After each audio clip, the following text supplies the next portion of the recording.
in this episode. You've been listening to ABC Sport Daily. If you've missed any of today's conversation or you want more from us, you can find ABC Sport Daily on the Listen app. It's where we've got hundreds of episodes for you ready to go. Talented Aussies have been playing public pianos across our nation. Secretly listening, Andrea Lamb and Harry Connick Jr. with a unique opportunity. I am really excited. The Piano, Sunday nights on ABC TV and ABC iView. On ABC Sport, you're listening to the 2025 AFL Premiership season. AFL. Don't get better than this. On your radio, Sport Digital, and on the ABC Listen app.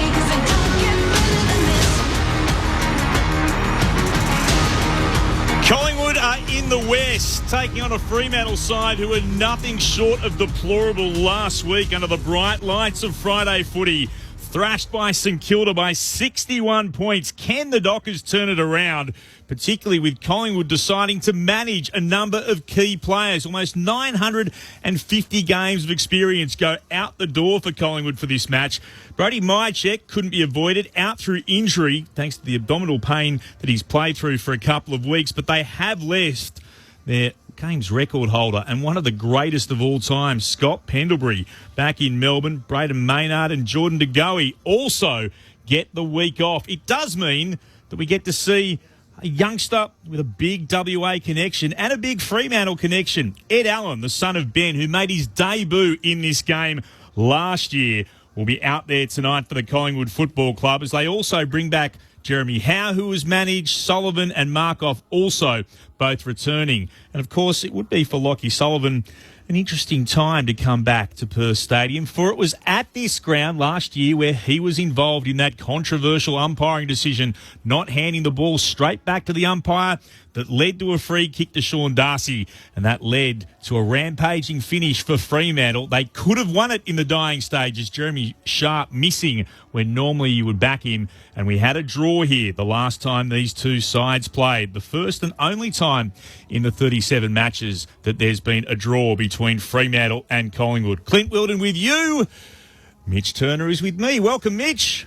Great to be here, Clint. It's not often we get Thursday night footy in the West and prime time football, which is great to have Collingwood over here. They don't travel a lot, so what a big scalp it would still be. Although Fremantle are coming off that performance that was much criticised during the week, it would still be a massive scalp for Collingwood to come west, take 4 points and head back to Melbourne. So looking to see what response we get from the Dockers, and I know we'll discuss this throughout the broadcast, but even a win for Fremantle is going to raise potentially more questions about where they are at going forward. But a terrific matchup coming up, some changes for the Pies, as you mentioned, but a massive test for Fremantle, not necessarily just for their football, but for their resilience and for their character, to see what response they can have given the scrutiny they have been under this week, which has been as much as I can remember in recent history. Certainly the most scrutiny I think they've been under in Justin Longmuir's time. So a massive clash coming up. We're downstairs and we'll be joined by Jordan Roughhead, who's with the Cash Auditor, in just a few seconds. But first, let's say hello to our experts tonight. Peter Bell, Hall of Famer, dual premiership player. Sharad Wellingham, Collingwood premiership player, who last year was downstairs at this time handing over a jumper to one Ed Allen. Nice to see you both. No extracurricular activities before the start of the broadcast today, Shaz? No, nothing today, as no debutantes. But, that was a really great honour, Belly, as I'm sure you presented a few jumpers in your time. You kind of get a little bit of time to reflect on what it means to you and what the club, gave you in terms of opportunities. And I really enjoyed it. And hopefully Ed goes out and has a great career. But he started pretty well after his first game last year and managed to get a few games in. So, it's a nice connection piece to be able to have someone playing their first game. Yeah, you don't get to reflect much in football, but certainly when you're presenting a jumper to a player in front of his family or her family for the very first time, it's very emotional and touching and a great moment to be a part of. And looking forward to seeing the young man play today. Obviously, he's got a lot of ability, great size, so let's see what he can do. Let's see how Fremantle respond. We're heading downstairs, I think, to have a chat. Akash Vodadar is downstairs right now. Akash, you've got us. Let's see if we can have a chat to Jordan Roughhead. Akash is just putting the headphones on. No surprises with the massive amount of media you get for a Thursday night. We've got the odd bit of connection issues downstairs. I don't know if we're going to get a cash voted out, unfortunately. So we'll continue to chat up here in the box about what is to come. It would be the most Fremantle thing of Fremantle things. I know. Ruffy was just standing next to I know. Yeah. We can see it. No, He's done his job. No, I can see it. But I've been told that we've got a few technical issues. Oh, okay. So he's going to be back. Fingers crossed. He might be back. Maybe. He might be back. Kind of like Fremantle last week. There's nothing really like going around the nation from Perth and everything falls apart in the first 5 minutes. Yeah, incredible. This never happens. It would be a little bit like Fremantle last week, the way we begun this broadcast. They can't afford to be like that again tonight. They were simply horrible, Billy. Well, they weren't at their best. I think the thing that let me down, and we've spoken about it a number of times, how minuscule the effort and intensity has to be off to get shown up at AFL football. You've only got to be 2 or 3% off, and it looks like you're halfway there, doesn't it, Belly? And I think that's what we saw from Fremantle last week against a side that they're not setting the world on fire this year, but we're able to drag him into a game style that, by all reports, JL set them up and prepared them to play, but they weren't able to go out and execute that game style. Well, that's the other disappointing aspect to it. The raw numbers were horrendous. To the eye, when you're watching, they just looked off from the very first minute. But one of the other disappointing factors was the fact that everyone could see it coming. Mm-hmm. Everyone knew what Ross Lyon would do. They'd had the disappointing week. The young players had been identified and subbed and whatever else. They knew that St Kilda were going to congest the stoppage, bring forwards up, bring wingers in as well, and just make it really, really hard for Fremantle to get their handball game going out of stoppage. And you would expect that as much as teams like to play their own game style, and that's probably 90% of it. Craig McRae and his coaching staff might have been looking at a few things that St Kilda did last week and thought we can introduce some of those aspects to the game tonight as well. As long as we're not taking away from what we want to do, there's some things to make it really difficult for Fremantle, because right now the view around the AFL would be that if you can stop Fremantle at stoppage, you're probably going to win the game. On that, though, they're looking for a massive response in the midfield, but what's been forgotten by a few maybe throughout the week, given the criticism, is Hayden Young's gone for most of the season with a hamstring injury. He was one that looked to be having a bit of a crack last week. He hit the scoreboard while he was on the field. He is now out of the side. And, I mean, looking from the outside, he looks to be the most damaging Fremantle midfielder when he is in there.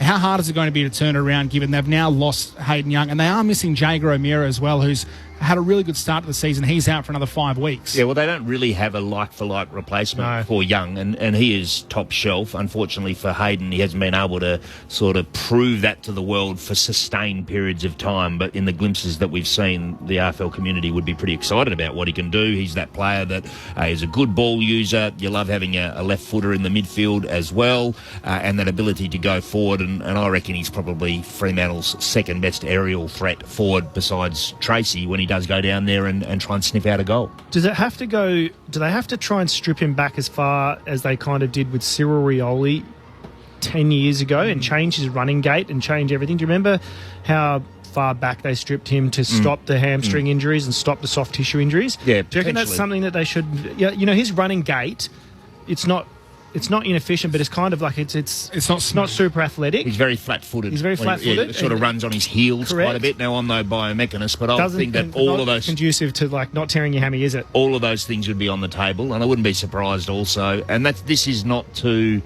criticise any of the Fremantle high-performance staff or the experts they have at their disposal, but you don't want to keep doing the same things. Correct. Hayden Young had 2 hamstrings over the pre-season. This is another hamstring tendon, which he's had before. So would the club be best served by looking at other experts around the world to have a look at this hamstring and rehabilitate it? Maybe that takes into account some of Hayden's fundamental movement and making slight tweaks like Hawthorn did with Cyril Rioli. It's on the point of Hayden Young. It's probably a good time to mention bigger picture things with players like Hayden Young. So he's signed on with the club until 2033, and these long-term deals are now the norm. Players at almost every club you'll have. Most clubs now have got one player at least with multiple long-year deals. Fremantle have got a couple or a few that are signed on long-term. Hayden Young's had hamstring issues and soft tissue injuries still early in his career, but reoccurring. His third one this year, another one requiring surgery. How hard is it, Belly and Shaz, for clubs to find the balance of keeping a player happy, locking them in so you know they're yours for the long term, but also knowing it's a massive risk. Like soft tissue injuries this early into a contract, 8 years away is when his contract is up. I mean, it's not a great sign to be having multiple injuries early on. Yeah, it's not ideal, that's for sure, and you weigh up all of those things, I suppose, but also there's been a long list of players in the AFL who, after periods of having hamstring or soft tissue injuries, you can come back. I would prefer probably hamstring injuries that you can probably overcome through different avenues rather than somebody who does a knee a couple of times or something like that, where it changes the way they are able to actually play, and that I think also affects the longevity of somebody's career, is doing something as serious as a knee injury. But from my point of view as like a player, I think that having the security of a long-term contract, the club wants it so they've got the commitment, the player wants it so they've got the security. Yeah. And so, I don't have any issue with them tying up players long-term. You have to. Well, you have That's to. The market now. If you don't, someone else will. Exactly. Generally, that is the market. And it comes down to the term and the quantum of dollars, I suppose, as well. And generally speaking, not generally speaking, most of the time, if you're signing a long-term contract, you're not squeezing the lemon absolutely dry at the club, so you're taking a bit of a discount in exchange for that security that you're talking about, Sharad. So what were you prepared to do when you were in a football department about offering a long-term deal? What were the key things that you looked at for a player? Was it about durability as well as age profile? Because that appears to be, looking up the street with Oscar Allen and West Coast, there's a genuine concern. They've signed a number of long-term deals and it's come back to bite them on the backside. Was that the sort of thing that you looked at, the consistency of availability? Yeah, age is an important one. Clearly you're not going to offer a really long-term contract to someone who you think might not see out the actual contract, so you've got to weigh that up. You're looking, durability is a part of it. You're looking at what it's actually going to cost you, and you take into account, TPP rises and all kinds of different things. But for the long-term one, you're also looking at how much that player loves the club and how connected and engaged he or she might be to the team, the club, what you're trying to build, and that can come into your decision-making as well. How much demand there might be for that particular player, what role does he or she play, how easily can you find another player like them in the draft or through trade. They're some of the factors that you weigh up. Thoughts of Peter Bell alongside Sharad Willingham, our experts here. Thursday night footy on ABC Sport, ABC Radio, ABC Sport Digital, and as always, streaming on the ABC Listen app. Clint Wilden alongside Mitch Turner in commentary. We'd love to hear from you. As always, 0437 774 774, 0437 774 774. It's a perfect night for football in the West. There's still bright blue skies above us. Always a challenge to get to these games on Thursday. And I know people say, stop whinging in WA. But, it's most people haven't even clocked off work yet on a Thursday night. So then to turn around and try and bust your way across one of two bridges to get here. I know both of you guys had some challenges getting here on time. What time did you have to leave work, Billy, today to make it? Yeah, well, it wasn't too far away, so a little earlier than I would have liked. But for a while there, I thought that I was going to get here in time. But, I'm here and looking forward to it. The ground looks a picture, and, the corresponding game last year, we can all remember, was a pretty good game, which had its controversial turns as well. It is a challenge, though, the Thursday night and the Friday night fixtures here in the West, which I don't think when people look at the crowd figures genuinely accepted about why it's so hard to get a bigger crowd here because of the challenges involved. Yeah, it is early. I think I had to leave work at 3:45, which is very early, but, I don't think anybody really minds if they have to leave work a little bit early, but it's just if they're able to make that happen, they've got to try and go. If they're bringing the kids, do they, go? That means they've got to rush home from work to get the kids, get them ready. Then I think the public transport might be easier and just get on the tram. On the tram? Yeah. What tram? I know what you're saying. That tram. Is the public transport situation potentially easier? No, it's worse because the public transport system does not work for football on Thursdays and Fridays because they have to use it to get normal people home. Different routes. There are no specific routes to get here which there are on Saturdays and Sundays. You've forgotten this, Billy. You've been parking downstairs for the last No, I understand that, and that's why when, Fremantle fans are, and I'm, used to work at Fremantle, when they do their surveys, the Thursday, Friday night games, don't want them. they don't like them. And what about our regional friends? Yeah. No way they can get here. Yeah. Plenty more to come. We're going to talk about the situation with Willie Rioli in just a moment, and also the father-son rule. That's all to come. Thursday night footy. The footy might stop with the final siren, but with ABC AFL, the conversation keeps rolling. Get ABC AFL Daily Podcast with Premiership coach Paul Roos, alongside Corbin Middlemass, Ben Cameron and Poppy Penny. From walking on thin ice to dancing on the mountaintop. It's your daily footy conversation. Find it on the ABC Listen app. ABC Sport.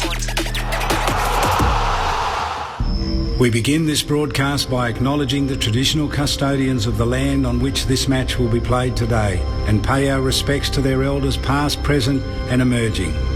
We extend that respect to Aboriginal and Torres Strait Islander peoples listening. It's all on the line. Here we go. And the moment of truth has arrived. What a matchup this is. What a game. The umpire holds the footy up. I wouldn't want to be anywhere else on earth. On ABC Sport, this is the AFL. Oh, there's a bit to get excited about. The intensity and the pressure in the ball is unbelievable. Take your moment. This is that moment of the game of footy. This is just football at its best. And that'll be it. From walking on thin ice to dancing on the mountaintop, the Brisbane Lions never stopped believing. And they are the champions. Sit back, relax, witness the greatest. It don't get better than this. He called the river a magnificent goal. Comes out, gathers, snaps, goal. An extra bit of class. He smashed that through. What a kick. What a kick. Goes bang with everything he's got. They are leaving nothing out there. Listen to the roar. The drop punt. He's gone. And the building is jumping. We know he's a big shot taker. He's a big shot maker. Leans back on the kick. Game on. That camera action, baby. Countdown to contact.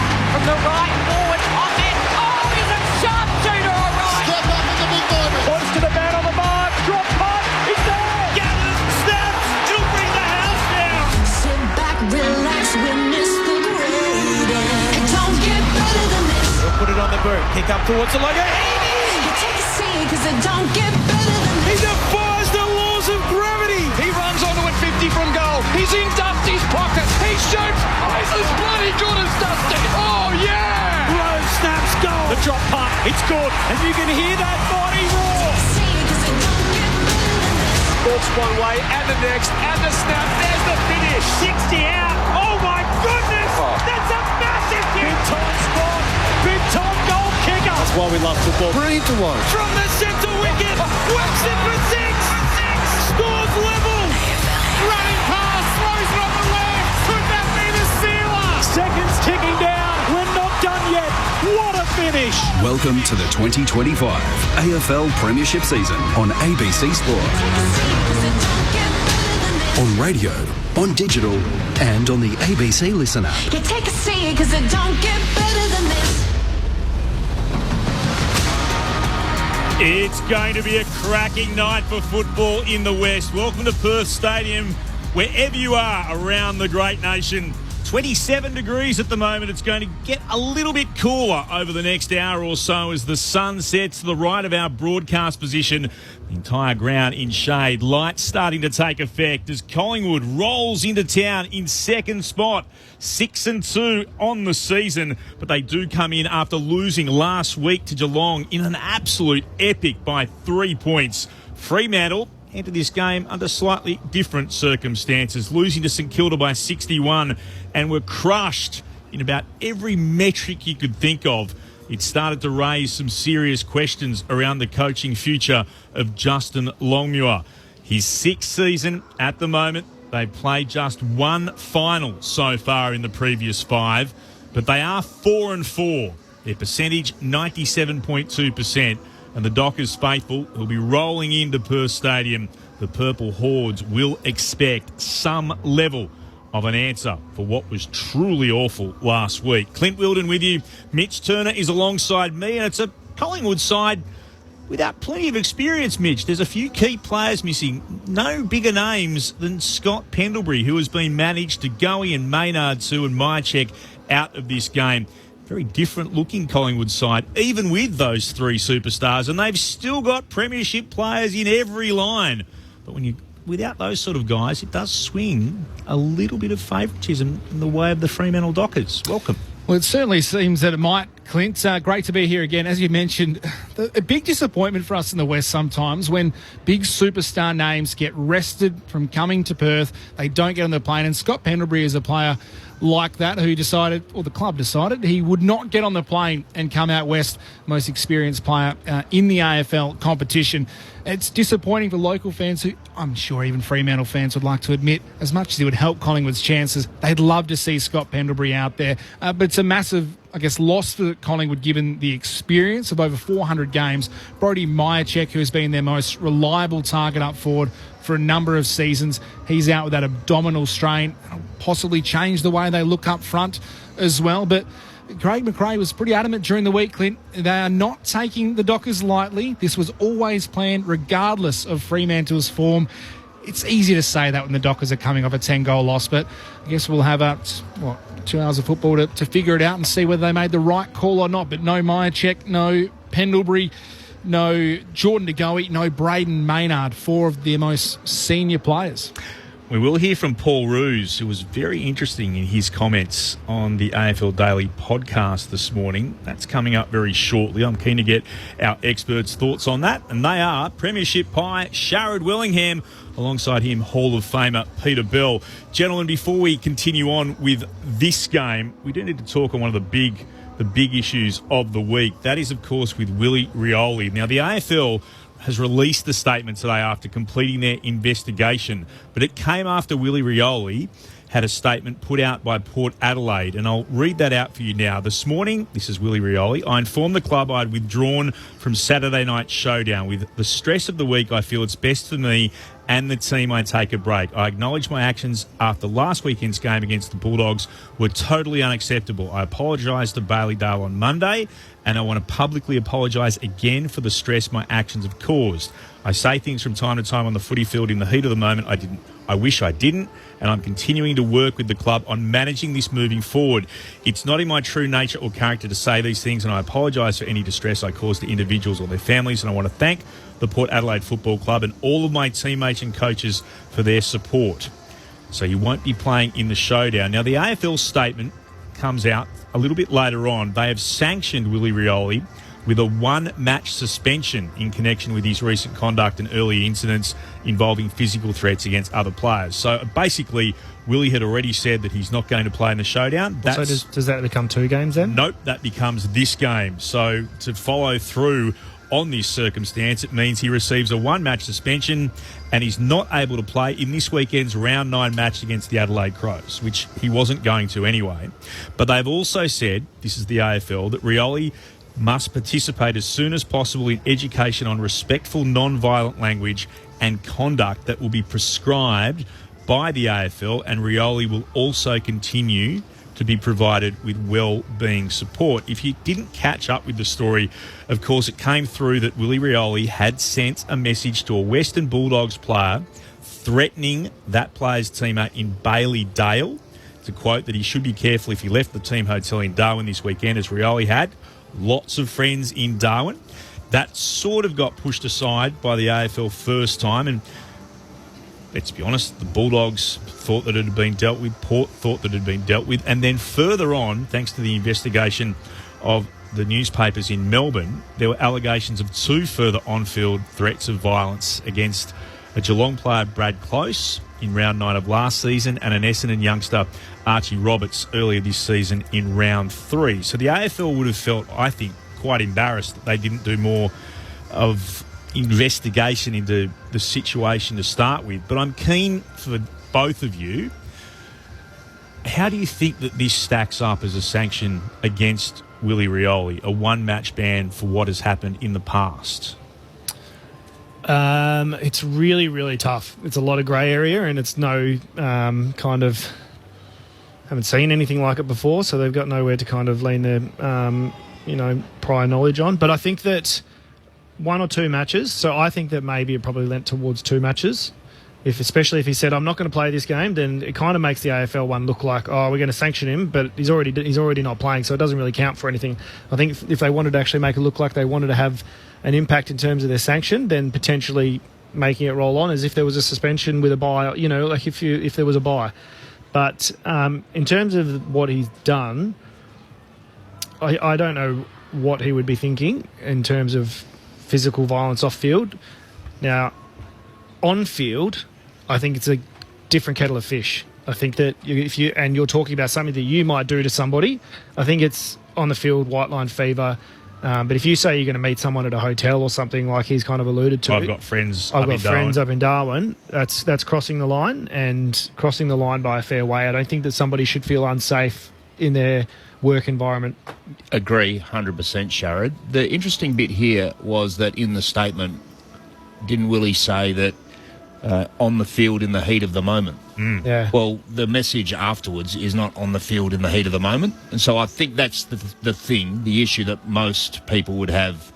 Like I'm on field, you say, hey, I'll knock your head off type thing. Yeah, that happens 100 times a game, or used to, maybe a bit less now, but yeah. But it's the message afterwards that is which wasn't in the statement so much. It might be semantics. He does say his actions against the Bulldogs were totally unacceptable, but you are right. He does go on to say, I say things time to time on the footy field in the heat of the moment. Semantics. So I agree with you, Sharad. A couple of weeks. It's a little bit unfortunate the way that the AFL have handled it because of more information coming to light and initially clearing Willie early in the week. The other takeaway is he might need a break and he might need some help because there's been just some support, whether that's around family or whatever, because it seems a pretty tumultuous period for him. So maybe playing footy in the short term is not the best thing for him.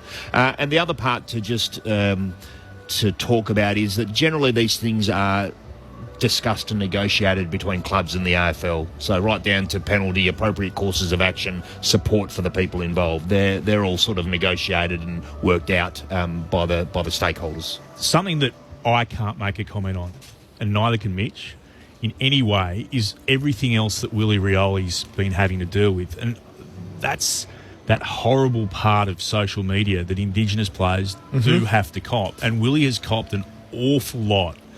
And so when you have to somehow get your head around the absolute disgusting nonsense that he cops, is it any reason for the way that he can behave on field? Does it give him an out? Does it give him perhaps an understanding of why he's dealing with things the way he's dealing with? Or I would, and again, I'm a white male, I don't have to ever think about this sort of stuff, but it would seem that there are two roads here.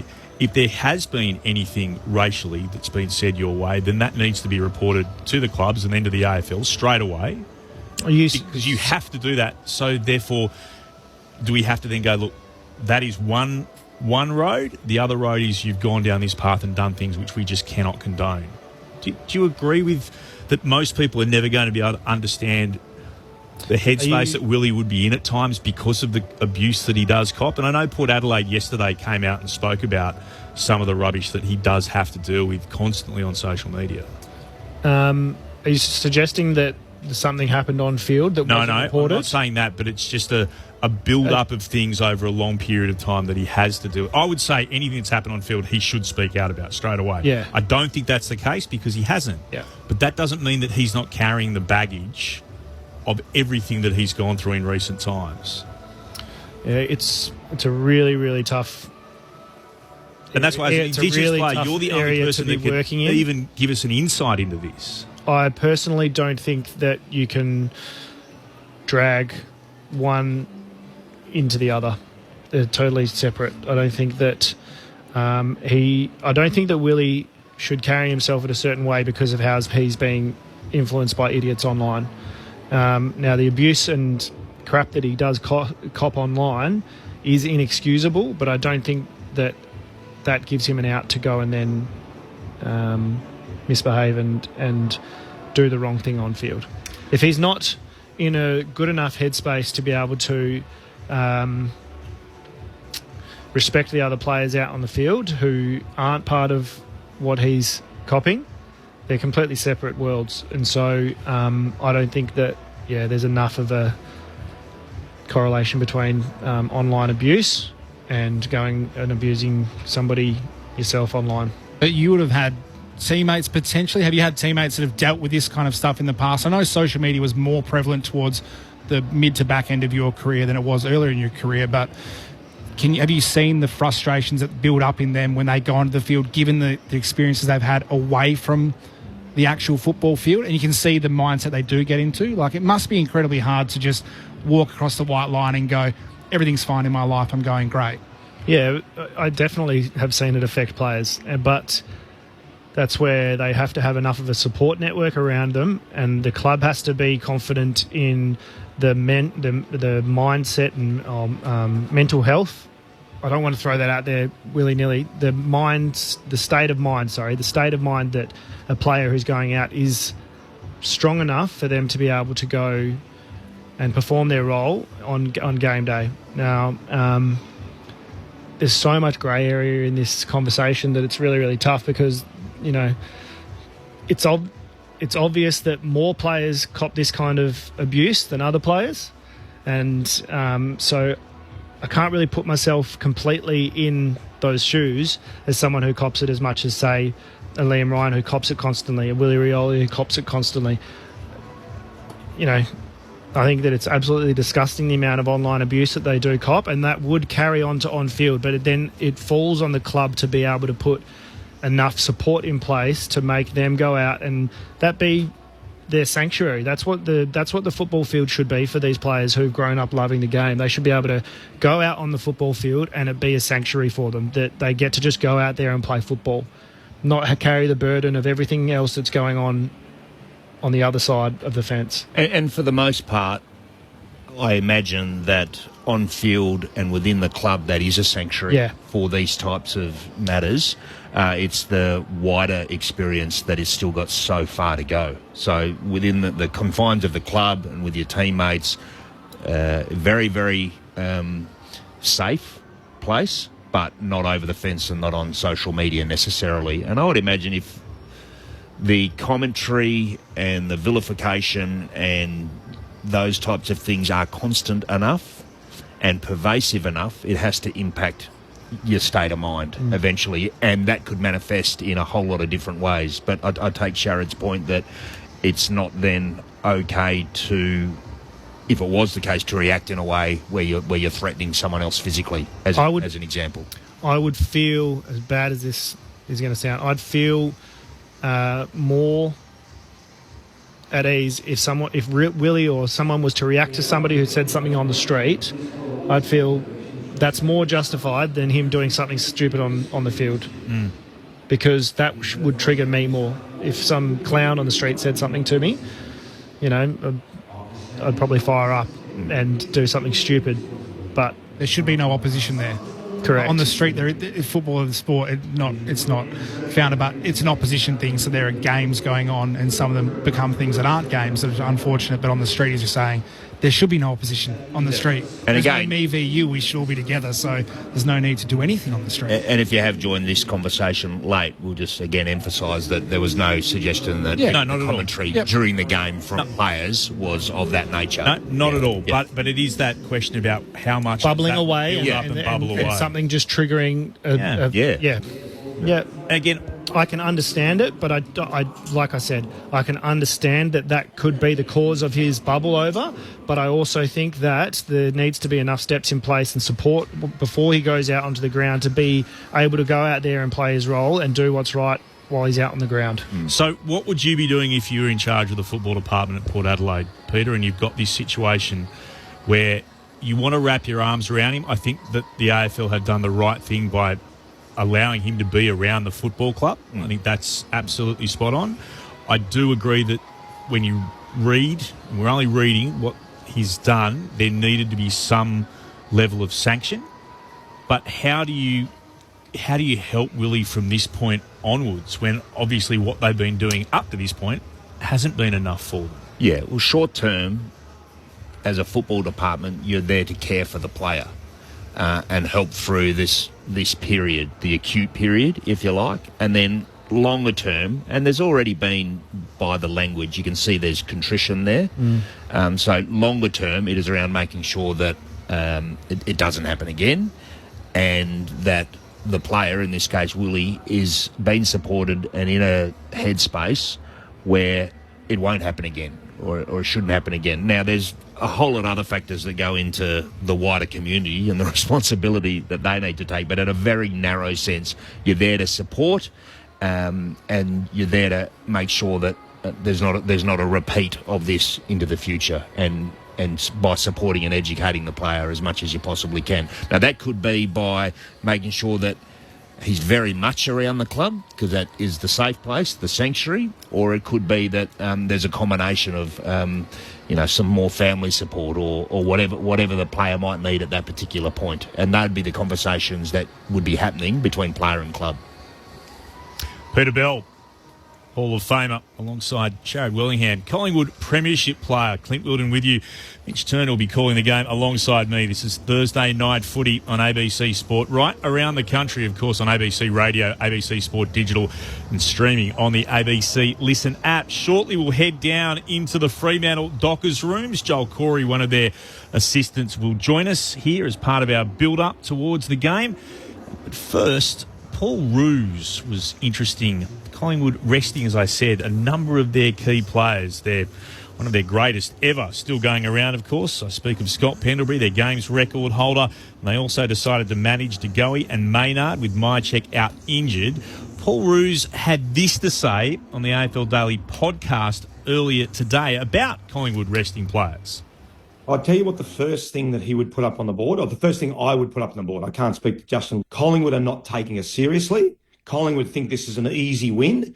They've rested 3 players, 2 of which are 29 years of age, like in the prime of their careers. That would be highlighted on my board, saying, guys, they think this is an easy win. And that's why I don't understand with footy clubs. What if they're slightly injured, put the injury in. Just say Maynard abdominal strain or whatever it might be, or De Goey out, calf soreness. I don't understand why you put managed. It doesn't make any sense to me. Yes, for Scotty Pendlebury. Okay, so let's just take Scotty Pendlebury out of the mix. Probably in my top 3 all-time respected players. So I'm not going to question Scott Pendlebury. Yeah, he's 38. He's played 400-plus games. That's a completely different conversation. But you've got 2 29-year-olds. You would have had to drag me out of the Junction Oval, the Western Oval, the MCG. You would have had to chain me to the bed to stop me from playing at 29 years of age. So, yes, Justin will use this as guys, this team does not respect us. And for Collingwood, if there is a reason, put the reason in the injury list. Found that fascinating, and I know you did too as well, Sharon. I didn't realise we were still going through. Chuckling away in the background. Would you be putting that up on the board if you're Justin Lemieux? I think there's a lot of merit in that. You know, they're not taking us seriously, coming over here, thinking after last week's performance, there's definite merit in what Rosie was saying then. So we've spoken a lot about the style of coach that Justin is. So I can share with you that sort of thing he never refers to. It's all process. It's about what we're doing. It's never about the opposition at all. And so some would say, well, that's a great way to prod the players and elicit an emotional response. He would counter that if you're relying on those sorts of things, you can't reach the consistent level that you're ultimately aspiring to reach. And so my concern would be that with a process-driven approach, are you able to build, whether you're using those types of levers or not, or other levers, the emotional connection to the club, to the team, to each other.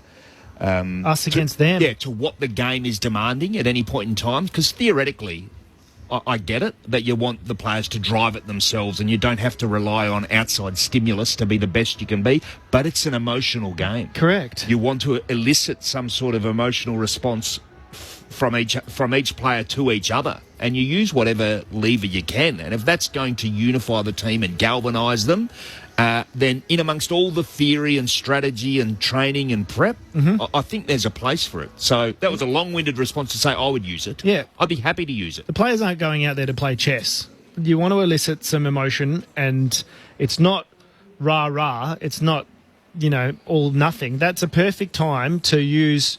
I think Adam Simpson said he got 6 silver bullets for the year.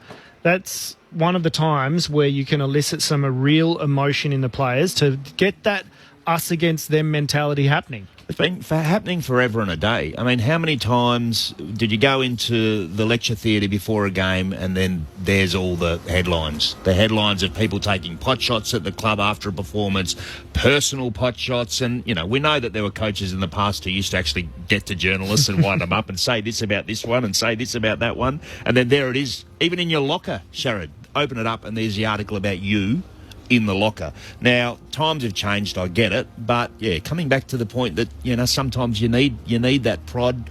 It's not going to be the main part of what it takes to prepare for a game, but it can be a part. It can be a part, and something that just you touch on it. You only have to touch on a very short period of time, but it just sets a little bit of fire there for them, and it might be the last thing that the players remember before they're going out, and then they go out and have some emotion. Can you remember any? I can remember one. Can you remember any yourselves? I'll give you a great story. When these are always, you remember the things that happen in front of you. But when West Coast was still up and about and Ben Cousins was going through his troubles and they played Brisbane and decided to bring Ben straight back in, had not done enough work, and Lee Matthews told his players they're not taking you seriously if they think they can just bring in a player straight back in having not played in 6 or 7 weeks.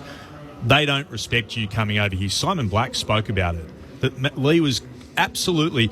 They don't think you're any good if they can bring a player into the midfield who hasn't played in nearly 2 months. Do you remember any, Sharon? By the way, Brisbane came out and absolutely smashed. Side through most of that period as well. Yeah. Oh, look, I can't remember any ones in particular, but there were definitely times. There were definitely Mick. I reckon Mick would have had a few in his own office. Definitely Mick, and Mick would have been one who went to the journos and planted little things as well, and kind of set little fires off during the week with the things that he would say he'd try and get under the other coach's skin as well, and we kind of loved that. We fed off that as well, trying to stimulate that emotion. Like I said, one's just come back, and this was another era. So my coach at North Melbourne, Dennis Pagan, came and whispered in my ear before a game what he said he had overheard an opposition player say about me, and my style of play and a few other really derogatory things. I used that. That fueled me for a year. For 15 years against that team. Every time I played against, it was on, and I had a good record against that particular team, and I would run around chasing that player, berating him for saying what he said about me. Yeah. Got to the end.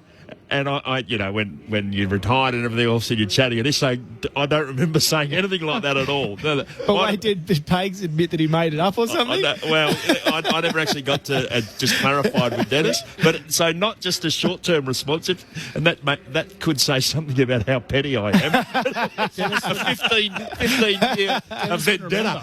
Dennis wouldn't remember because he went around to 22 Yeah, that's right. Unless you had a notepad of what he said to wind you up.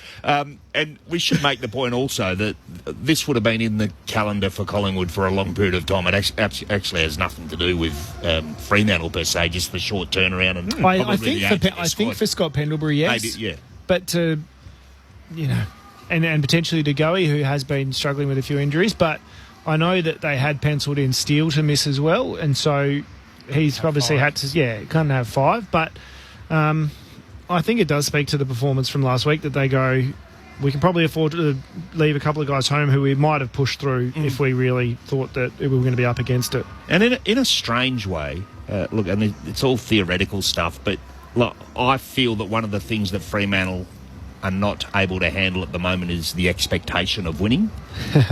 And so in a strange way, it's actually added more. It goes, all right. It's like, because Fremantle will flip to favourites, probably off the back of the home ground advantage, and then those out, and then everyone's saying, well, Fremantle will be interesting when we go around the box. Who's going to win the game? Everyone will probably go, well, Fremantle with little confidence, where if all of those guys were playing, then maybe it might be different. One or two of us might disagree. So I find that part of it really interesting as well. How tough is that 5-day break to deal with? Teams that have had it this year haven't been able to get over the line. It does, and then on top of the 5-day break, we travel across to the other side of the country. Yeah, it's not the ideal prep. I think good teams are able to handle it, as a one-off, which it is. Talking more broadly, it'll be back-to-back shorter breaks that it starts to really affect the team. Yeah, that's right. So it'll be interesting to see how some of those young players come in. Maybe it's actually, as good as those players who are being managed are, maybe the fresh legs and taking into account all of that and the extra pressure that's put on Fremantle, I don't know, might be a masterstroke. We'll find out. That's the voice of Peter Bell alongside Sharad Wellingham, Clint Wilden alongside Mitch Turner to call tonight's game. ABC Radio, ABC Sport Digital, and streaming on the ABC Listen app. Look for the AFL button. In just a moment, we'll head into the Fremantle rooms. I reckon it's been an interesting week for the Dockers. Joel Corey, one of their assistants, and a Cats great, will join us as well. This is Thursday Night Footy on ABC Sport. Listen up. Do you like to laugh? Yes. You do? I don't. Search for Comedy Bites. Uh-oh. Yep. Uncle Bertie's Botanarium. I'm going to remove my monocle. And TGIF. Okay. Comedy is on the ABC Listen app. It's as simple as that. On ABC Sport. You're listening to the 2025 AFL Premiership season. AFL. Don't get better than this. On your radio. Sport Digital. And on the ABC Listen app.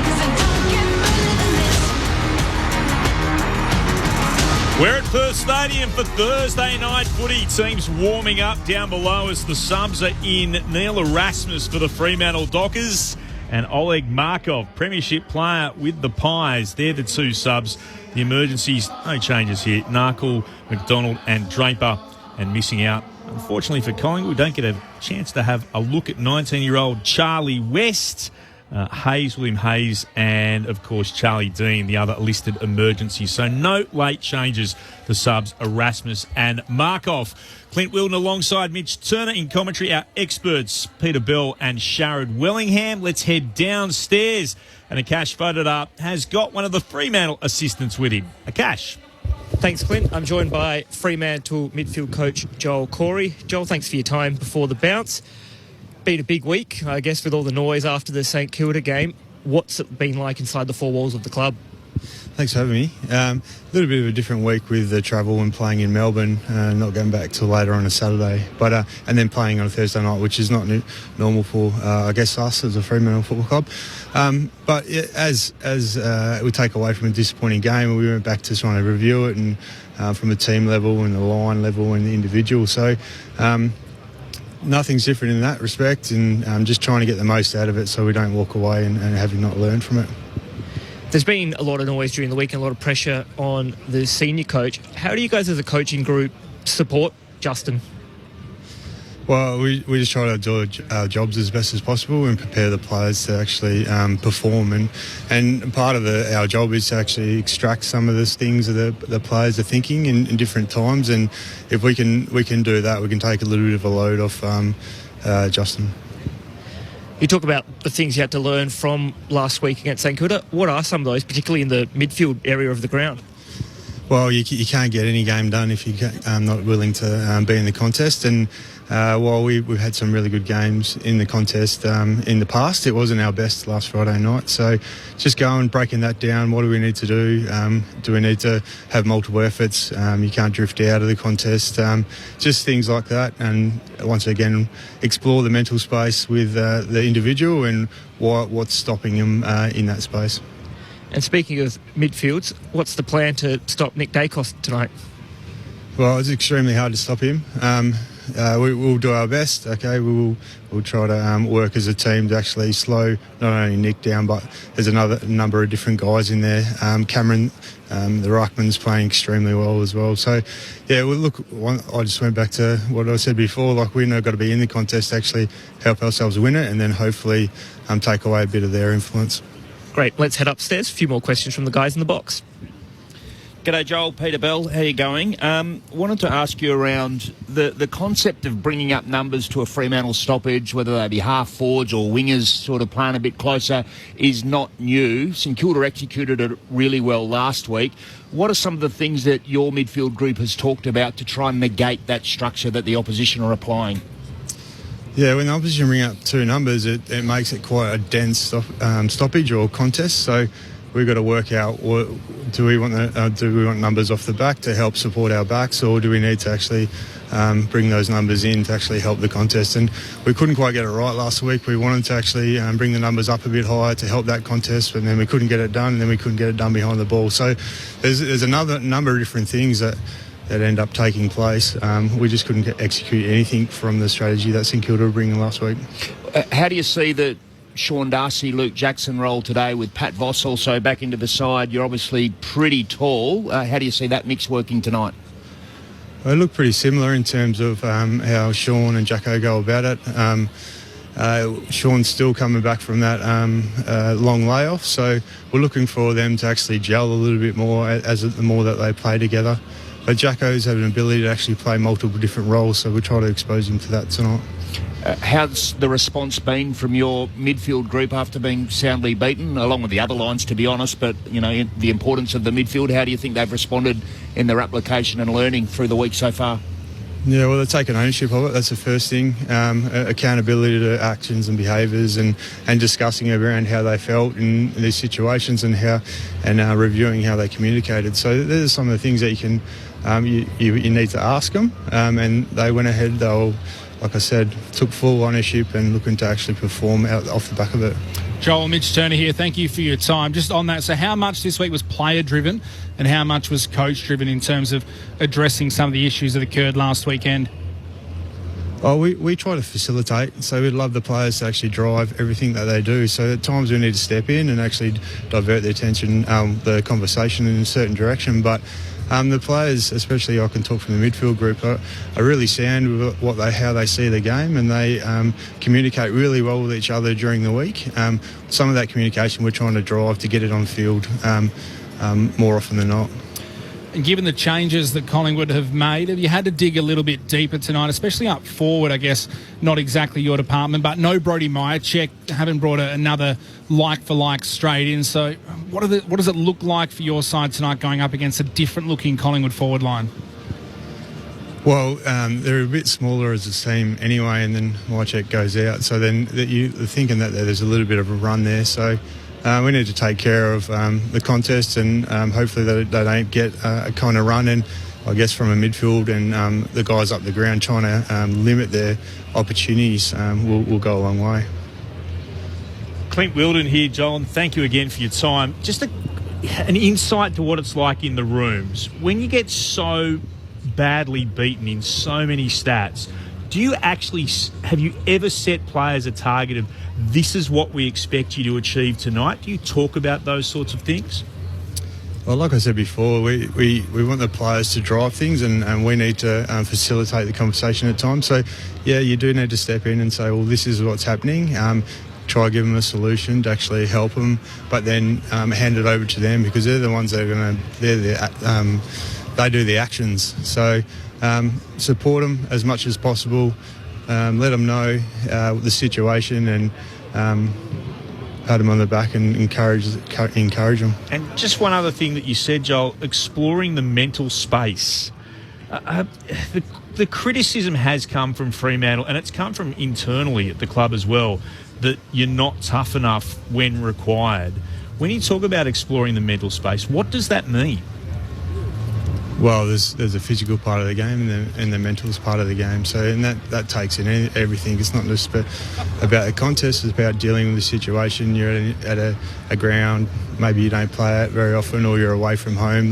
There's all these different things that come into it, and that's why experience is so valuable. Like you see the Collingwood and Geelongs are a really experienced team, and maybe they don't have to worry about some certain things in that space because they do have experience under their belt.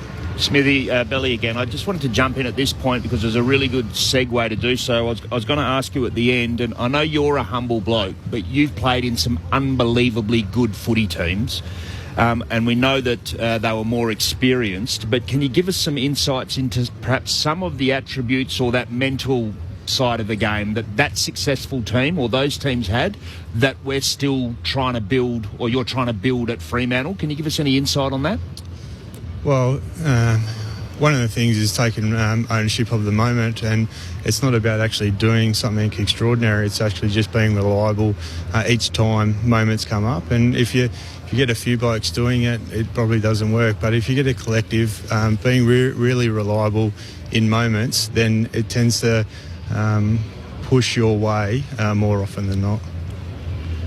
Who's the bloke out in the middle if things are tough tonight that you expect to tell the rest of the team, come with me, we're going to win this and you're going to follow me home? Who is that person for Fremantle?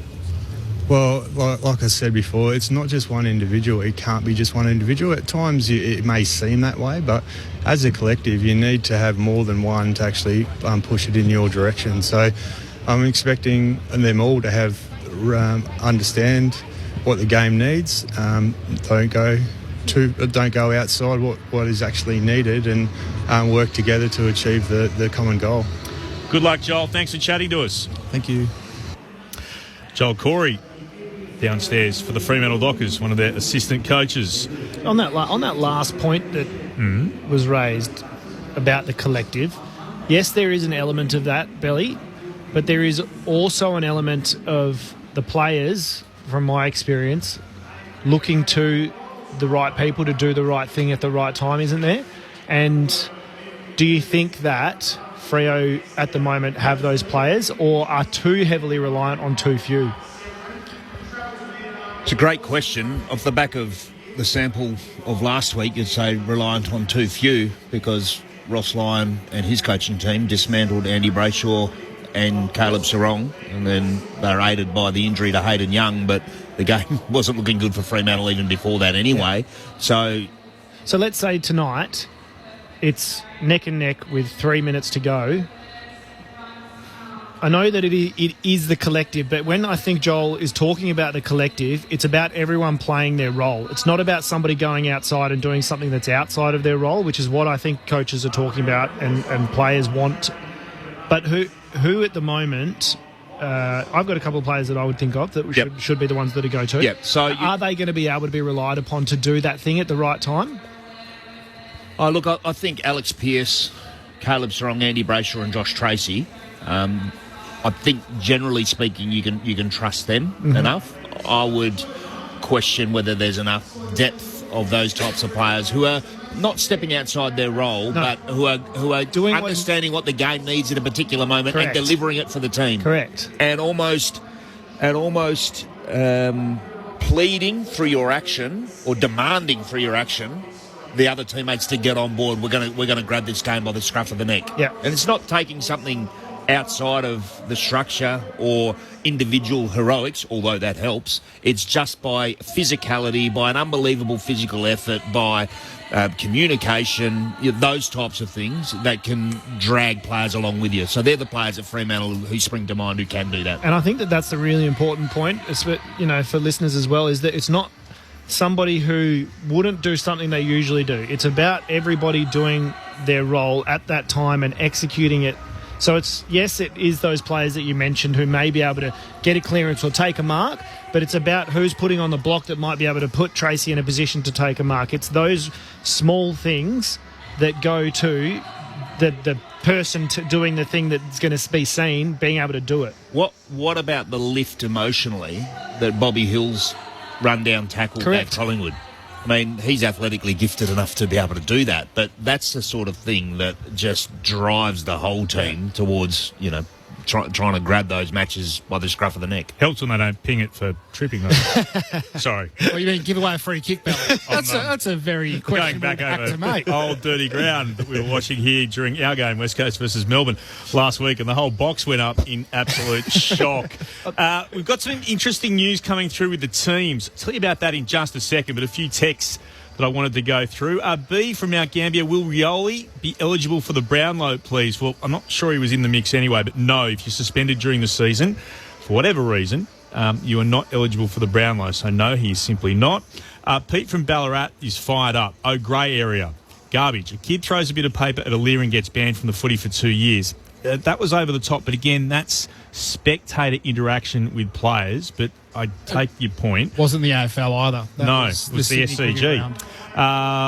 Well, yes, the SCG Trust. Bolter and Rioli act like wannabe gangsters, and it's okay they play and take their hundreds of thousands from the salary. The AFL's a joke. They operate on a social licence to enjoy tax-free status, yet here are two blokes behaving well outside what is acceptable in society, and there's nothing to see. A sport run by lawyers. That's Pete from Ballarat. Well, there was nothing to see, certainly on Rioli until recently, so that at least might make you feel a little bit happier with that respect, Pete.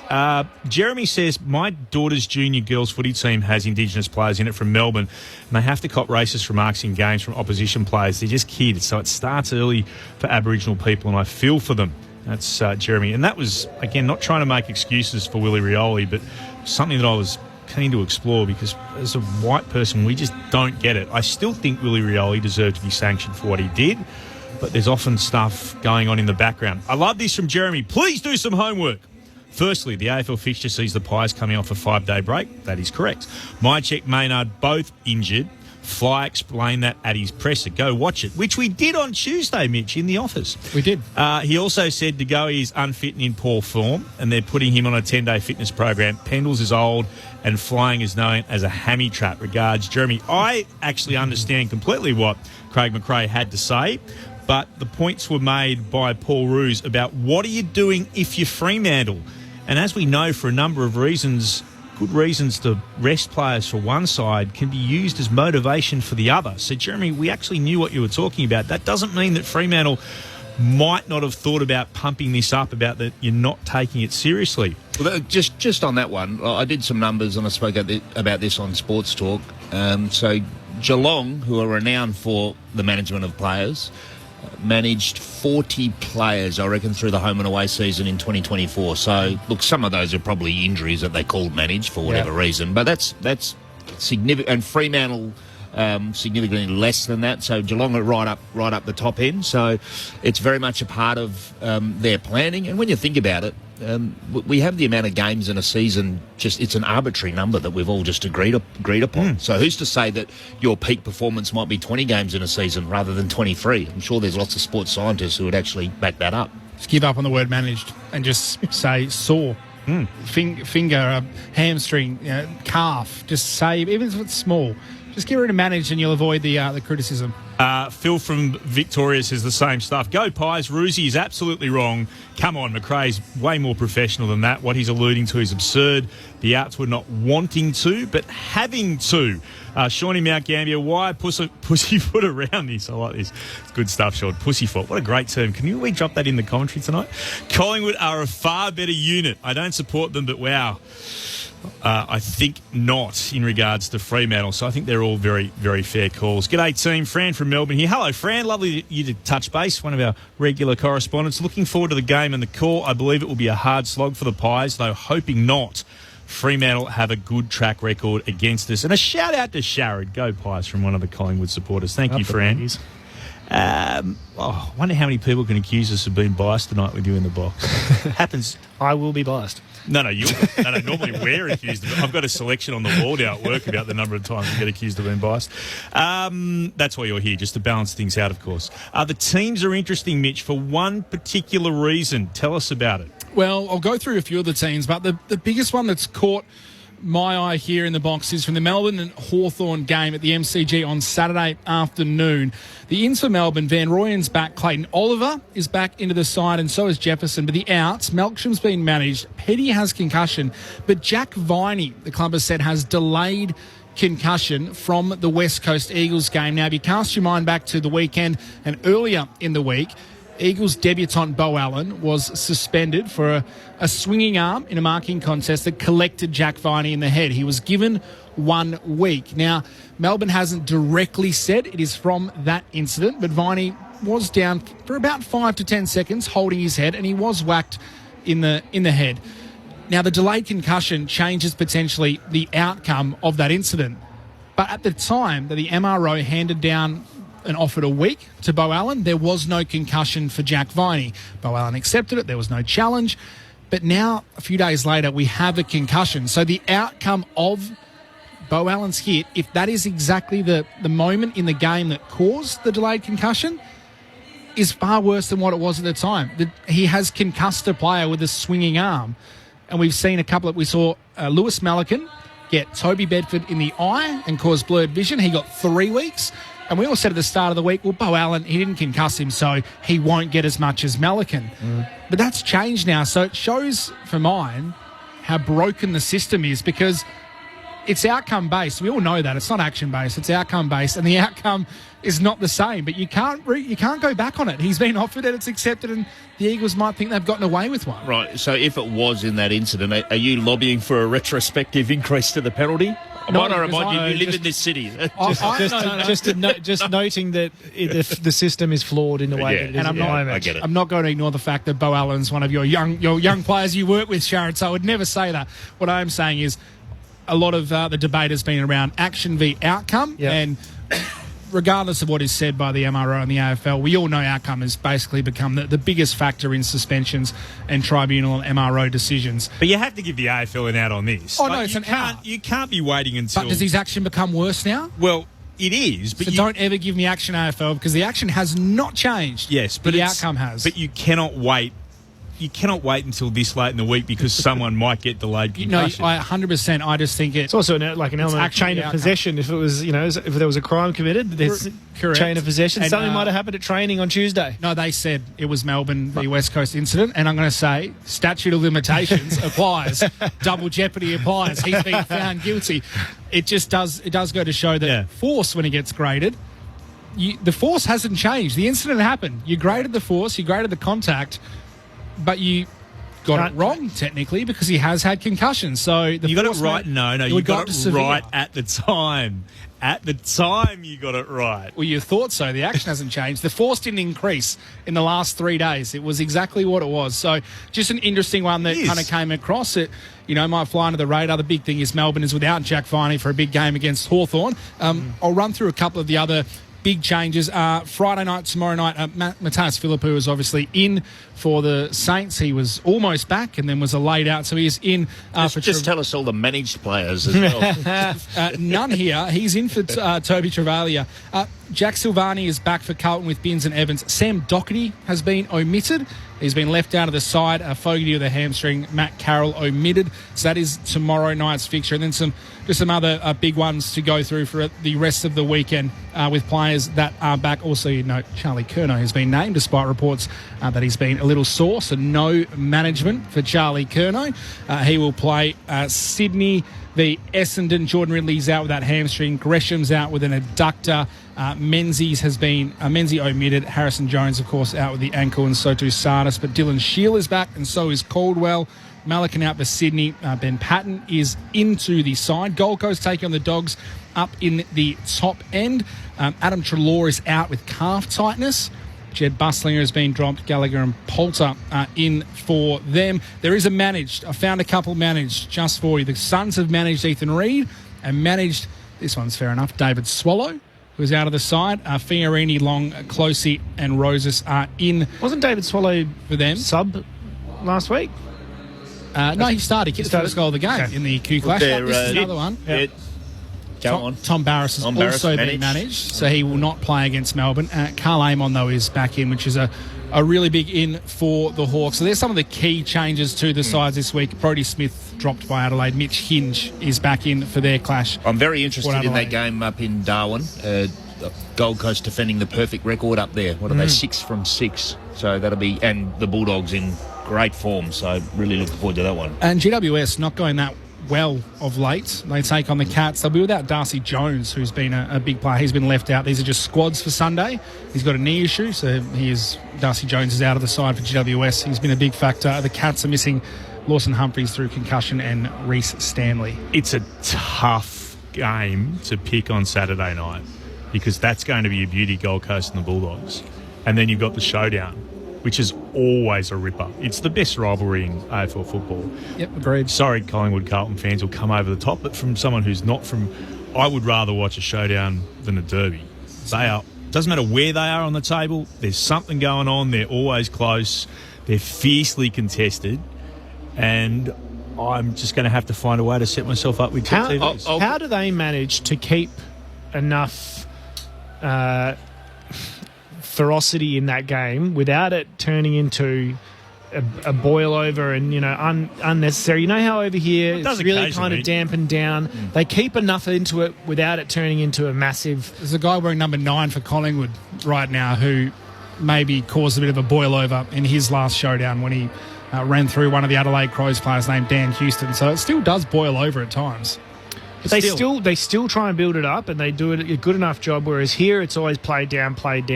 I think Carlton Collingwood still managed to keep enough of that rivalry alive because it has been such a long one. But I've said it a number of times over the last couple of years. I'm sick of the Derby being.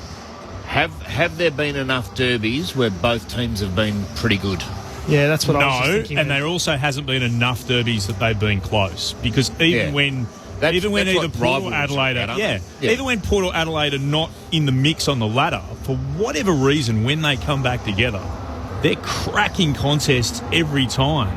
Whereas pretty much always, apart from earlier last year, the derby tends to go to the team that's on the top. So that was the big turn-up when Fremantle got beaten by West Coast.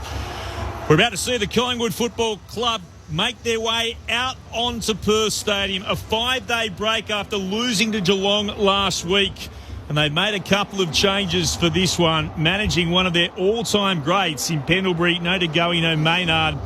And Myercheck misses out as well through injury. Howe, Allen, Sullivan and Markoff, the players that have come into the team, they won 6 unanswered games either side of their round 3 bye before having their colours lowered ever so slightly in a simply sensational game last week against Geelong. They lost no admirers in that performance. The banner's been raised. Big group of Collingwood fans on either side of it. And here come the Magpies on Thursday night footy on ABC Sport.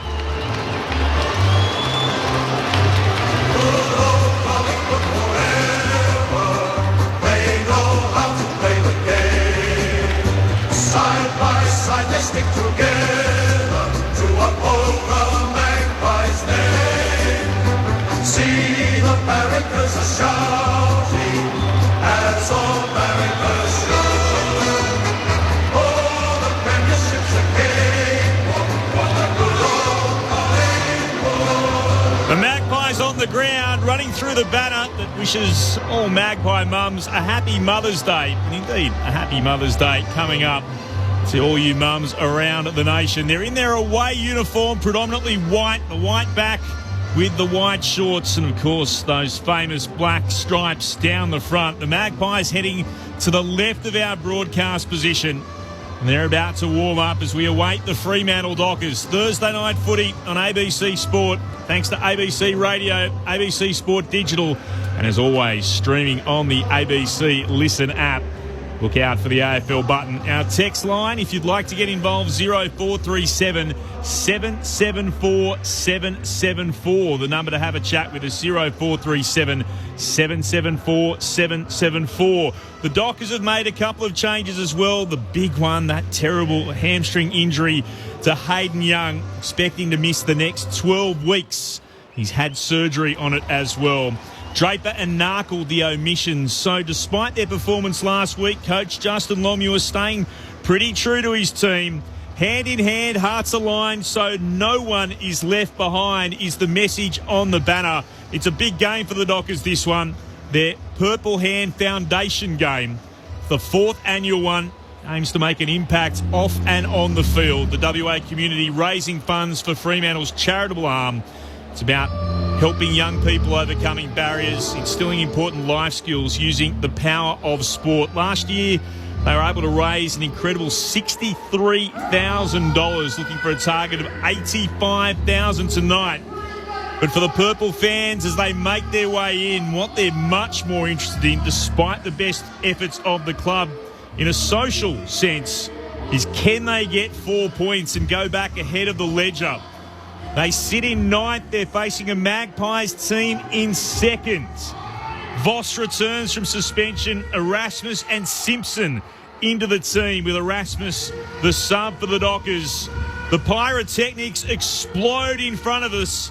6 flames, 3 on either side of where the Dockers will make their way out into the middle. And the anchor has been held aloft by the Dockers mascot. They're making their way through the locker room. Fremantle, what sort of show can they put on tonight? They were humiliated, embarrassed last week. Will they be able to respond? Alex Pearce, the skipper, leads them towards the banner. So much been asked about this group that were expected to play finals, and some had even a top 4 list. Let's find out what's ahead of them as the Dockers make their way out onto the ground here at Perth Stadium.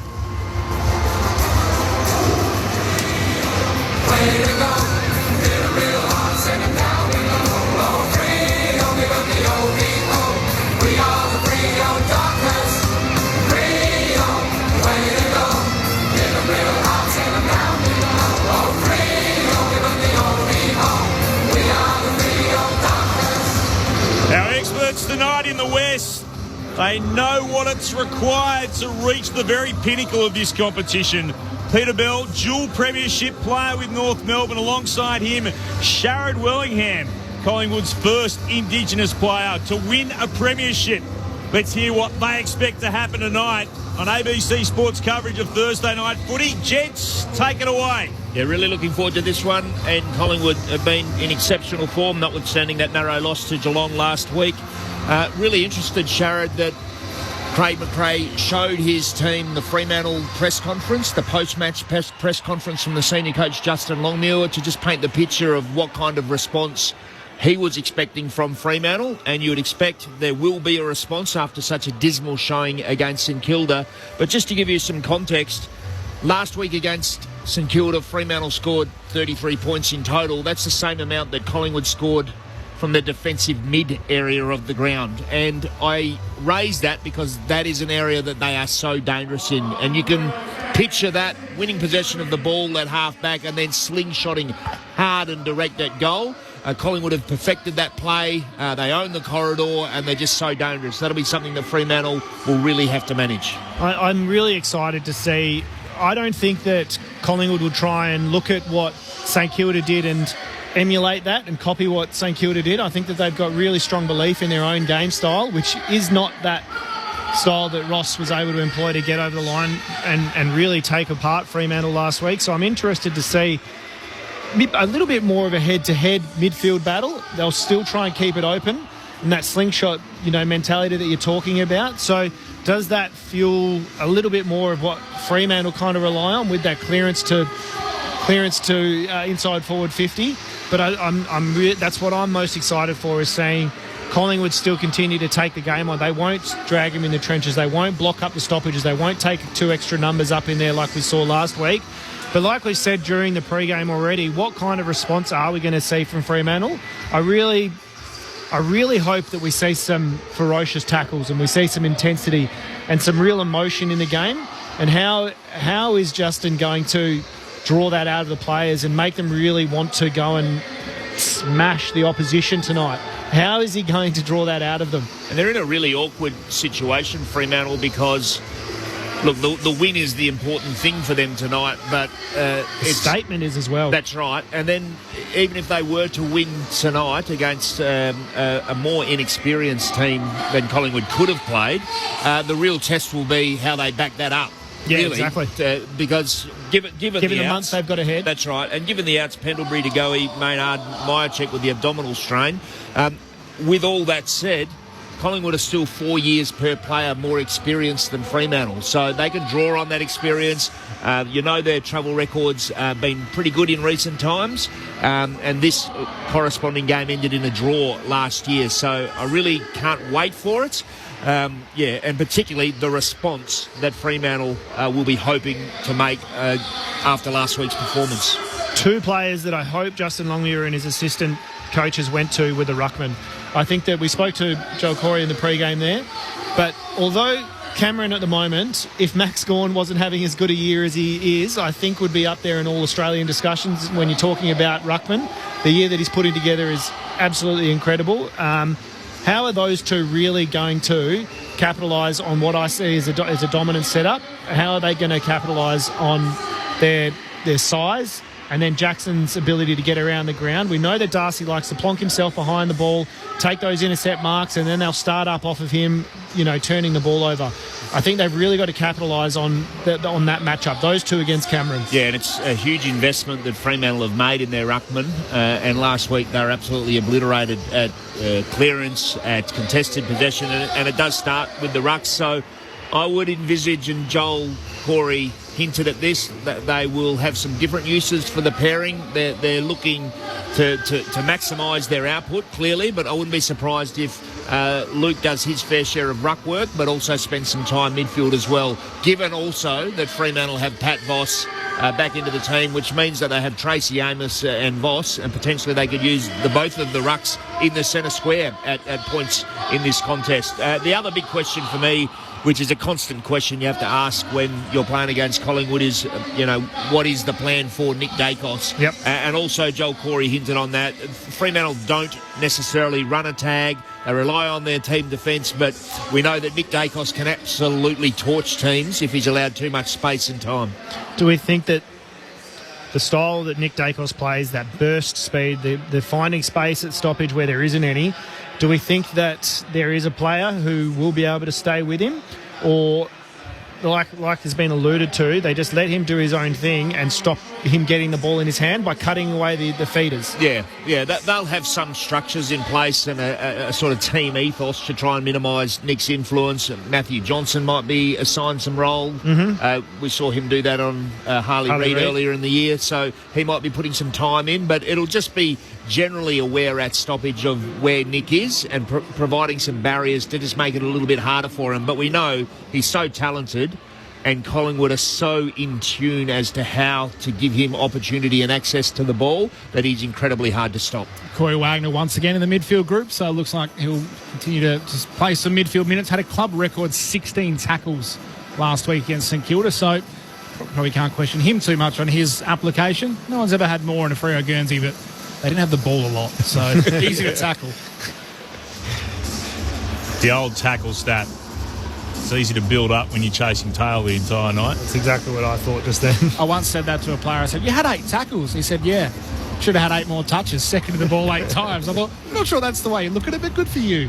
Sounds like something Luke Shuey would say. Wasn't far off the right guess. It wasn't Luke. There's a big contingent of Collingwood supporters. 4,000 or so have made their way into the stadium. They're at the Farmer Freeway end, so hopefully that they will add to a little bit of the colour and the noise that we'll get tonight here at Perth Stadium. Still, I'd say around 30,000, hoping to get upwards of 40, but again, a challenge to get yourself across into Perth Stadium from the city on a Thursday night. About 3 minutes away from bounce down. Might be a good chance to head downstairs. See if we can get him this time. Akash Vodadar, welcome to you. What's it like down there? Good evening, Clint. Good evening, everyone. Yeah, perfect night for football. It's about 23 degrees clear. The ground's looking in pretty good condition from my viewpoint as well. And yeah, those Collingwood fans you mentioned, Clint, they've been making plenty of noise just with the pies warming up down that end. Before I tell you the benches, just to let you know as well that Fremantle players are wearing black armbands in memory of Isaiah Dudley's uncle who passed during the week. And some players are wearing 2 black armbands to mark the 1-year anniversary of the passing of Cam McCarthy. Now looking across the who'll start on the bench for Fremantle, Isaiah Dudley, Sean Darcy, Corey Wagner and Cooper Simpson, with Neil Erasmus as the sub. And for Collingwood, Harry Perryman, Jack Crisp, Jamie Elliott and Will Hoskin-Elliott will start on the bench, and Oleg Markov is the sub. Good on you, Cash. Toss about to happen out in the middle. Keep your eye across. That'll be Mitch Turner. Yeah, barely a dry eye in the house last year, particularly when Alex Pearce kicked a goal late to continue the Dockers' surge, and then he pointed up to the heavens after the tragic death of Cam McCarthy, one of his teammates. We've had the toss of the coin. Mitch Turner. Toss won by Collingwood captain Darcy Moore. They will kick to the city end of the ground, which means the Dockers will kick to the Farmer Freeway end of the ground.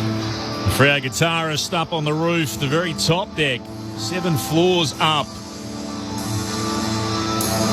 There he goes. As we start every Fremantle game like this, Collingwood in a tight huddle across half forward at the Farmer Freeway end of the ground to the left of our broadcast position. Time to find out which way are we going, gentlemen. Peter Bell. Before the tip, that's a new song. They don't usually do. Is that Hell's Bells? Bells always the one?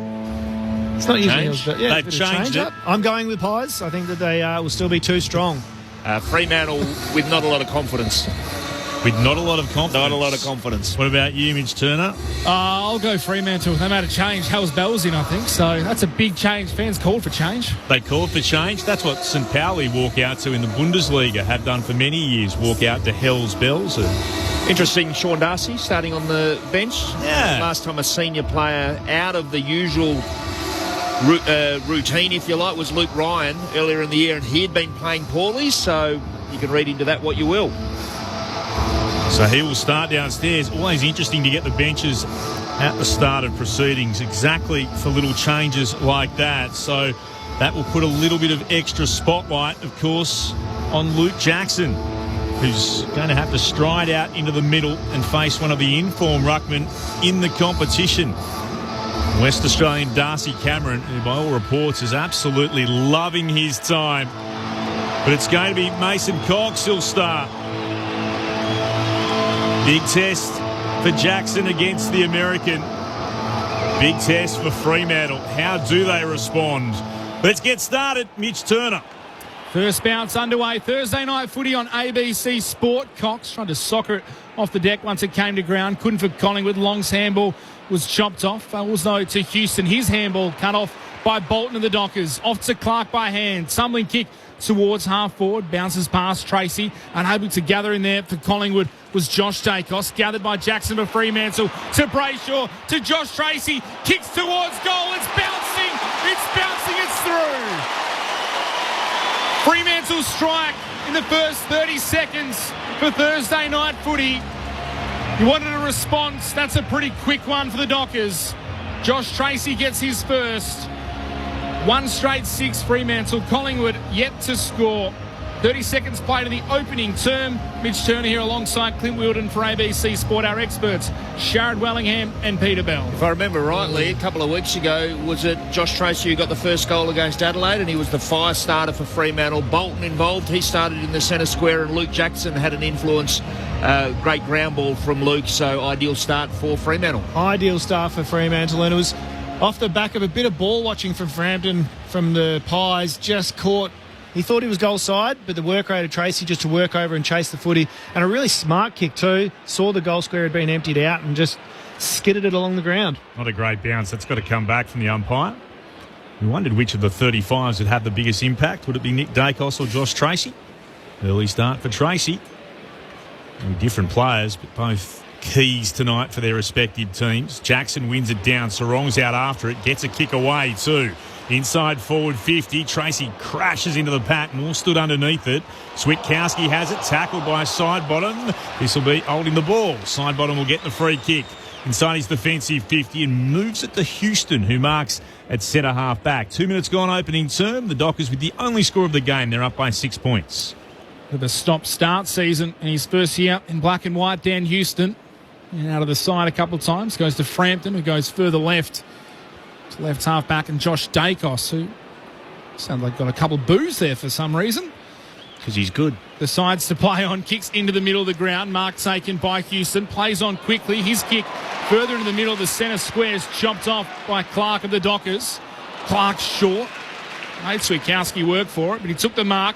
Handball to the runner. Sarong coming past. Kick inside the forward 50. Outstretched arms. Amos Can't bring it in. He'd beaten his opponent by a good 10 metres. The kick was just a bit too far. Like the mindset, though. Use the run and carry, and the turn up of the run and carry is what's really important there. Off hands, out of bounds, boundary throwing. Throwing, left forward pocket. Cox palmed it down, it bounces around and then slapped forward by side bottom for the Magpies towards right half back. They're not able to keep it in the dock as Ryan got the touch on it. McCreary followed him over the boundary line. Throw in, right half back for Collingwood. You're right, Sharad. That's not always a feature of Fremantle's game, isn't it? So there's an intent to take the game forward and move the ball quickly, particularly from that dangerous area of the ground. Ball spun back into play. Cox went straight into Jackson. Ball ricochets around. Bolton ended up with it for the Dockers. Hand pass to Frederick. Now to Jackson inside forward 50. Out to Sarong. Left forward pocket. Shoots and misses. Pushing it to the right-hand side from about 35 outs. A minor score, 1-1-7. Collingwood yet to score. 3 and a bit gone in the first. We've got our answer to the Dacos query, and it does look like Brayshaw's watching him very closely. 3 disposals for Caleb Sarong already. Dan Houston came up for 4. He tried the barrel out of fullback up the middle. It was a tumbler. Punched away by the Dockers defender in Clark. Then to Sukowski. Back to Clark. Now Brayshaw by hand. Backwards to Warner. Kicks towards half forward. Frampton v Reid. Frampton had the height and just punches it out of bounds at right half forward. Would have liked to have seen Carl Warner lower the eyes there. He had numbers that were shorter, very easy from here, I know, but he went to Murphy Reid opposed to Billy Frampton, which is not really the look you want. Will be spun back in. Right on the paint at right half forward. Jackson in front of Cox. Tapped it down. Brayshaw stood up in the tackle. Got it across to Jackson. Then to Sarong. Now to Johnson. In on goal. He sprays it right. Another minor score for the Dockers. They're peppering at the moment. 1-2-8 Fremantle. Collingwood are yet to score. 4.5 minutes into the first term. Thursday night footy on ABC Sport. Howe into the right back pocket and he finds Frampton who marks. Costly misses. They both should be in the book for goals. Goes up the corridor and finds Josh Dacos. Cameron playing well forward. He's got Alex Pearce standing alongside him at the moment on centre wing. Comes again with Collingwood out towards Howe, who marks just beyond his defensive 50. He'll trot back into the 50 arc and then he'll send it down the line. Big pack up here. Cox front position and Cameron front and then ripped away from him by Jackson from behind. What happened to man in front? It did look like it was in Jackson's hands on the way down. Yeah. Jackson kicks towards left half forward. Oh, that's a good mark. He attacks the football, Tracy. Out to get it, 50 from goal, 45-degree angle to the left. And remember, that was Sharad Willingham, Collingwood Premiership player, saying that Jackson got the key touch on it moments ago. It was also a really smart kick from Jackson, just to trace his advantage. Didn't put it on his head. Saw a little bit of a mismatch, him going up against Howe, and let Tracy do the work. His first goal came 26 minutes into the game.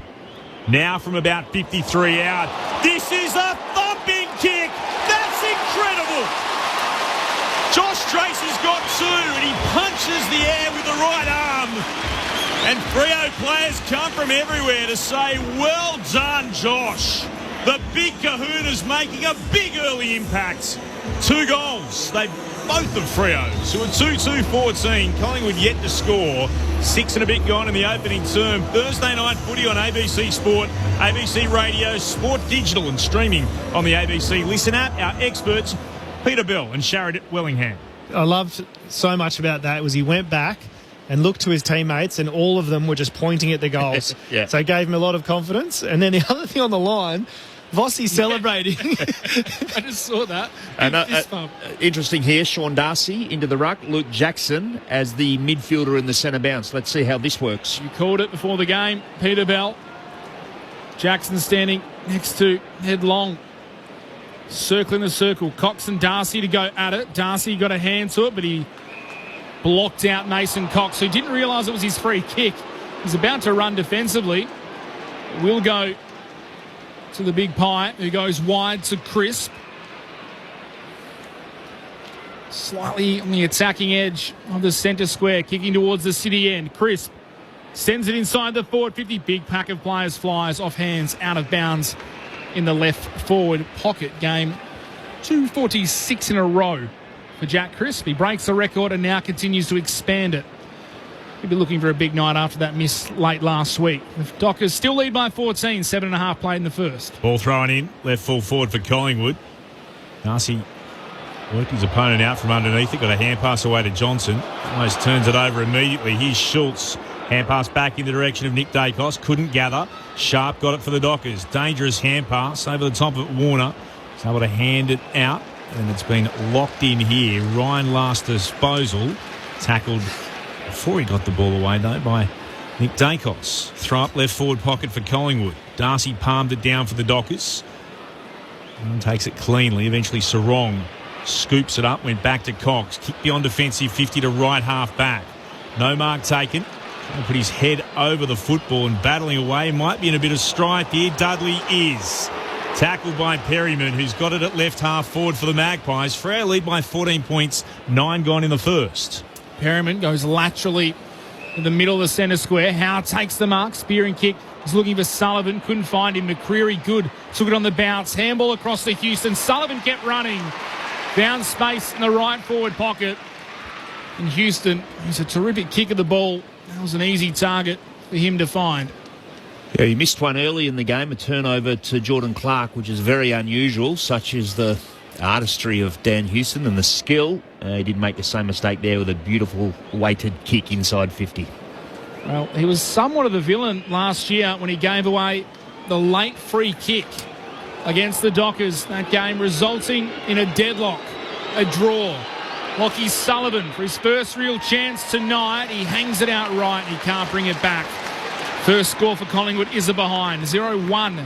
1 they are. 2-2-14 are the Dockers. Thursday night footy on ABC Sport. Here's Clint Wilden. Here's Luke Ryan. A bit of a run for the Dockers. Kicks towards right half back. Cox had to wait. Lipinski applied pressure. Cox was good enough to take the mark. Look to continue down the wing. Chance to build up here for Fremantle. What are they going to do? It's a dangerous kick from Warner, cross half back, but it worked okay to Clark and then to Pearce, who's at left half back for Fremantle. Puts it into the middle of the ground. Dudley went out after it. Quaynor got a touch on it. Spilled down though to Sarong. Measures a kick inside forward 50. Trying to come out together. Amos bounced off the chest. Got a hand pass back to Sharp. Measures a kick inside forward 50. Boss stuck out the arm. Couldn't drag in the mark. Frampton's hand pass awry to Sharp. Handed it off again. Chance for Voss to kick to full forward back there. Calm as you like more. Defensive mark in his goal square and immediately sends it long towards left half back. Oh, in front, Elliott. Too classy, too strong for Warner. Takes the mark for the Pies. Goes up the boundary line on the bounce. Take it cleanly was Hoskin Elliott. Missed the handball. Long. Goes in to gather for the Pies. Flicks it back out towards Elliott. Boundary line. Beats him to the ball. Some running repairs going on downstairs. Head knock to Tracy. Bit of blood flow from the head. Cash photograph. We'll keep an eye on that. He was cleaned up, backing back in front of that pack just moments ago. Already has 2 goals for the game. Ball back in motion. Knocked Collingwood's way. Coming in, Elliott was held by Warner as he tried to gather. Free kick, Collingwood. Jamie Elliott. Played game number 200 a couple of weeks ago. He goes into the pocket. Ball knocked away from Ryan. Comes down the way of the Pies. Crisp to Lipinski into the pocket. He kicks it straight onto the chest of the Dockers. Collingwood yet to find a goal. 2-2-14 Fremantle. 1 behind the Pies. 11.5 minutes in the first quarter. Thursday night footy on ABC Sport. Inside 50s 8-3 for Fremantle at the moment as the Dockers move it to Cox, who marks in the left back pocket. He'll head back to Warner in his defensive goal square. Oh, steps up his line. Schultz applies pressure. He's able to get the kick away. That was nervous for a moment for those in purple, and he finds Ryan hard up against the boundary at right full back. It's stuck at the moment, so Ryan has to go long. Kick into a pack at right half back. Cox was up, got a hand to it. Spilled down to Lipinski. Chance for Perryman. Kick goes over the head of Sullivan at the back. Mopped up by Clark. He's able to go on a bit of a run and takes a bounce. Still going Clark. Put on the afterburners for a moment and sends it long towards Frederick. Elite. Wonderful kick. At full pace to spot Frederick, who marks and hits the turf as he does so. Bounces back up. 3 metres in from the boundary at left half forward. The lead is on from Dudley and it's honoured.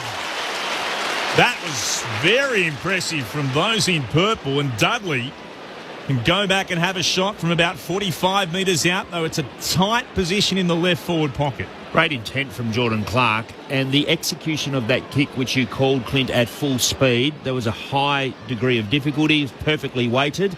Just reckon Collingwood, the skill execution had just been a little bit off early in this game, Sharad. Here comes Isaiah Dudley. And for the 6th goal of his career, we're right behind the kick. It looks good off the boot. It sails through. We'll go to celebrate with Chapman. He should also go and find Jordan Clark for that delivery. Terrific finish from Fremantle. They kicked the first 3 of the game. 3-2-20 to Collingwood, 1 behind. So the Dockers by 19 points. 13 minutes gone in the opening term. Downstairs for us on Thursday Night Footy on ABC Sport, a cash voted up. Thanks, Clint. Yeah, Fremantle's saying it's just a cut on the head for Josh Tracy. They took a fair bit of time to patch up the wound and stop the bleeding. He's just changing into a fresh jumper now and should be okay to continue. The thing I loved about that, yes, the Clark run was what set it up and absolutely started it off that individual bit of brilliance. But the patience that Frederick showed, and because Collingwood had actually done a really good job of working back and clogged up space, but there was a little channel that opened up, and it was the patience that enabled to get that inside 50 mark, which was really impressive from Fremantle. Perfect start from the Dockers, given the week they have had. All bounce in the middle. Darcy v Cameron. Darcy taps it forward. Cameron tried to do the roving, bumped off it by Sarong. Darcy went back and got it. His handball only as far as Josh Dacos. Ball turned over though. Sarong stole it. Handball across to Sharp. 55 from home. Loads up to the goal square. Getting back Frampton. Keeps it in with a spoil. Ricochets off Dudley's boot. Almost goes through. In the end, it's a rush behind, but Frampton almost knocked it back into Dudley's leg. That post looked like a bit of cooked spaghetti then. Shaking like jelly. 3-3-21 the Dockers, 1 behind Collingwood. That was a genuine wibble wobble. It's okay now. Frampton, not Dudley, I think, that caused it with the size. Oh, yeah, it was Frampton. Wasn't quite the old Lee Matthews into the behind post, but I was concerned for a moment what might happen. Here goes side bottom. Kick for Collingwood beyond defensive 50. Schultz front position. Spoiled down. Crisp gathers. Hand passing forward. Out into the direction. Trying to get it forward again is Membry. Kicks inside forward 50. Sock it out towards the boundary line. This will be interesting. What will they say here? It's going to be a ball in. How is that not insufficient intent? If that was on the wing, that is, isn't it? Well, Bobby Hill's... a tough one. It was in a contest. Yeah, Hill's gone out after I think the contest. Yeah, I think he's just tried to soccer it forward and overhit it. I'm prepared to give him that. Comes down towards Darcy. Got to shovel the hand pass out. Straight back into traffic. It's been locked in. Defensive 50, that is insufficient intent. Yeah, that is. Guarantee it. Yeah, and we've spoken about a number of times. It's always unfair on the defenders. Hill's hit it at pace. Come off the leg. Spilled down again here. This is Schultz. Was doing the rovings, had a shot at goal, and he's missed everything. It's just been touched as it's gone across the line at left full forward, though. So it's not going to be a free kick to Fremantle. It'll be a throw-in instead. Hard up against the left hand behind post. Caleb Sarong's had a big start to the game, 7 disposals. 3 clearances as well, and 3 inside 50s. Ball, though, in Collingwood's forward 50. Darcy for Fremantle. Tapped it down to Brayshaw. Handball straight to side bottom. Kick to the goal square. Big fly over the back by Will Hoskin-Elliott. He loves to get up, and he still can in game 230. He takes the mark, top of the goal square. I don't want to put the commentator curse on him, but he should not miss this. Sharad gave me a dirty look. Will Hoskin-Elliott, 15 metres out, directly in front. Never in doubt. Collingwood have their first. It's taken them almost 17 minutes to do it. But Will Hoskin-Elliott gets them on the board with the major. 1-1-7 the Pies. The Dockers, they're 3-3-21, margin 14 points. Thursday night footy on ABC Sport. Our experts, Collingwood Premiership player Sharad Wellingham, 2-time Premiership player at North Melbourne, Peter Bell. It was rather fortuitous, wasn't it? The kick was just a slam on the boot from side bottom. And I think it was Warner who was down in the goal square, and can't really do much when you're already in the ball drop and you've got someone who's able to have a launch at the ball. It is a tough position to be in. But first score for Collingwood. The Fremantle have started this game about as well as you could hope for. Just got used as the old step ladder. That's exactly what it was. From the restart, Darcy, beautiful tap down to Bolton for the Dockers. On the commentary edge of the centre circles, Brayshaw kicks towards full forward. Voss got away from Quaynor much right in front of goal. Can go back and shoot from no more than 40 out. Well, this is a crucial kick for Pat Voss's confidence. Been struggling with his accuracy before the suspension that he sustained in the Barossa Valley for the hit on Vloston. If he kicks this, watch out for a land speed record with both arms outstretched as well. Watch out for eyes from the willy-nilly high-fiving. Very dangerous in celebratory mode, Pat Voss. Here he comes. Looking for Fremantle's fourth and the instant response from 40 out, right in front. It's through. He goes leaping to his teammates but tries to keep the arms down on a few of those celebrations. Josh Tracy leant out, making sure that his face was a long way away from the high five. He knows the damage Voss can inflict, and he's put some damage on the scoreboard as well. Fremantle's lead is back to 20 points, 4-3-27 to Collingwood 1-1-7. The Dockers, they're in control at the moment. 18 and a bit minutes gone in the opening term on Thursday night footy on ABC Sport, ABC Radio, ABC Sport Digital, and streaming on the ABC Listen app. Our experts, dual premiership player Peter Bell, Collingwood premiership player Sharad Wellingham. Well, they are tall forward, aren't they, Fremantle? And Pat Voss used his body strength as opposed to Quaynor on that occasion, one-on-one contested mark. Need one or two more of those to justify the tall selection.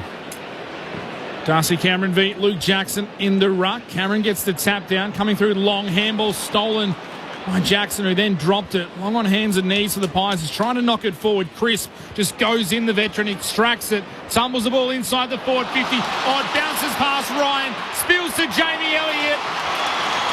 He hasn't kicked too many easier than that in his career. 20 metres out straight in front. He puts it through. Chaos ball has worked on a couple of occasions for the Pies. 17th goal of the season for Jamie Elliott. Collingwood now 2-1-13. Fremantle 4-3-27. We've played almost 20 minutes in this first term. Thursday night footy on ABC Sport. Belly, that is a really tough one because as a coach, I'm sure you want your player going at the ball. Ryan was in a really proactive defensive position in that he was playing in front of Jamie Elliott and is first to recognise that the ball's coming out and has gone at the ball. Now, I don't think that there's anything wrong with that. The ball has absolutely skittled him. And, yeah, as you said, Mitch, there's not too many easier goals that Jamie Elliott would have kicked. But I still like the attack on the ball. The elliptical ball can be a nightmare. It was for Ryan this time. Jackson wins it down in the middle, gets it to Bolton for the Dockers, kicks towards left half forward. Allen's underneath it against Johnson, brings it to ground and then picked up by Reid. And Murphy Reid takes it across the boundary line for a throw in left half forward. Shea Bolton's had the 3 centre bounces clearances so far. So I was just about to say the centre bounce dominance from Fremantle at the moment is very impressive. Big don't argue too. Can get to it in the commentary. Apologies against Dacos from Bolton a moment ago as well. Picked up here. Going forward long. Hurry to kick towards the wing. Dockers have got numbers around it. It'll come to Bolton again. Tries to get away from McCreary. Can't do so. And his kick under pressure is intercepted by Allen, who gets it at right half back. The Dockers still lead on the scoreboard. They're up by 14 points. 21 and a bit gone in the opening term. Caught on that occasion, Shea Bolton turned it over. Allen kicks it up the wing. Big fist from behind. Brennan Cox, the Dockers, punches it towards the boundary. Clever tap keeps it in play by Nick Dacos, but Johnson and McCreary both see it out of bounds. Yet to have a possession, Nick Dacos. Definitely a team defence on him. They've rotated who has been the minder. It's Wagner now. Which I don't mind. We'll get downstairs to a cash photo very shortly. Ball spun back in front. Comes down towards Jackson. The Dockers roving his own work. Trying to sharp handball to Bolton. Now Wagner. He's caught immediately. Strong tackle by McCreary. Billy, I like it because it's not putting the onus on one person. Everybody who's on him is having a real red-hot crack at shutting him down, but it's a team defence as well. Wagner standing with Dacos on this occasion. Cameron took it out of the ruck, had it knocked out of his hands, then gathers, handballs towards the boundary. Clark gathers and is tackled over the boundary line. Crowd thought there was a bit of extra. There wasn't. Ned Long's the man who got him. Jordan Clark was appealing for insufficient intent. And then just didn't go picked out. up the ball. Didn't go out. Just Grabbed the ball. Ball to be spun back in. Just attacking side of the wing for Collingwood. He's spun back in. Jackson takes front position. Palmed it down against Cameron. Trying to emerge with it. Johnson, he's been tackled. 3 directions they wrapped him up. He was lucky there. He went for the fend off Johnson. He did. Took them on. Dacos was involved as well. Instead they decide to ball it up. Cameron won this down. Straight to Nick Dacos. Hurry kick inside forward 50 to Clark. Under pressure. Just got a hand pass away. Johnson can't take it cleanly. Nick Dacos did. Clever hand pass away. That's to Long. Works it towards the right forward pocket. Hoskin Elliott puts it back towards the middle. Clark got there first. Good interception for the Dockers. It comes to Ryan. And they've got a chance to run from the right back pocket. Again to Sharp. Oh, poor kick. Had too much on it. Floated over the top of Simpson. And the mark's been taken by Perryman at left half forward. Just take the obvious there. Had numbers and tried to chisel a ball through the corridor. Perryman, ball in hand, 65 from home, kicks towards the top of the goal square. Hoskin Elliott couldn't mark. Cox doing the roving, goes off the deck, kicks the goal. Mason Cox couldn't take it in the air. Did terrifically at ground level through the right boot at it. Socketed it through. Collingwood have their third. Margin cut to 8 points. 3-1-19 Collingwood. 4-3-27 Fremantle. 24 minutes played in the first term. Our experts for ABC Sport, Sharad Wellingham and Peter Bell. Fair dexterity from the big fella there. Yeah, it was a sockered goal. Did he get his hands on it, dropped it, and then kind of drop kick almost? But he wasn't even the one who contested it, I don't think. He stayed down, let Hoskin Elliott go up and create the contest. There you go. You can watch the replay. Sharon Belly. This is what I was going to say. So who was coming out of defence there? It was Sharp. It was Sharp. Just needed to dump kick outside 50 and let the Fremantle players do the work ahead of the play instead of trying to bite off that kick. It's a really clever play. He's dropped it down with his hand, fell onto the left knee, and then it fell to his right leg and he swung the boot at it. The Dockers out of the centre, move it to Bolton. They kick inside 450. Dudley threw it on the boot. Didn't quite have enough purchase on it. Tracking it back, Perryman. Reid applies pressure. Switkowski looks to clean it out. It comes to Crisp. Then back to Howe in his defensive goal square. And he's been able to spot Cameron, who slides out to take the mark. Beautifully done. He's got it just inside his defensive 50, right up against the boundary line in the left back pocket. 25 minutes gone in the opening term. It's still Fremantle by 8 points. Thumping kick from Cameron up the wing. Hill had the sit, couldn't get over the top to Sean Darcy. Falls to Bolton of the Dockers. Little handball to Jordan Clark. Short kick to Dudley. Called play on. So just kicks it inside the forward 50, and Cameron, as he has done so much this season, floats across and takes the intercept mark. Was able to flick it wide by foot to the right back pocket. Josh Dacos takes possession and goes short beyond defensive 50 to Jeremy Howe. Chips it over the top to Harry Perryman. And the Pies just willing to play possession as he chips it further on the boundary to Josh Dacos. And he's able to work it up to Crisp, who marks in front of the interchange gates on the northern wing. With the left boot, sends it in the direction of Cox, and he marks. Exquisitely done so far from Collingwood. The kick is towards full forward. It's plenty up. Chapman got a fist on it and gathers, stole it away from Schultz. He's tackled the ground. The umpire will ball it up inside the Magpies forward 50. They just grafted territory there. Kick mark, kick mark. Get it into their forward 50. Thrown up. On down by Darcy. Ryan waited. Bolton couldn't pick it up. Brayshaw could for the Dockers to Frederick. Looking to move it out towards Simpson. Not a great kick beyond defensive 50 though. Came off Howe's shins. Crisp shovels a hand pass forward. Then towards Nick Dacos. Lovely hand pass. It's onto side bottom, but he misses from about 40 out. Kicking in line with the right hand behind post. Normally you'd back him from there. 4-3-27 the Dockers. 3-2-20 the Magpies. 27 gone in the first. Clint Wilden alongside Mitch Turner in commentary on Thursday Night Footy on ABC Sport. Short kick into Pearce from Clark. Has not slowed down. Steel side bottom, has he? The left peg still got the distance comfortably. Just not the accuracy. Pearce goes wide to the 50 gamer. And Heath Chapman wearing the blue boots tonight. Called to play on. Kicks up the wing. Tracy in front. Strong mark. Right on the logo on the broadcast wing. He's kicking to the middle, though. Chopped off by his former teammate. Now Pye in Schultz. Schultz goes inside 50. Going back, taking the mark is Jamie Elliott.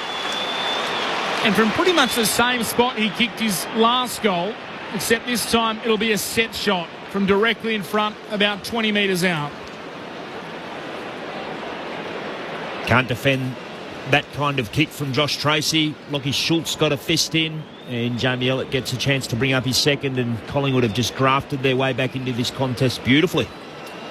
To draw the Pies back within a solitary point. Jamie Elliott directly in front, goal number 2. Collingwood are right back in this game. A fast start from Fremantle. They kicked the first 3. Collingwood have kicked the last 3. 4-2-26 the Pies, 4-3-27 the Dockers. 28.5 gone in the first term. Thursday night footy on ABC Sport, live from Perth Stadium.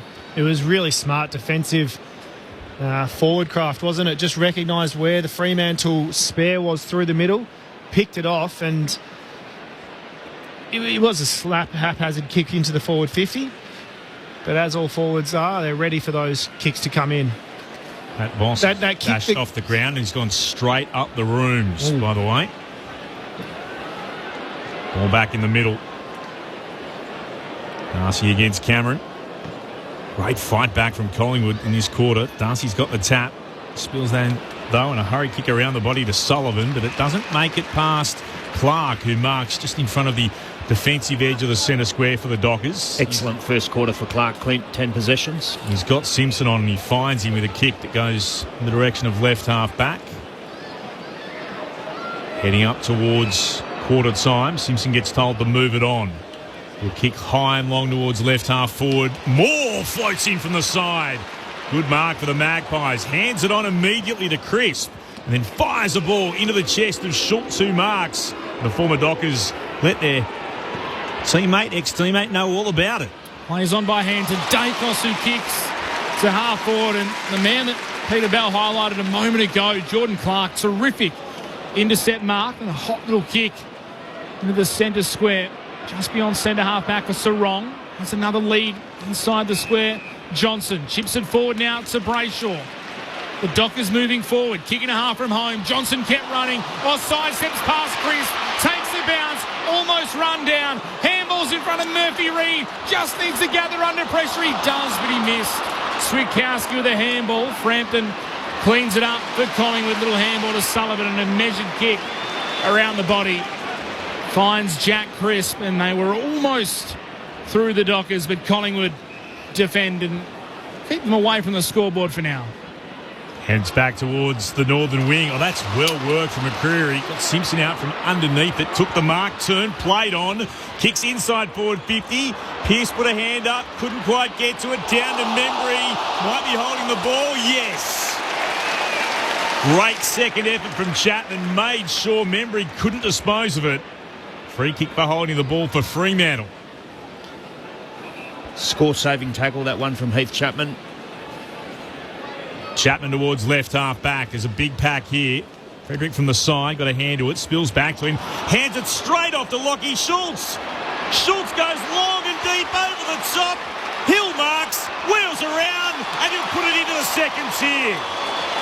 Oh, calamity for Freo right on quarter time. And the Magpies have hit the fronts at the 32-minute mark of the first. 5-2-32. To Fremantle's 4-3-27. It's a 5-point lead to the Pies. And almost a 12-point play. Matt Johnson just far too casual, entering 50. He got run down and Fremantle squandered their opportunity and goes up the other end. And where Fremantle were inefficient, Collingwood were deadly efficient. Lockie Schultz. It wasn't a goal-saving tackle, but he got enough on Johnson in that instance, and then he was the one who puts it inside forward 50 for the second time. That's resulted in a goal.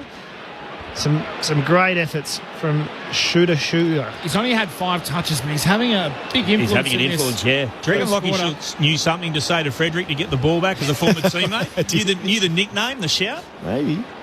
Fremantle haven't scored in 13 minutes. Not a goal. They haven't scored in 13 minutes. Ball back in the middle. Darcy taps it straight down to Sarong, who is Wrapped up by Sullivan. Will go again. Not long left in this first term. Ball up in the air. Cameron down to Sullivan. His handball ricochets off the Dockers player, and that'll be all she wrote for the first term here at Perth Stadium. Collingwood,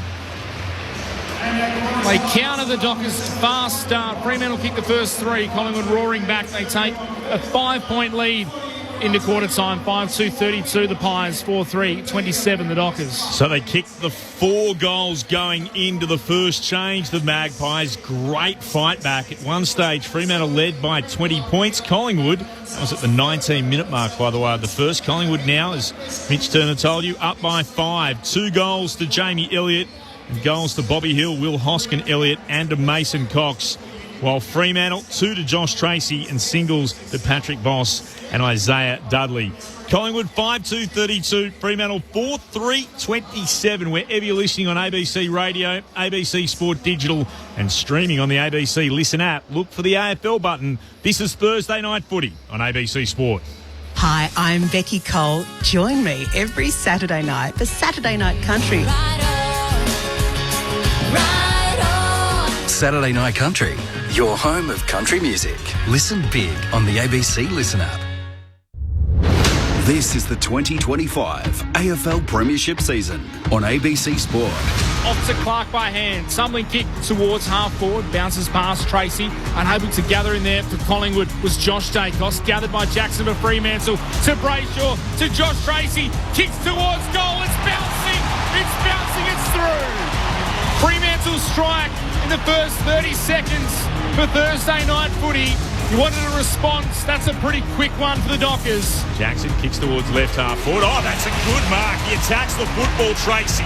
Out to get it, 50 from goal, 45-degree angle to the left. Now from about 53 out. This is a thumping kick.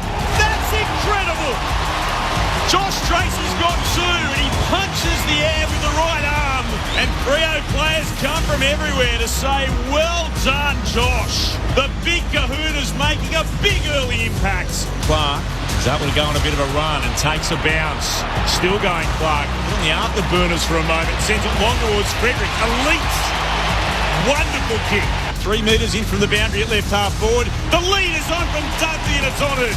Very impressive from those in purple, and Dudley can go back and have a shot from about 45 metres out, though it's a tight position in the left forward pocket. For the 6th goal of his career, we're right behind the kick. It looks good off the boot. It sails through. Darcy for Fremantle, tapped it down to Brayshaw. Handball straight to side bottom. Kick to the goal square. Big fly over the back by Will Hoskin Elliott. 15 metres out, directly in front. Never in doubt. Collingwood have their first. Chris tumbles the ball inside the forward 50. Oh, it bounces past Ryan. Spills to Jamie Elliott. He hasn't kicked too many easier than that in his career. 20 metres out straight in front. He puts it through. This is ABC Sports coverage of the AFL. On your radio. ABC Sport Digital. And on the ABC Listen app. It's been a cracking opening term at Perth Stadium. Collingwood down by 20 points as we were about to enter time on in the first. Lead by 5 at quarter time. What have you made of it? Peter Bell and Sharad Wellingham. Highly entertaining contest. Great contest. For the large portion of that quarter looked like we're on Fremantle terms, really. A couple of costly misses to Johnson and Sarong. Goals they would have dearly have loved to have kicked, and Collingwood are the number 1 scoring team in the AFL over the last month. Yep. And you can see why. They just capitalise on opportunities that they create for themselves. Lockie Schultz get a fist into a kick inboard from Josh Tracy. Goal. Michael Frederick goes boundary with a handball instead of driving legs corridor. Ends up being a turnover kick. Goal. And they just slammed on 4 goals really quickly, really efficient, and they look really easy. And that's what Collingwood do with their scoring. They take their chances. They make it look like it's easy, whereas Fremantle... Got to work for it, don't they? Got to work for it. You know, Johnson, too casual going inside 50, ends up squandering that opportunity. You just love the way Collingwood can turn half chances into scores. And you put that down to a lot of talent that they have in that forward line, but for me it was the wrestling of momentum through the middle of the ground. I thought the Fremantle started really well and had some good centre bounce and clearance around the ground ascendancy, but they just weren't able to continue that throughout the quarter, and Fremantle, got halted pretty much, didn't they? Collingwood fought back the momentum. While they didn't get any clear takeaways, they probably just went, look, let's stop getting beaten and letting Fremantle out the front. And so we saw that was a big halt in momentum that I think went a long way for them being able to play the transition game where we might have gone away from the centre, but then they were able to transition from end to end far too easy. And I just love the way that they slip into different modes of ball movement. They'll go quick when they have an opportunity to. They take what the opposition give them. So if Fremantle going to give them kick mark, well, they took the ball from defensive 50 all the way inside 50 without Fremantle laying a hand on it by 3 consecutive uncontested marks. Just well-drilled, experienced team.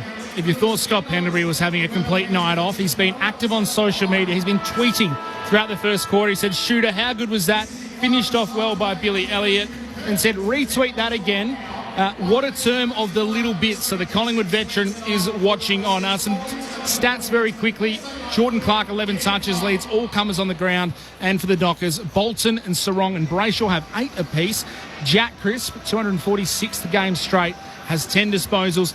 Jeremy Howe has 6. Nick Dacos, a little quiet in the first quarter, just 4 disposals. The clearances, the Dockers up 11-7 response from there. The tackle count, though, 17-8, the way of Collingwood. It's just 8 tackles in the first quarter for the Fremantle Dockers. They trail Collingwood by 5 points. What do Fremantle do now? They know there's pressure on them, and Collingwood have applied a ton of it in the last 10 minutes or so of that opening term. Big first quarter for Shea Bolton. 5 clearances in his 8 disposals. He's been really clean, taking first option. Have really liked his game thus far. And don't argue on Nick Dacos as well, who's currently standing alongside Andrew Brayshaw. It's Jackson versus Cameron in the middle. Let's go. Second term underway. Cameron wins it down from the bounce. Spills low to the Dockers. Sarong gave it to Bolton. He'll take a bounce in the centre square. He'll kick towards right half forward. Stretching out Frampton. Can't mark. Josh Dacos tries to pick it up. Dudley applies pressure into the left back pocket to Howe. Hand passes over the top of everyone. It'll tumble across the boundary line. It'll be called a throw-in. Dockers fans appealing for insufficient intent. Not to be. Ed Allen was close enough. Son of the former Fremantle captain in Ben. Also a premiership player also with Hawthorn. Throwing in again. Jackson wins this time against Cameron. Tapped towards the ground by Brayshaw, who follows up after it, but the ball beats him across the boundary line right where we were just moments ago. Throw in again. Right half forward for Freo.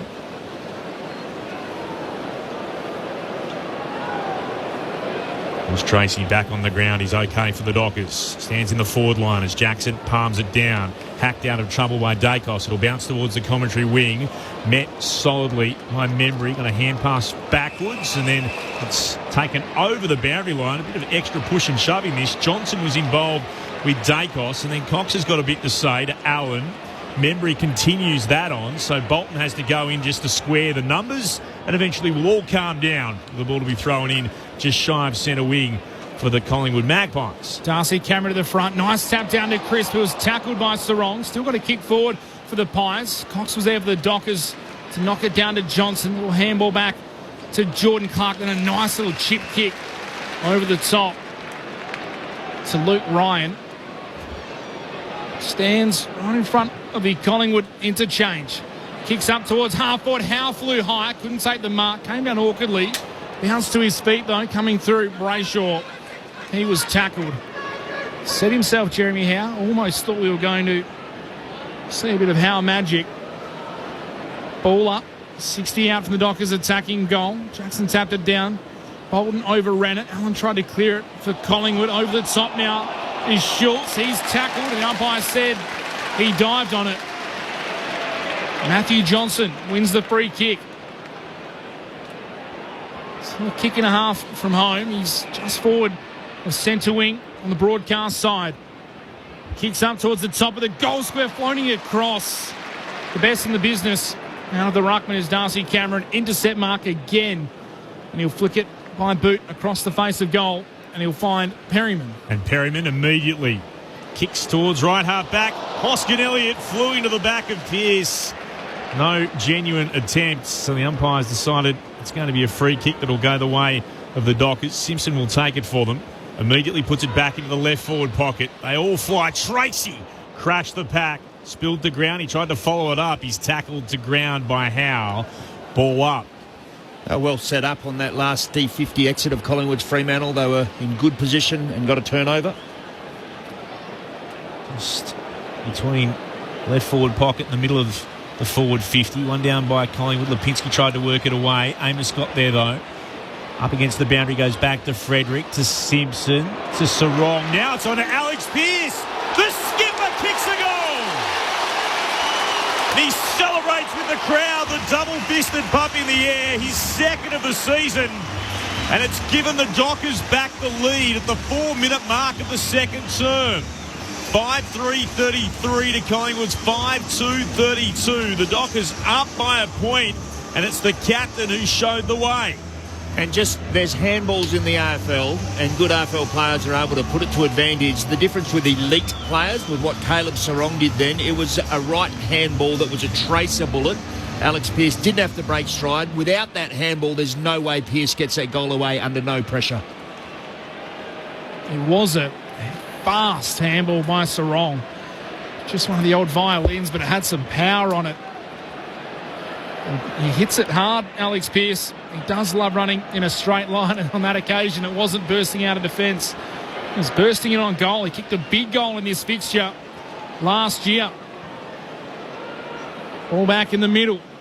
Cameron for Collingwood tapped it towards Sidebottom over Renner. Dacos, the Nick variety. His handball went straight into the path of a Docker. Clark has Sidebottom at company, couldn't gather, thought he was taken high. Late call. It was a late call, but it was probably there. It'll be a free kick to Jordan Clark. Disposal 13 coming up. Decides to use Ryan by foot laterally. Ryan kicks up towards right half forward. Johnson takes the mark.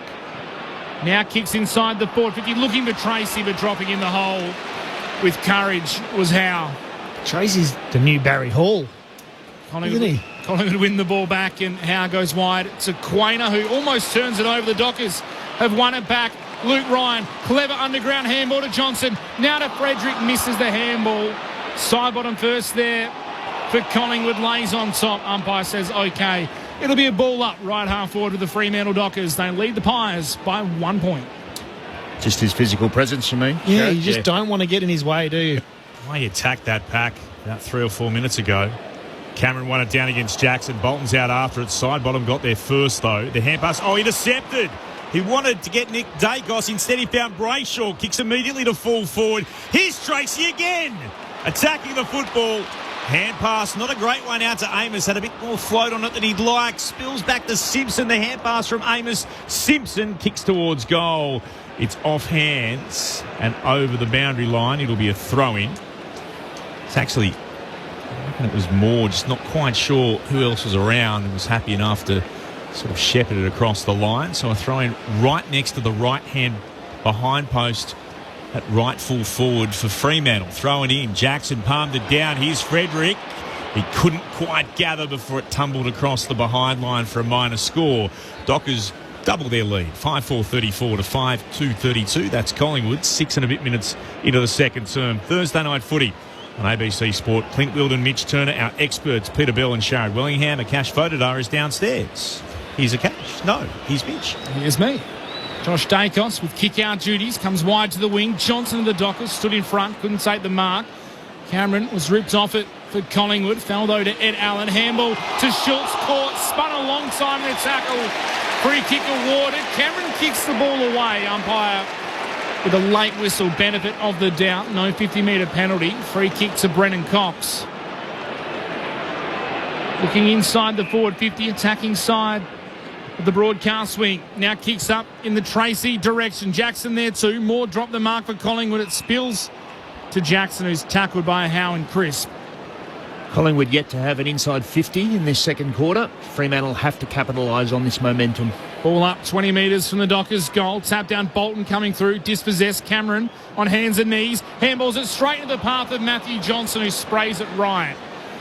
Minor score for the Dockers. 5-35 Fremantle, 5-2-32 Collingwood. 8 minutes played in the second term. Nice little moment, Alex Pearce. Little message on the wrist. Little kiss and a bit of a moment Most likely to Cam McCarthy. They move it beyond defensive 50. Collingwood comes to Cameron off his hand. Spill down to Crisp.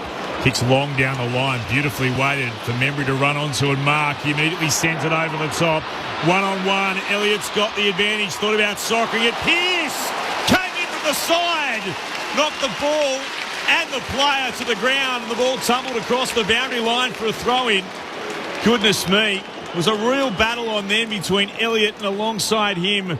Looking to try and get to it was Warner, but then Pearce made the extra counts. If you can't get the ball, just take player, ball, everything you can. Great play from the Fremantle captain.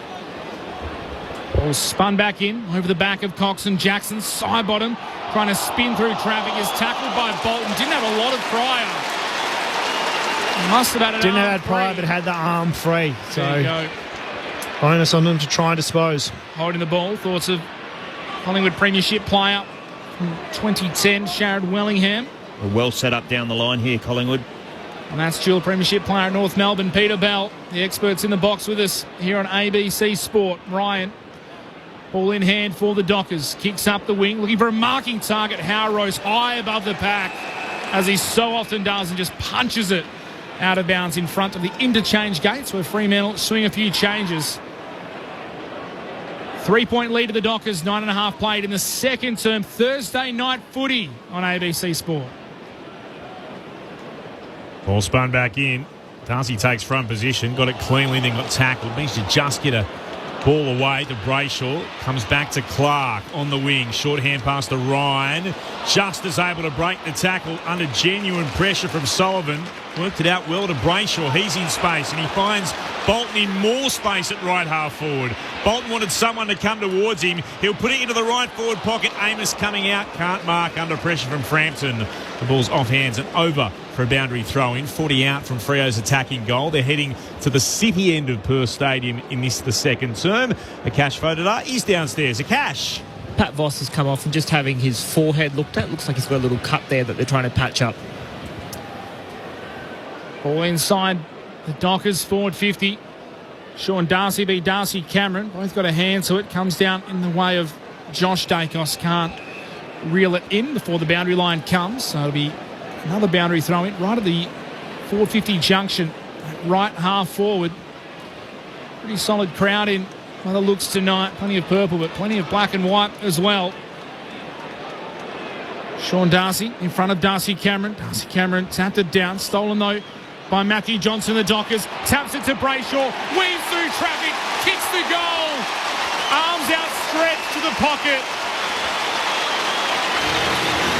Fremantle get their second of the term. And they push their lead back out now to 9 points.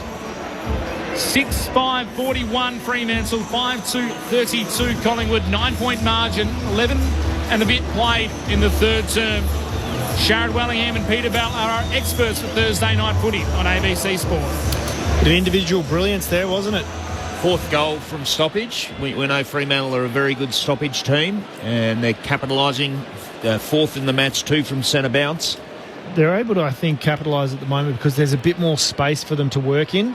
So it's not dragged into the trenches type stoppage stuff. All they need is a metre and a half, and they're able to break away and use their assets like we just saw there. I think a few Collingwood defenders collapsed into Shea Bolton there and left Andy Brayshaw all by himself, and he was good enough to put a step on and kick truly. Just watching right below us at the moment, Nick Dacos, a lot of work being done just above the left hip.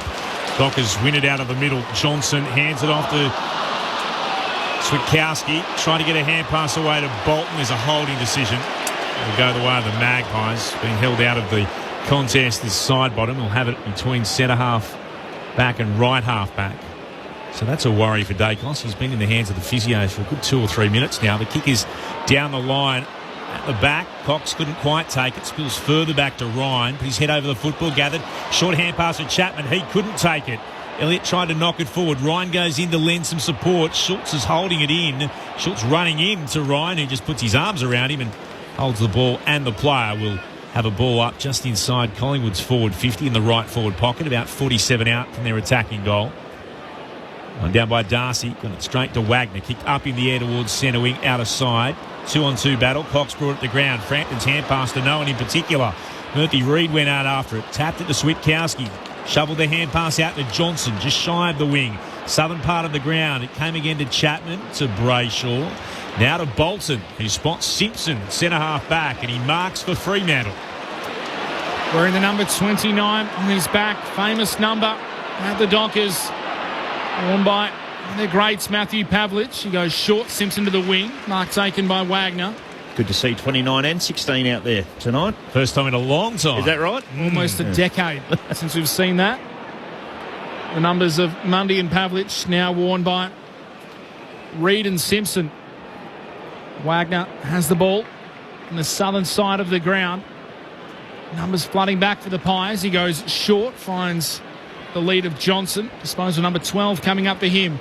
Now sees something he likes inside the forward 50. Kicks in the Tracy direction. Howe knocked it down. Houston at ground level. His handball was parried away. Falls though on the second attempt to Josh Dacos. Goes wide by hand to Lipinski. Measured kick outside defensive 50. Crisp. Forced out of bounds by Heath Chapman. Jordan Clark, 14 disposals, leads all comers on the ground. Crisp has 12 disposals. The Dockers lead by 9 points. A cash voted out downstairs on the boundary. Yeah, Clint was right. Nick Dacos is just pointing to his left hip, but he's had that worked on and he's all good to go. And just to add to Belly, good to see 32 out there as well. He's been out there for a bit though, Akash. That big combination. Bill Pavlich Mundy. Where's 21 for Collingwood? Thrown up in the middle. At home. The other side. Sorry, distracted. Darcy won it down. Chris got a hand pass away for Collingwood towards the wing. Bolton intercepts. Gives it to Warner, then to Cox. Run down. Got tackled. Hill got him. Had no idea he was lurking behind him. And Bobby Hill said, thanks very much. I'll take the free kick for holding the ball. Pretty much on halfway. The outer edge of the centre square. Goes on a run and spears it inside forward 50. That was beautifully done. And Long can mark on his chest.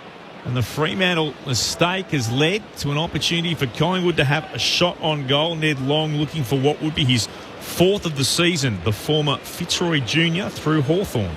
Great. Really smart, wasn't it? Great kick, wasn't it, Bobby Hill? But just recognise that he's got Cox on the mark. He's got a bit of time. Everyone thought he was going to dump it long. Ned Long, 45-degree angle to the right. Kicks from 47 out and kicks truly. Good game of footy unfolding here at Perth Stadium on Thursday night on ABC Sport. Collingwood cut the Dockers lead back to 3 points. 16 gone in the second term. The Magpies 6-2-38. The Dockers 6-5-41. Peter Bell and Sharad Willingham, your experts. He just tricked everybody. Played on, making everybody think that he was going to dump it long. And Fremantle could see was sagging back. Yeah, it was Shea Bolton. He was hedging towards a long kick. Yep, didn't go long, went short, too long. Yep, too long, who nailed it, and he's really flourishing at the moment. They've found a player here, the Pies. Yeah, certainly have. Don't laugh. You were happy with that. Yeah, a little chuckle after you. Pretty good. Too long. They didn't want him at Hawthorn, 5 games. He's reinvented himself at the Pies, and the internal ratings of Ned Long now really starting to match the external ones. Ball back in the middle. Darcy, favoured by the bounce, couldn't get it to a teammate. Now crashing in. Sarong, tackled by Schultz. Former teammates, now opponents. We'll have another ball up. Still inside the centre square. Darcy beat Mason Cox. Darcy had a couple cracks at it. Got the handball to Sarong. Too hot for him. Schultz was held. Darcy grabbed him in the contest. Will win the free kick. No one stands the mark. Lockie Schultz goes quickly. Attacking edge of the centre square. Kicks in the forward 50. Unable to take the mark was Dacos. But he was held. Grabbed in the marking contest. Nick Dacos coming out of the deep full forward line. Free kick will have the set shot about 25 metres out. Slightly worse than 45-degree angle to the left. Defending long kicks inside 50 is not where Corey Wagner wants to be, and infringed, and you'd think that Dacos will make him pay the maximum. He's had a quiet night by his standards so far. Nick Dacos, the set shots, sneaks it through. The Collingwood fans at the Farmer Freeway end of the ground rises one. Their little champion trying to pull them back into this contest. Collingwood are in front, 7-2-44 the Pies. Fremantle 6-5-41. 3-point lead to Collingwood 18 minutes into the second term. A little bit of afters after the goal as well. Showed Wellingham, Peter Bell, our experts for ABC Sport. It's poor manning of the mark. Lockie Schultz, slow play. No one went to man the mark from Fremantle. He was able to waltz in, and I think the only reason he had to kick, other than picking out an option, a one-on-one, was someone had to come from behind to apply that pressure. No coming forward pressure on Schultz then. That's a good call. Dacos just protected the ball drop. Playing out of the full forward goal square right now. Yeah, Wagner panicked and they've decided to have a look at that, leaving Dacos deep forward. Couldn't argue with the free on both arms. Collingwood forwards also up to the top of the 50. You know, he's got 35, 40 metres all to himself, Dacos. Cox palmed it down. There's an opportunity again for Sullivan. Goes back, gathers and kicks with the right towards right half forward. It travels the pack. Warner got there first against Schultz. Hand pass to Clark for the Dockers. Looks to stab it, kick short to Brayshaw. Hands it on to Chapman. Hand pass in front of Dudley. Gathers on the run. Centre wing, southern side, and kicks the left half forward to Tracy. Here's the other 35 on the ground. Tracy goes long and too long that time to Quaynor. Had Jai Amos out, needed to hit the leading player. Unbelievable kick from Dudley, by the way. It was perfect. Unfortunately. Next one. Quaynor, clever, just stepped inside Frederick. Just neatly done. Kicked into the middle of the ground. Fighting up Membry. Mark side the centre circles. Bobby Hill's all on his own. He takes the footy, goes short, hits Nick Dacos on the chest. At right full forward. And they're getting stuck right into Wagner. Dacos had the full 50 to work in, but you really can't defend that sort of ball movement. Could Andy Brayshaw have made more of a contest in that marking contest against Membry? Maybe. Potentially. Just had to put some body on, make sure there's a big collision there. Membry was able to mark it and play on. Nick Dacos looking for back-to-back goals. Ooh, he's missed. Tight angle to the right, but only from 25 out. Minor score. 7-3-45. The Magpies up by 4. The Dockers 6-5-41. 21 gone in the second. This is ABC Sports coverage of Thursday night footy from Perth Stadium. Ryan, kick-in duties for the Dockers. Out wide to Cox, who is held. Wins the free kick in Brendan Cox it is. Stays with the Dockers. A little chip further afield. Down the southern wing to Chapman, who has lead presenting from Voss. Attacking side of the southern wing. Patrick Voss, ball in hand. Headband around the head. Bit of strapping. So he kicks inside the forward 50. Tracy has the sit. Goes over the top of everyone. Falls in the lap of Darcy Cameron. That'll be another intercept mark for the big man from Collingwood. Goes by hand to Josh Dacos, who comes wide to left half back. And Quaynor takes the mark. Just lost their connection inside 50 this quarter, Fremantle. Quaynor back into the middle of his defensive 50 to Frampton, who plays on immediately. Kicks out wide to right half back. Didn't quite hit either of the teammates in Lipinski or Moore. The captain goes back into the Pies. He's tackled. Dispossessed. Jordan Clark wins the free kick.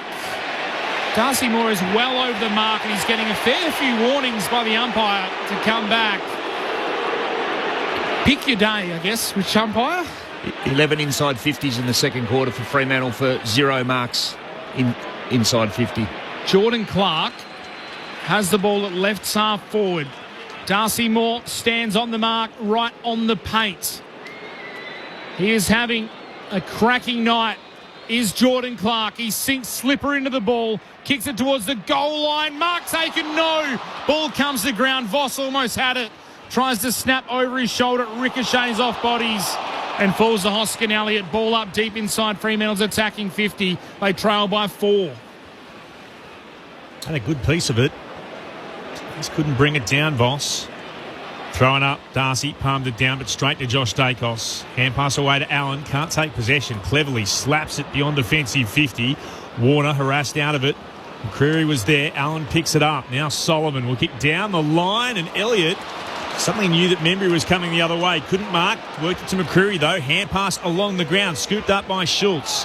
He was tackled, but got a hand pass out to Allen. Collingwood slick now. Through Elliott to McCreary. Into the left forward pocket. Oh, guess who? Dacos marks, and he had it quite opening quarter and a bit, but he's been involved in everything in the last 10 or so. They bludgeoned their way forward then, Collingwood, and they did it just by want and being tougher. And continuing to turn up. Ed Allen was the one who first... Here comes Nick Dacos. Sent it towards goal. It's floating across the face towards right full forward. Didn't have the distance or the accuracy. Off hands down to Lipinski. Tackled immediately by Dudley. Ball up. Right forward pocket for the Maggies. They lead by 4. 24 gone in the second term. Thursday night footy on ABC Sport right around the nation. Membry to do the ruck work for the Pies. No one stood next to him. He takes it out of the ruck, tried to handball it to Hill. It was cut off. Comes back to Membry. His kick smothered. Falls in the lap of Brennan Cox. And Bobby Hill wraps him up in a tackle. They edge slightly closer to goal. Collingwood just outside Fremantle's defensive goal square. Membry to go head-to-head this time with Jackson. Jackson reaches over the top into the path of Wagner. Went without it. Ball comes out to Lipinski. Steps around Dudley. Snaps on the left, and Warner, like a goalkeeper, marks it on the line. The only difference is if you step over the line in the round ball game, it would be a goal. It's not. Fremantle have it back on the last line of defence. So Warner on a bit of a trundle and then kicks towards right half back. And that's well marked by Tracy. Just broke away from Frampton. Reached up, caught it at its highest mark and quickly plays on. Kicking towards right half forward. Another good mark. That's Amos. And then he gets taken to ground by Howe. Dockers wanted 50. Not enough in it. Amos will go short and stabs it. Just kick it away from Darcy Cameron. It came away to Sharp, back to Amos, now to Sharp, runs the 51 out from goal. He decides to go over the top. Cameron was on the goal line stretch, couldn't reach. It's through for a Dockers major. And Fremantle are back in front. They're up by 2. 7-5-47 to 7-3-45. Jeremy Sharp with his third of the year to give the Dockers a 2-point advantage. 25 and a bit minutes gone in the second term. Our experts, Thursday night footy on ABC Sport, on ABC Radio, Sport Digital, and of course streaming on the ABC Listen app. Peter Bell and Sharad Wellingham. I'm assuming Sharp got called to play on that first kick. Yeah, okay, so I was thinking why you're playing on there, but obviously called to, and they worked it out, Sharp and Amos. In the end, Sharp kicks the goal, but Darcy Cameron was looking ominous, perfectly positioned, so they had to find a way either over him or to the side of him. In the end, it worked. Wouldn't say it'd be a play that you'd want to replicate. By design. or by design, that's for sure, but they found a way. I feel like Fremantle have got a lot of options in the forward pocket, which they need to start biting off. Hit up leads. Voss has led for a few that haven't been honoured. Luke Jackson beat Darcy Cameron. Ball tapped out towards Sarong. McCreary ran straight past him. Gathers it for Collingwood. Kicks inside the forward 50. Clark with a big fist. Punches it back in still though. Still inside the middle of the defensive 50 for the Dockers. Membry gathered. Gave it to Jack Crisp. Little sidestep. Throws it on the boot. He kicks this goal. Jack Crisp. It might not quite make amends for last week's goal, but it's a valuable one for Collingwood. 8-3-51 the Pies, 7-5-47 the Dockers. 4-point lead restored for Collingwood. 26.5 played in the second term.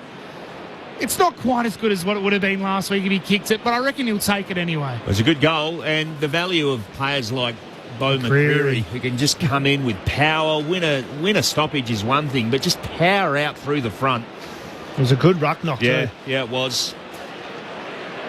Yeah, the beauty of being able to say, okay, Nick Dacos, you're not running on all cylinders at the moment. Just go plonk yourself in the forward 50, goal square. McCreary go up and have some damage in the centre bounce. It's a great position to be in. Other subs required yet. Neil Erasmus and Oleg Markov for the Dockers and Collingwood respectively. Bounce in the middle. Cameron with Jackson with a more telling touch, I reckon, against Cameron. Spilled down towards Johnson.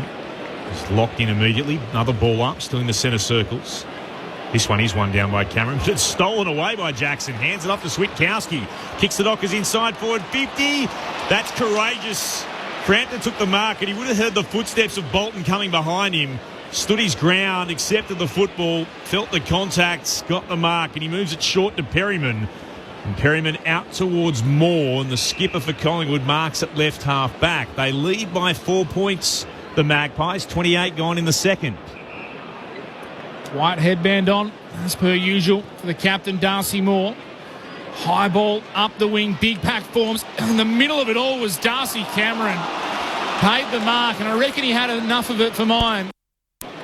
He looks to the bench for a bit of instruction too. They're telling him how long he's left in the quarter. 28 and a half played in the second term. Goes short, very short to Josh Dacos. He's called to play on. Kicks inside the forward 50. Luke Jackson couldn't mark for the Dockers. Cox, brilliant below his knees. Handball to Ned Long. Spins out of a tackle. Gives it to Membry. Snaps towards the top of the goal square. Going back with courage. Warner can't mark for the Dockers. Slammed to ground by McCreary. And the non-officiating umpire in the middle of the 50 has called it a dump tackle against Collingwood. The umpire a metre away or a few metres away said it was fine. The umpire 35 metres away said no. It's a free kick to Fremantle. Warner goes right to Luke Ryan. Definitely a dump tackle. Fortunately, no real damage done, so Crewe doesn't have to worry about anything else than the free kick as Pearce kicks and then sliding back. Simpson had to go down low onto the turf to complete the mark, and Dacos was right there in the nick variety. So Simpson kicks Fremantle beyond defensive 50, and Amos is, he's able to work Howe out from underneath the football. He takes the mark. He's between left half back and centre wing, southern side. Comes back to Simpson. Simpson could go to Ryan, who led up towards centre half back. That's ignored. He'll go right back inside his defensive 50 to Clark. Plenty of metres to work with now. He'll get told to move on. He just stands there and waits. No Magpie comes to him. He goes up the corridor and finds Wagner marking the top of the 50-metre arc, and then there's a free kick. Someone encroaching on the protected area. This will bring Wagner right up to be just forward of the centre circles. A player running by wanted the football in Simpson. Wagner instead kicks long towards full forward. Spoil came from Moore. It's down to Tracy though. Hand pass to Amos. Throws it on the boot. Wobbles it towards goal. Not enough on the kick. It drops down to Josh Dacos, who marks defensively. The kick goes looking to Houston. He can't mark, and it's over the boundary line for a throw in at right half forward for Freo. Maybe should have just had a shot there. Again, easy to say from here, but just got to take those chances. Really good teams, they take those half chances and capitalise, like Collingwood have tonight. It's the second time he's kind of handballed instead of taking the shot. Josh Tracy didn't work for the Dockers on that occasion. Jackson in the ruck stole it from his opposing ruck in Darcy Cameron. Ball is tied up though. 60 out from the Dockers attacking goal. Cameron v Jackson. Jackson reached over the top. Cameron tried to take it out of the ruck. It falls down to Sullivan. His handball to Crisp. Lost it, then regained it. Right foot tumbling kick up the wing. Luke Ryan first there for the Dockers. Has Membry hot on his heels. His tumbling kick forward is marked by O'Sullivan. The Pies have it back. Still plenty of time to score for both sides. It's a 4-point lead to the Pies. Sullivan's called to play on. Kicks a high ball up the wing. Cox in position 1A. Couldn't mark. Falls down to Chapman of the Dockers. Step through one. Caught by the second. Holding the ball. Advantage paid. Cox flicks it forward to Crisp. Runs to 45. Handballs to Jamie Elliott. Snaps on goal. Right to the goal line. It's a goal. Jamie Elliott has his third. Collingwood extend their lead to 10 points. 9-3-57 the Pies, 7-5-47 the Dockers, and that's about as red as a red time goal can get. 32 minutes into the second term. Thursday night footy on ABC Sport. Our experts Sharrod Wellingham and Peter Bell. Just recognising stage of the game. I'm not sure if you noticed, but Collingwood had called up nearly everybody up to that stoppage. They had 2 players forward of it and were willing just to lock that down. Quick kick, the haphazard kick from Ryan to a turnover, and they just recognise that they've got to go off it. Bang, bang, bang. 3 possessions, goal to Jamie Elliott. Yeah, well identified by Big Mason Cox. Knew that Chris was goal side. And what a player to release it to, by the way. He set it up for Jamie Elliott. 3 for Elliott in the first half. Bounce of the footy in the middle. Cameron won it down. Out after it, though, is Brayshaw. Got it off to Bolton for the Dockers. Maybe one last chance. Kicks inside forward 50. Spoiled by Moore at the back. Spill down to Johnson. Switkowski looks to go short. Can't find his target in Amos. Needed to do better as the siren sounds. Once again, Fremantle so guilty of butchering chances. And there's a little bit on Will Clark off the and ball. Dacos. That's Nick Dacos and Jordan Clark exchanging words. Yeah, plenty being said between the two of them. In fact, one of the umpires has had to go across just to calm things down. But so often we see Fremantle with those sorts of opportunities. Choice between A and B, and they take C and completely miss everything. But Collingwood, that's a terrific performance. They're up by 10 points. Went down to a Cash Fodedar. What have you got for us, a Cash?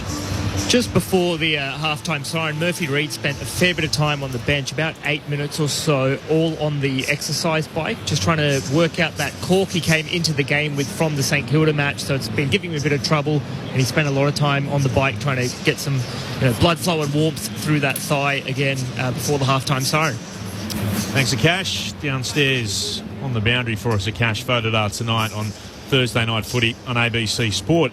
So Collingwood lead by 10 points at the half. They led by 5 at quarter time. 9-3-57 to 7-5-47. The goal kickers, Jamie Elliott's with 3, which, by the way, takes his total goals in his career to 306. So he's one shy of equaling Chris Tarrant's 307 goals, which will put him equal 14th in Collingwood's leading goal kickers of all time. So Elliott with 3. Bobby Hill with 1, Jack Crisp with 1, Will Hoskin Elliott with 1, so too Nick Dacos, Ned Long and Mason Cox. While for Freo, Josh Tracy has got a couple singles to Brayshaw, Sharp, Voss, Pearce and Dudley. Every time they've been challenged, Collingwood, they've been able to find their way back into this game, but it's been terrific to watch so far. One of our experts made of it. Hall of Famer Peter Bell, Premiership player Sharon Willingham on ABC Sport. I think it's an efficient team against an inefficient team in many respects. And just going through second quarter stats alone, where I thought Fremantle had a lot of footy. Well, in fact, they had the ball 87 times compared to Collingwood's 75. They had 16 inside 50s compared to Collingwood's 9. But, the important stat, Collingwood 4 goals to Fremantle's 3. And even though Fremantle had all of those looks inside 50s, just the connection with their forwards missing, 0 marks for the quarter. I mean, Collingwood only had 3 themselves, but they're pretty important. That's tying off your work, and that's what Collingwood have been able to do. Efficient team, make the most of their opportunities. And think about where those marks were. They were relatively close to goal in a really good finishing position. Yeah, so, and they've earned this 10-point lead at half-time, and you have to ask the question, what sort of thoughts will be going through Fremantle minds at the moment with all the pressure? Collingwood have come over here, they've managed a few key players, and they've really taken it up to Fremantle and capitalised not only on their own good work, but capitalised on some really poor errors from Fremantle as well. Having said that, it's been a good response from Justin Longmuir's team, but you just wonder, against that experience and efficiency that Collingwood have, you wonder whether Fremantle can stay in touch in this game. It's going to be a fascinating second half. It is going to be fascinating, and the numbers that you spoke to, there's also the clearances. Fremantle, absolute dominance, 25-16 in terms of clearances. They've definitely got their hands on the ball, and they're getting field position, but they aren't able to capitalise on it. They're not able to lock it in. They're not able to get repeat forward 50 stoppages. It's going in there, and if they're not scoring or, scoring a behind, it's coming straight back out, and Collingwood are able to transition. I think that's what's got to be frustrating for Fremantle at the moment, is their ability to transition from one end all the way to the other. And it doesn't have to end up in a goal, but I think we may have seen more forward 50 goals. And the forward 50s, the inside 50s are 21-30 in favour of Fremantle as well. So it's going in, but it's coming out far too easy. And just the flexibility and how they're all on the same page, the Pies, as an experienced team. And, they won a premiership not too long ago. But Nick Dacos, not having a great day for a while, comes onto the ground. They put him forward. They say, hey, we like this matchup. Is Wagner going to go all the way? Okay, so what happens? They clear out the entire forward 50, and he gets, 2 or 3 shots a goal for the quarter. Game awareness is just the IQ is so high level, and like you said, everybody being on the same page and knowing what's required at any given moment. We talk about Tracy not taking his moments when he's got his hands on the ball inside the forward 50. Love to see. He's got the right to just take a snap and have a shot on goal, doesn't he?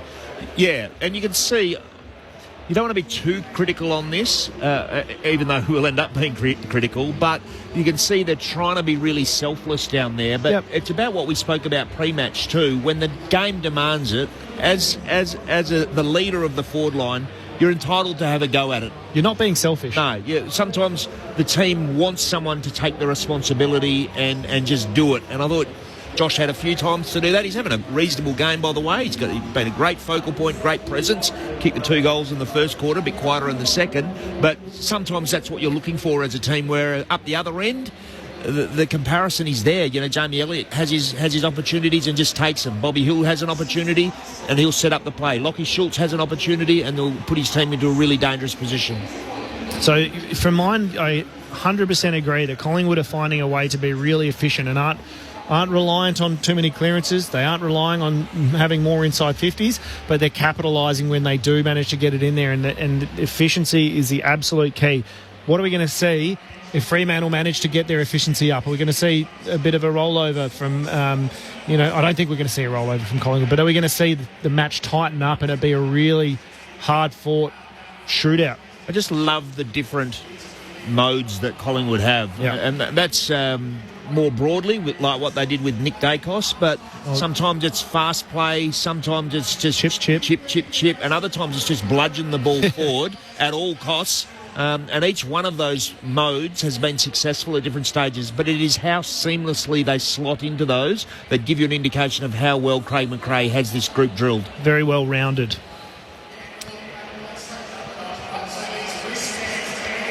Just so typical of Fremantle in that game. Really.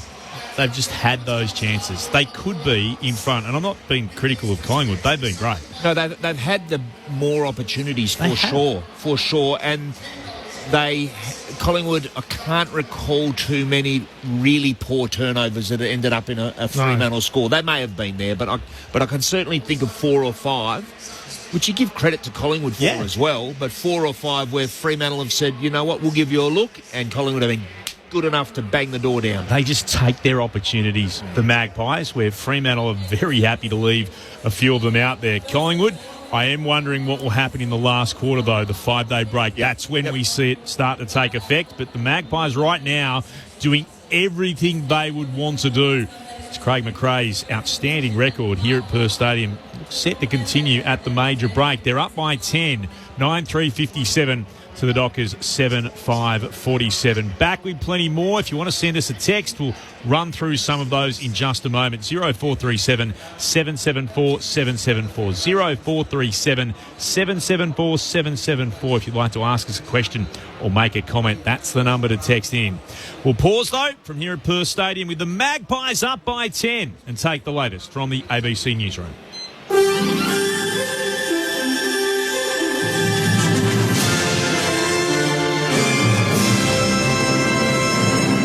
ABC News with David Rowlands.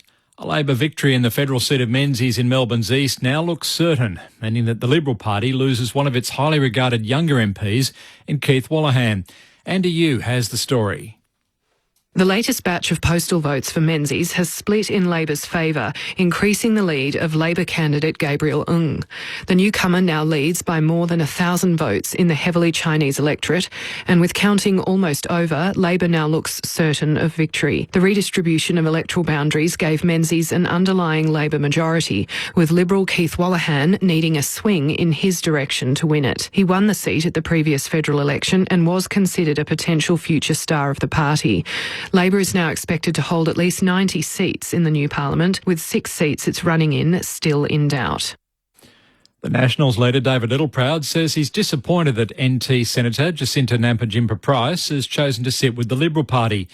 He says he appreciates Senator Nampijinpa-Price has ambitions that extends well beyond the Nationals and wishes her well. He says she'll play a key role in the Liberal Party's recovery, while the Nationals are proud to have held all of their lower house seats. An exodus of younger Australians moving to outer city fringes in search of more affordable housing is leading to rapid price growth in those areas. In outer suburban areas of Sydney and Melbourne, property price growth has outpaced the rate of inner city areas over the past 12 months. In mid-sized capitals, growth was more evenly spread, but is still skewed to outer ring suburbs. Head of research at Cotality, Eliza Owen, says that's likely to continue, but anticipates that mortgage repayments could fall. A lower interest rate environment over the course of 2025 is going to help with mortgage serviceability. Even if property prices rise, depending on how much buy, it can still mean mortgages are more affordable if interest rates fall. However, you've still got the challenge of things like a deposit hurdle. 3 men have been found guilty of killing Perth schoolboy Cassius Turvey in 2022. David Webber has the details. Jack Brearley and Brody Palmer have been found guilty of murdering Cassius Turvey, and Mitchell Forth has been found guilty of manslaughter. The boy died days after he was hit with a pole. Brearley blamed Palmer and Palmer blamed Brearley. The jury found them equally responsible. There was no evidence that Forth struck Cassius, but the prosecution case was that he was also responsible because he was part of a common purpose to target children with weapons. Alicia Gilmore was found not guilty of murder or manslaughter, but was found guilty of unlawful detention and assault involving other teenagers. She made an application for bail but was unsuccessful. Pakistan's military says it has shot down 12 Indian drones that violated its airspace. South Asia correspondent Meghna Bali has more. A Pakistani military spokesperson says the drones, believed to be Israeli-made Harrops, were intercepted over multiple locations, including Karachi and Lahore. India says it was targeting terrorist infrastructure inside Pakistan, days after accusing Islamabad of involvement in a deadly militant attack in Indian-controlled Kashmir that killed 26 people. Pakistan has denied any role and vowed to respond forcefully to what it calls an unprovoked act of aggression. Meghna Bali, ABC News, New Delhi.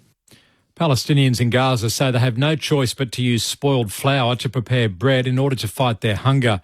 Israel has faced growing international pressure to lift an aid blockade that it imposed in March, following the collapse of a US-backed ceasefire that had halted fighting for 2 months. Israel has accused agencies, including the UN, of allowing large quantities of aid to fall into the hands of Hamas militants. Hamas denies the allegations and accuses Israel of using starvation as a weapon against the population. This person in Gaza says they have little choice. We don't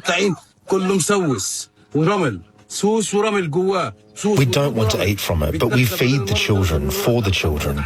You can't tolerate its smell. Cattle and animals would not eat it.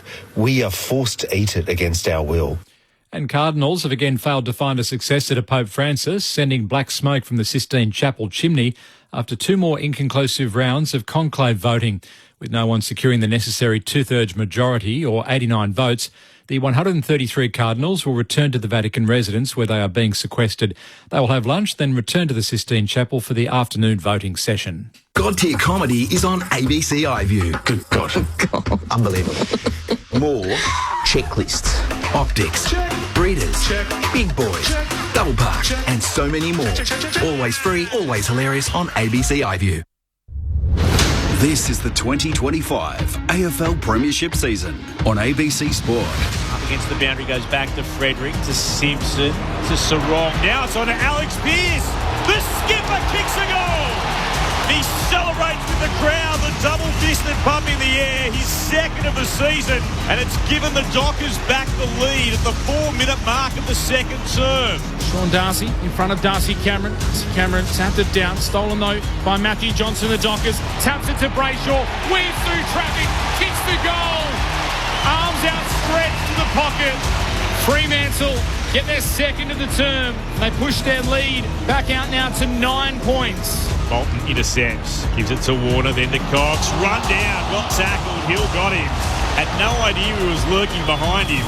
Bobby Hill said, thanks very much, I'll take the free kick for holding the ball. Edge of the centre square, goes on a run and spears it inside forward 50. That was beautifully done, and Long can mark on his chest. Headlong, 45-degree angle to the right, kicks from 47 out and kicks truly. Sarong, too hot for him. Schultz was held. Darcy grabbed him in the contest, will win the free kick. No one stands the mark. Lachie Schultz goes quickly, attacking edge of the centre square, kicks in the forward 50, unable to take the mark was Dacos, but he was held. He's had a quiet night by his standards so far, Nick Dacos. The set shots, sneaks it through. The Collingwood fans of the Farmer Freeway end of the ground, rises one. Ball tapped out towards Sarong. McCreary ran straight past him, gathers it for Collingwood, kicks inside the forward 50. Clark with a big fist, punches it inside the middle of the defensive 50 for the Dockers. Membry gathered, gave it to Jack Crisp, little sidestep, throws it on the boot, he kicks this goal. Jack Crisp. It might not quite make amends for last week's goal, but it's a valuable one for Collingwood. This is ABC Sports coverage of the AFL. On your radio. ABC Sport Digital. And on the ABC Listen app. Thoroughly entertaining game of football here at Perth Stadium. The Magpies lead the Dockers by 10, 9-3-57 to Freo's 7-5-47. Have some stats for you in just a few moments, but a few texts. Love to get through 0437 774 774 as the Dockers make their way back out onto the ground. Gilby's listening in. Go Dockers. Watching and listening to the game. The difference is a few Freo players are releasing the ball to no one. Half the Pies' goals have come from those turnovers. Hold the ball. If you get pinged for it, that's okay. Lisa from Ellenbrook. Bless you, Lisa. Hi, guys. Enjoying your unbiased call and special comments. Have heard Darcy Cameron has yet no contract extension, apparently. Pies, do they have some salary cap issues? In my opinion, the Eagles should offer him a 3 or 4 year deal on $800,000 a year. Currently, he's on about $500,000. Your thoughts, please. Mitch, I've heard that he's very comfortable at Collingwood. Very comfortable over there. He loves it over there. Loves Melbourne. Partners' family are on the East Coast as well. I'd be very shocked if he left Collingwood for one, because he loves the club, and if he left Melbourne. Had a good friend move into the city as well over the off-season. Yep. He was part of his bridal party, Tom Barris. You'd think something could get done. And look, I'm not saying this to have a dig or anything, but playing for Collingwood right now is pretty attractive. If you're signing at West Coast, there's a long, hard road ahead. Yes. And some people, they'll be up for that, but if you've got the choice, wouldn't you probably stay where you could likely win a premiership or two in the short term? A few of his best mates are in the city. Patrick Cripps, also another one. Not the same club, but not that far away, to be honest. Just surrounded by West Australians over there. Clint, Belly, Sharrett, Mitch, top call as usual, go to Dockers and go Perth Bears. Yes, indeed. Perth Bears. Yeah, I'm getting on board the Bears. When do the memberships come out? Very quickly, apparently. They won't be messing around. They can't mess around. They've only got till 2027 and put everything together. They confirmed that today. They've confirmed it's the Perth Bears. Went along to the press conference today to have a look. Yeah. I did think the suggestion... It was here, wasn't it? It was. No. It was at Perth Rectangular Stadium. Oh, okay. Why are you laughing? Perth Rectangular Stadium. Well, it's not Perth Oval anymore. It's not an oval. It's not an oval. It's still got Perth Oval on the sides. It's had about 50 different corporate names in the space of about 10 years. So let's call it It was Perth Rectangular Stadium when the Women's World Cup was here, and I'm prepared to go with that. I like it. The Rec. The Rec. It was really interesting. I'm not sure about this plan from Peter Volandis of swapping players between the Western Force and the Bears, though. I did have to pause for a second when he said that. Sorry, what? But anyway, it's great to have the Bears in town. Fantastic. And despite what has been put everywhere, what was on the front of the paper does not reflect the majority of the people around the place. Very happy to have the Bears in town. Sophie in Melville, as she staggers off in search of her blood pressure medication, this Dockers fan is wondering, how exactly is sport good for our health? Cheers. Thank you, Sophie. I've wondered that myself from time to time.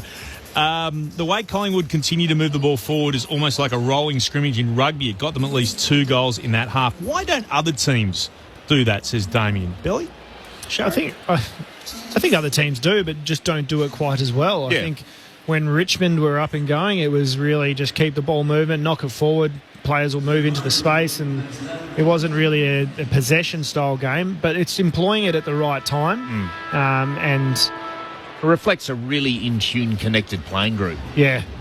They just go from different mode to different mode.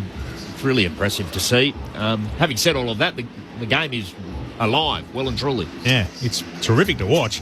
Marcus in South Melbourne. G'day, Marcus. As a Dockers tragedy, can we afford to keep blaming our youth and inexperience for very poor field kicking and misdirected handballs? It is terribly frustrating. No, can't use age for that, so I agree with you, Marcus. There's been some really bad handballs, hasn't there, where it's gone to nobody or gone to completely straight to the opposition, I should say. So you can't keep blaming age and inexperience for that. By the way, the game in the NRL, which I will now call the NRL for the first time in 4 years after the Bears. What did you just call it? The Not At All National Rugby League. The NRL from this point onwards. Full time in Parramatta. The Eels have gone down at home to the Dolphins. The Dolphins 20 to the Parramatta Eels 16. Let's get a look at some of the numbers as players are making their way out into their positions on the field. Mitch Turner. Just quickly, individually, Jordan Clark, 17 disposals for the Dockers. He leads all comers on the ground. Andrew Brayshaw, 15. Shea Bolton, 14 for Collingwood. Crisp has 16. Dacos has 12. And Fremantle are leading in clearances and contested possession, which was where they were smashed last week by St Kilda. They trail, though, the visiting side, the Pies, by 10 points. Second half underway on ABC Sport, and immediately out of the middle, there's a free kick going the way of the Dockers against Nick Dacos for a hold on Andrew Brayshaw. Handballs it off to Jordan Clark. High ball inside the forward 50. Jackson overran it for the Dockers. Frampton tapped it down. Cameron coughed it up for Collingwood. Tracy's handball wasn't much better. Straight back to the Pies. More by hand back to Howe in the defensive goal square. And a terrific kick out in front of Steele Sidebottom, who takes the mark at right half back. Will have the chance to kick the ball long up the wing, looking for a target. Darcy Cameron working hard. Gets forward in front of Sean Darcy. And takes the mark for Collingwood. He'll look to move it on. Has to go laterally to fellow West Australian in the Collingwood side, premiership teammate Billy Frampton. Deepest Collingwood defender on the ground. Has the ball in hand. Defensive side of the centre square. Kicks up to a large pack. Sean Darcy went down in front. Fisk came forward. Bolton pushed Dacos of it. Brayshaw for the Dockers. Takes it. Gives it to Johnson. Takes the bounce. Handballs inboard to Shea Bolton. His handball to Switkowski. Klevitz out back to Johnson from just inside 50. Kicks on goal and misses. And cops a couple sprays from a few Dockers teammates who were wide open. First score in the third quarter in the second half is a minor one. 7-6-48 Fremantle, 9-3-57 Collingwood, 9-point margin to the Pies. Out into the right back pocket to Frampton. By the way, if we didn't get your texts at half time, I'll read them out at three-quarter time. 0437 774 774. Frampton towards the commentary wing. Stretching for it, unable to get it. Cameron, it comes down out the side. The Pies are away. McCreery kicks into the middle of the ground, scooped up by Sullivan. He turns. He's got Long with him. A little 1-2. Back to Sullivan. Kicks inside forward 50. Met by Chris. Couldn't take it cleanly, though. Comes back to McCreery.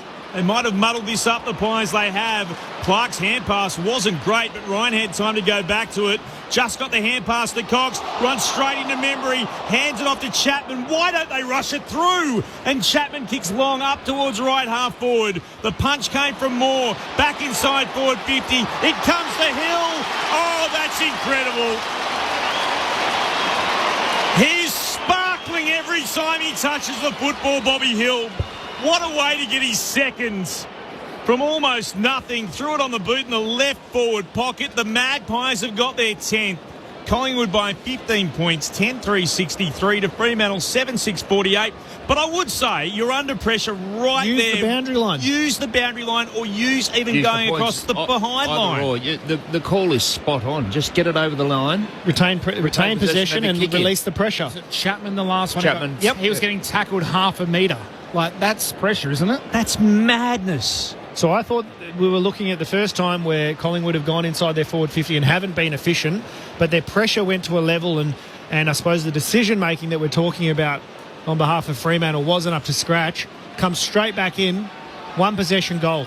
Well, the AFL will be stoked. That's why they have those rules in place, because they want players to keep it in, but the Fremantle coaching staff would feel a different way. Ball back in the middle. Darcy, Sean variety, taps it forward. Now Darcy Cameron kicks it forward for Collingwood. Ricochets off a couple of sets of hands, taken high through all the traffic. Was Clark for the Dockers, who win the free kick. Disposal number 20 coming up. Has the ball at centre half back. Deepest defender on the field again. Goes short inside the centre square to Brayshaw. Had a short lead from Bolton. Ignored that one. Played on and kicks laterally to Chapman. Heath Chapman thought about going in the corridor. Collingwood shut that off quickly. Forced to kick long down the line. Jackson floating behind. Takes the mark. Howe might have copped one with an accidental knock off the ball. He went to ground. Jackson takes the mark. Kicks inside the forward 50. Was looking for Tracy. And Houston stood in the hole. Took the mark and will go short inside his defensive 50 to McCreary. He'll flare it towards the right back pocket where the 50's marked on the defensive arc. It comes to Perryman, and that's a nice kick again out towards the boundary line to Membry. He marks right up against where the physios sit for the Magpies. Orange mats rolled out directly beneath our broadcast box. Membry kicks up into the air, and it's only Dockers where it lands, and Warner's able to take the mark. He'll trot back. Standing at left half back. He thought about going inside his defensive 50. Gets told to move it on. Ran forward, then immediately turned, and this kick needs to be precise. It is over the top of Bobby Hill's head, marked by Chapman. Kicks for Clark to run onto. He marks it right half back. Had to go. Just absolutely have to go there. This, I feel, is a direction as well that they've been told to take at half time. Make Collingwood defend? Potentially, draw them out a little bit. Well, they've just gone forward and backwards with two kicks to Sharp on the wing, back to Clark where we were moments ago. You could hear the frustration from the Fremantle supporters. All these kicks now have to be absolutely pinpoint because Collingwood standing and filling up space. The kick is to Reid. He marks. He has to play on by hand to Ryan, who's just inboard. Kicks towards the right forward pocket. 2-on-2 battle off the hands of Cameron to the Pies. Spilled down to Tracy. To Switkowski. Now to Murphy. Reid snaps in the right forward pocket and misses. Another minor score to start proceedings for the Dockers in the third term. 6 minutes gone. Collingwood at 10-3-63. The Dockers 7-7-49. He had a player open as well, just ahead of him. It was Amison. Couldn't hit him. Kick long out to the wing. Cox had front position. Mason. He's paid the free kick. Dacos. Nick. Little 1-2 with Lipinski. Kicks up towards Bobby Hill. Can't take the mark, but he gets loose out the back. Scoops it up one-handed. Handballs to Ned Long. He couldn't hold on to it. Fremantle back on the ball. Chapman to Clark. This is all happening at right half back. Bolton now to Brayshaw. He goes short by foot to Josh Tracy. Fremantle fans are saying go, but there's nothing but Collingwood players up ahead. Darcy Moore is just standing in the hole. Tracy eventually goes in that direction. Amos couldn't take the mark. Falls down to Houston, who's tackled over the line. The boundary throw in. 55 metres around from the Dockers attacking goal. So we don't want to go fast, but we're going to kick it to a 3v2. So boundary throw in the forward half for Fremantle. Darcy Cameron to the front, took possession, couldn't make contact with his boot though. Shea Bolton, his handball was stolen by the Pies. Crisp kicks up the wing, nice deft kick for Elliott. Marks on the logo, wheels, has Bobby Hill out the back and hits him on the chest. Man on the mark, 45 from home. Bobby wants to go for goal. He's just sucking in a couple of deep breaths. He worked pretty hard forward, Bobby Hill. Just caught the Fremantle defence out. I reckon someone would have been ball watching and Hill got goal side. Slingshot footy. Marked inside 50. Has 2 goals to his name. Norm Smith medalist. Boy from Northam has the only goal so far this quarter. Bobby Hill kicks from 49 metres out. Turns to the Dockers fans who give him nothing. He's got 3. And the Homestay boys breaking their hearts at the moment. 11-3-69 Collingwood, 7-7-49. The Fremantle Dockers margin now a neat 20 points. 8.5 played in the third. Mitch Turner alongside Clint Wilden. For ABC Sport, our experts Sharad Wellingham and Peter Bell. 6 goals from Hill and Elliott. The small forwards have been putting Fremantle to the sword. You wonder how he can get that much space. Sharad, clearly a very good athlete and quick, but just recognised early that the ball was going to be turned over. Further up the field, it was Jack Crisp. Fortuitous kick, really, out of defence, and Hill was gone. Chapman collapsed to the contest, and that's all he needed. And again, the awareness of Elliott. Just get it inside, goal side to Bobby Hill. Mason Cox won it down. Jackson, his rival in the ruck, went out after it. It came to Schultz. Hand pass forward to no one in particular. Sharp got there. For the Dockers, hand pass to space. Sarong scampers out after it. Tackled by Allen. Got a hand pass through to Wagner. Sweeping hand pass down the southern wing to Jackson. Broke the side bottom tackle. Steps back inboard. Finds Wagner. Gets a kick away. Not quite what he wanted. Coming out to meet it, Josh Dacos. Ricocheted off his legs. Down towards Clark. Gathers. Stolen away by Josh Dacos. Tackled by Darcy. Umpire says we'll ball it up between centre wing and right half forward for Freo. Bit of running repairs downstairs for Cameron. He's got the bandages going around the noggin. Umpire spotted a free kick from that restart. It was the non-controlling umpire, I think, who called it. It's coming back here for Fremantle. Sarong's got it. I confess I didn't spot what for, but he kicks back into the middle of the ground for the Dockers, and he finds Warner. Marking. This signal was for a hold, but I didn't see the actual hold. No, not me. Warner out towards left half forward to Simpson. Simpson kicks Fremantle towards left full forward. Well read by Perryman. Was able to get in front of Frederick and then marking. He fell back to ground. Good grab under pressure in his defensive 50. The Magpies lead 11-3 to 7-7. They're up by 20 points. 11 minutes gone in the third. It's a wobbler of a kick from Perryman. Just stays inside the boundary line as Lipinski was in the end happy just to make some contact with it and punch it out of bounds. Boundary throw in below our commentary position here at Perth Stadium. Darcy Cameron still on the bench. It's Mason Cox in the ruck. He gets pushed under it by Sean Darcy. Just takes it out of the contest. Kicks a rolling ball forward. Josh Tracy, terrific pickup. Tried to break the tackle from Ned Long. Couldn't. Tossed his handball away. Allen for the Pies. Gathers. Handball across to Josh Dacos. Kicks up the wing. Dockers have the numbers. Pearce and Darcy run into each other. McCreary gets loose out the back. Tries to shake the tackle from Johnson. He can't. Handball to Membry, who kicks it out of bounds on the fall while being tackled by Ryan. Fremantle have the ball back and Ryan will go quick to Wagner. Wagner looks to move it on. Precise kick to the logo commentary wing. Sarong marks. Runs into the centre square, then kicks inside forward 50. Big pack up, off hands down to Houston for the Pies. Got it away to Frampton, moved it to Perryman. Kicks back into the middle of the ground. Schultz in space, he marks, running by Crisp. Receives the hand pass, kicks inside forward 50. Front position was Elliott, getting it down to Hill, moved it over the top towards Membry, just outside the goal square. Pressure came, Clark was up to it, great tackle. Moved it to Chapman, then Simpson, and they go short to Ryan, who's been able to mark it. That time Collingwood unable to get the goal that they probably deserved. And Fremantle move it to left half back where Frederick marks. The Pies still by 20. 13 gone in the third. Frederick up the wing to Jackson. Was that not paid to Luke Ryan in the back line? It was paid, but I think he dropped it. McCreary ran up behind him and pushed him as he kicked it. I just thought it was a 50-metre penalty, but... Just keep a cash to keep an eye on Sean Darcy, who I thought limped from the field.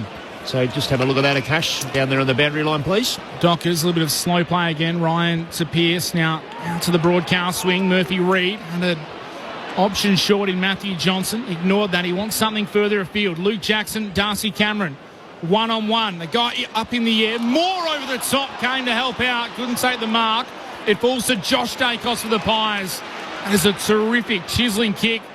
Up the wing to McCreary, who bites off a dangerous kick to centre half forward. A terrific kick to Will Hoskin-Elliott, who goes into the pocket, and Membry out in space takes the mark. Amazing vision from Beau McCreary to go for that kick. From the broadcast swing to the top of the 50, Collingwood will have another shot for goal. Now, I know it was off the back of turnover, but... that space should be filled immediately by Fremantle players working back to the corridor and filling up the corridor because that was an extremely long kick that Brody McCreary's had to pull off, but it was a magical kick. It's unbelievable. 60 metres across his body to corridor. Set shot. 35 metres out for Tim Membry. Makes his approach. Kicks on goal. Normally pretty accurate. He's not on this occasion. Minus score 11-4-70 the Pies. 7-7-49 the Dockers. A cash voted are downstairs.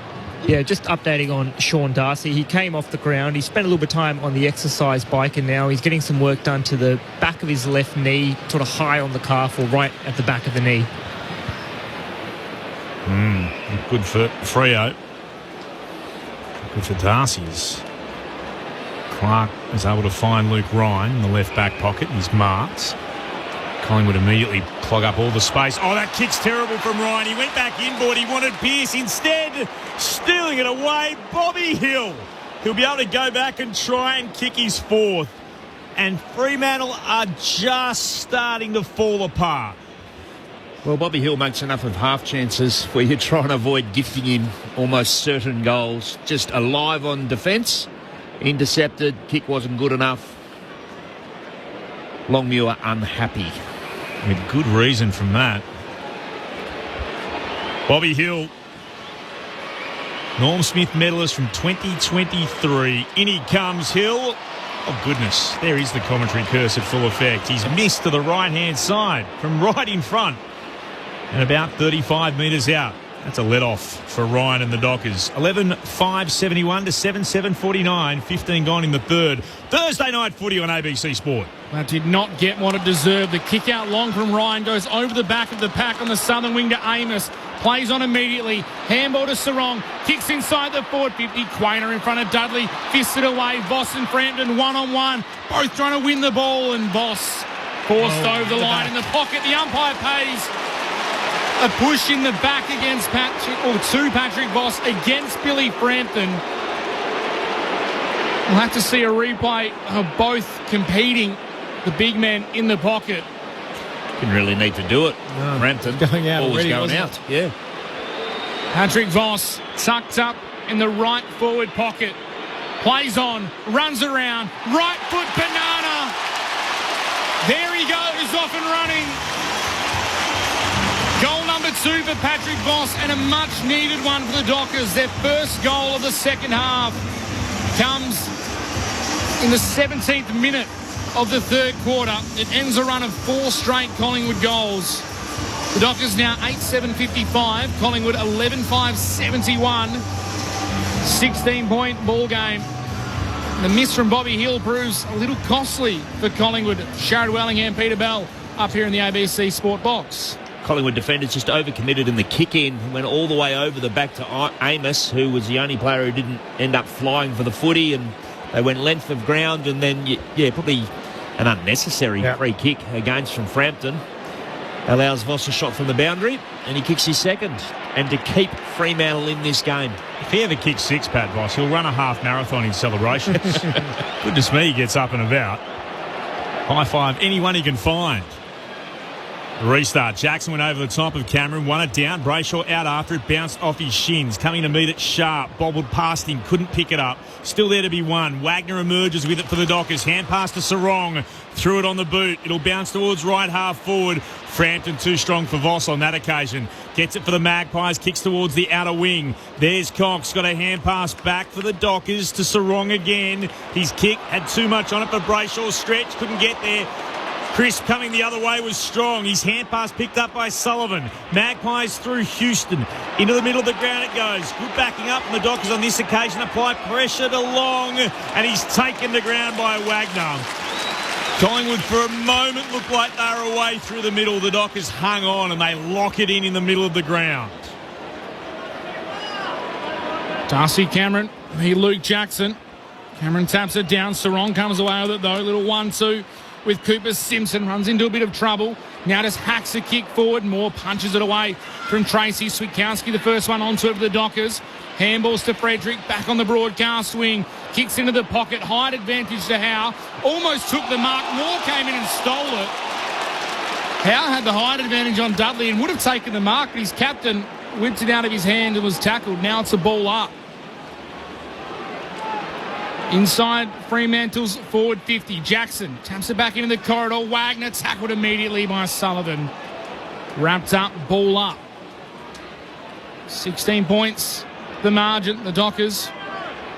1 goal this quarter, the Collingwood 2. Jackson and Cameron go at it again. Tap down to Murphy Reid. He'll be locked up. Not going anywhere. Another ball up inside the Dockers attacking 50.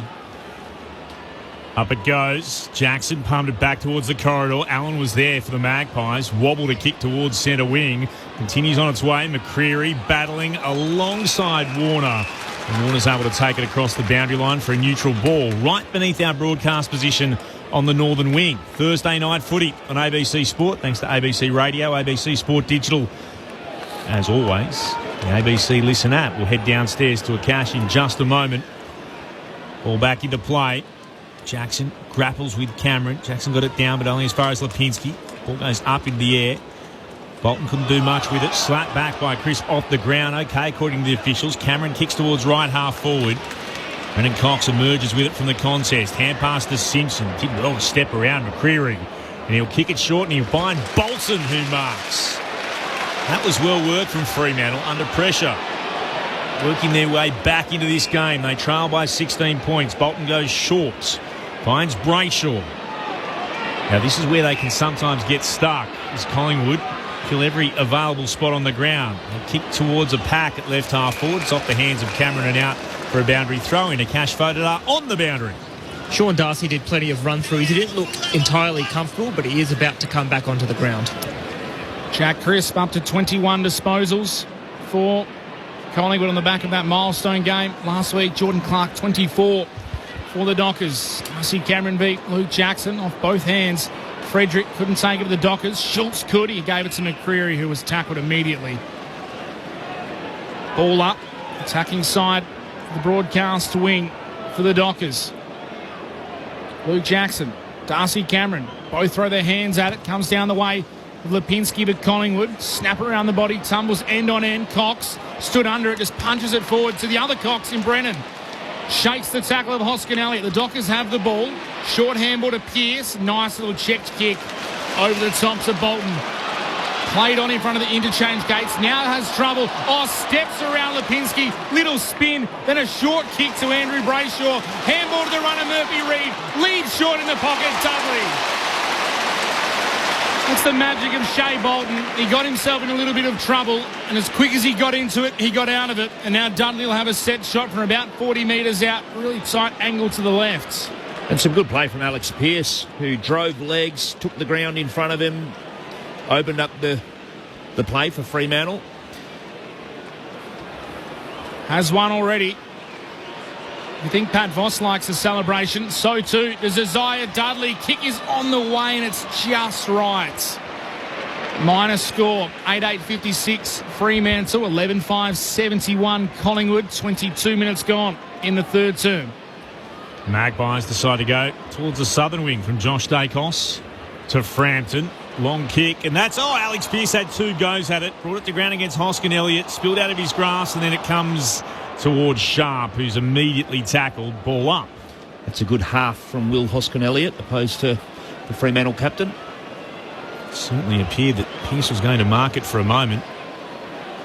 Darcy won it down for Fremantle, went out after it himself. Ball still on the deck. Socked by Johnson inboard. It came to Switkowski, then to Bolton. Hand pass for Simpson. Runs straight into a tackle to Quaynor. Ball spills out the side.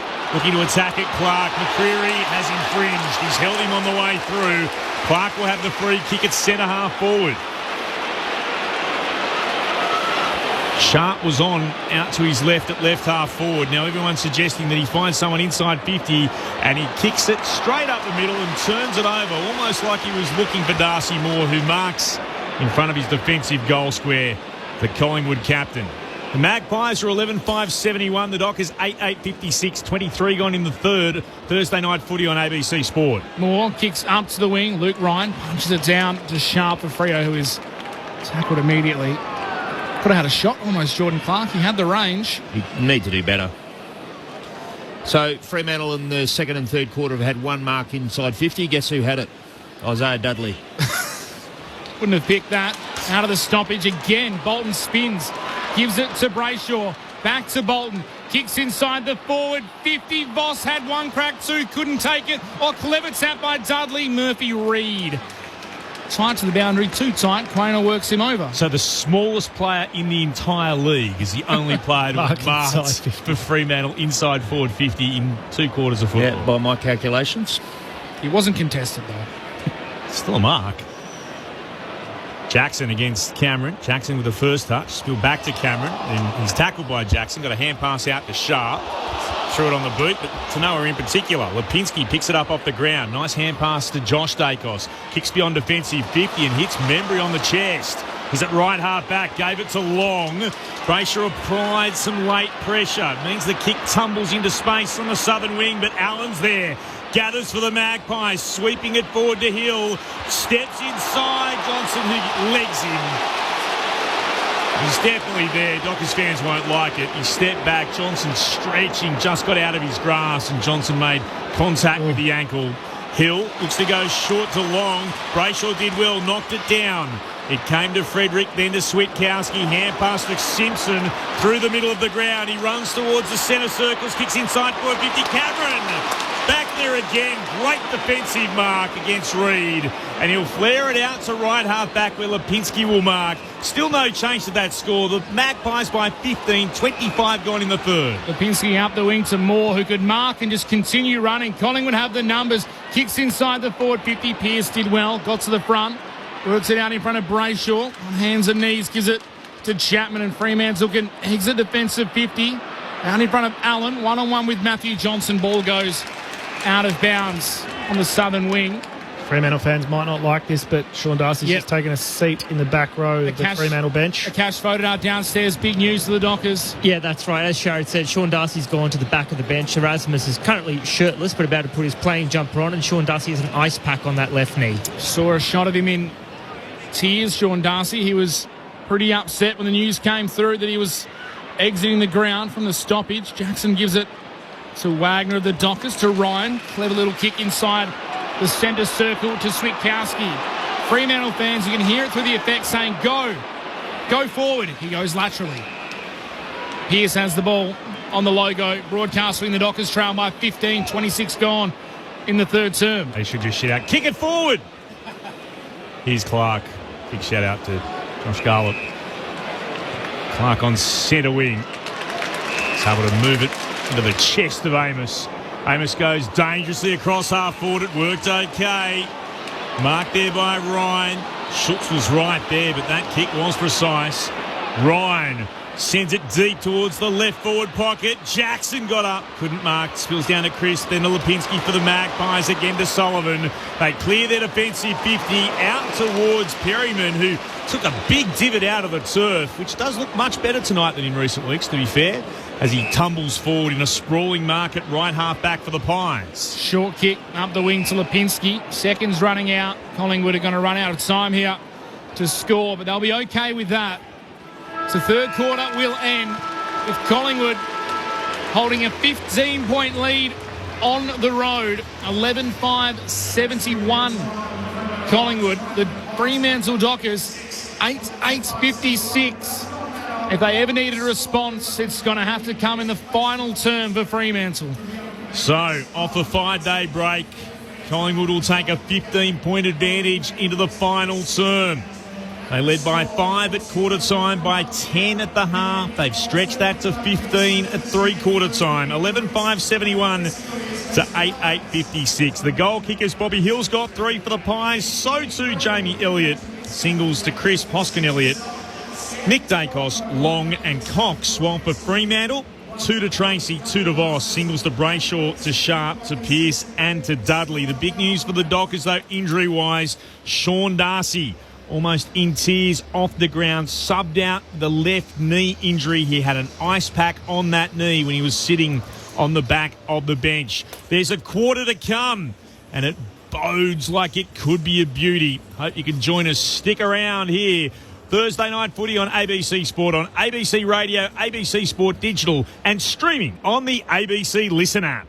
Get ABC AFL Daily Podcast with Premiership coach Paul Roos. Here it is! Alongside Corbin Middlemass, Ben Cameron and Poppy Penny. ABC AFL Daily Podcast. It's your daily footy conversation. Find it on the ABC Listen app. This is the 2025 AFL Premiership season on ABC Sport. Sullivan kicks inside forward 50, met by Chris. Couldn't take it cleanly though. Comes back to McCreery. They might have muddled this up, the Pies they have. Clark's hand pass wasn't great, but Ryan had time to go back to it. Just got the hand pass to Cox, runs straight into memory, hands it off to Chapman. Why don't they rush it through? And Chapman kicks long up towards right half forward. The punch came from Moore. Back inside forward 50. It comes to Hill. Oh, that's incredible. He's sparkling every time he touches the football, Bobby Hill. What a way to get his seconds. Crisp kicks up the wing. Nice depth kick for Elliott. Marks on the logo. Wheels. Has Bobby Hill out the back and hits him on the chest. Man on the mark, 45 from home. Bobby wants to go for goal. Has the only goal so far this quarter. Bobby Hill kicks from 49 metres out. Turns to the Dockers fans who give him nothing. He's got 3. The home state boys breaking their hearts at the moment. Handball to Sarong. Kicks inside the forward 50. Quainer in front of Dudley. Fists it away. Voss and Frampton one-on-one. Both trying to win the ball. And Voss forced over the line in the pocket. The umpire pays a push in the back to Patrick Voss against Billy Frampton. Patrick Voss tucked up in the right forward pocket. Plays on. Runs around. Right foot banana. There he goes, off and running.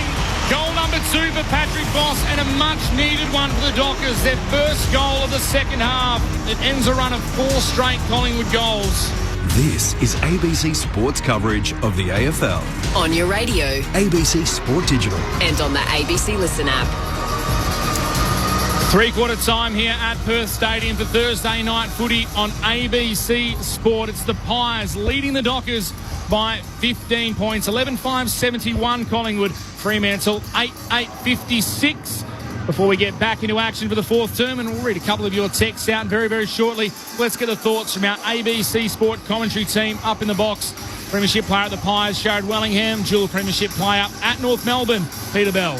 Well, I think the key stat for me, Sharad, is 46 inside 50s for Fremantle. Yep. Collingwood have only had 26.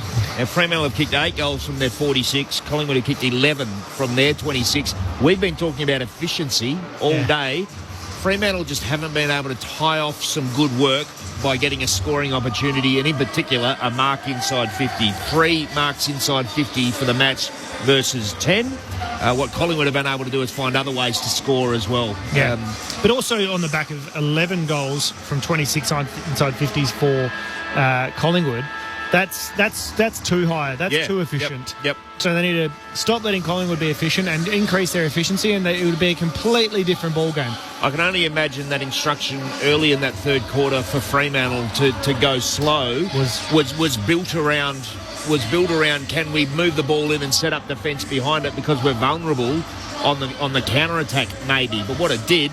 Well, it didn't really give Fremantle a chance to score, and Collingwood found a way to score anyway. We saw that one with Bobby Hill getting goal side as Heath Chapman collapsed into a contest that he had no real business being in. And I feel like Fremantle really like being up high so they can defend in a really tight defensive half of the ground.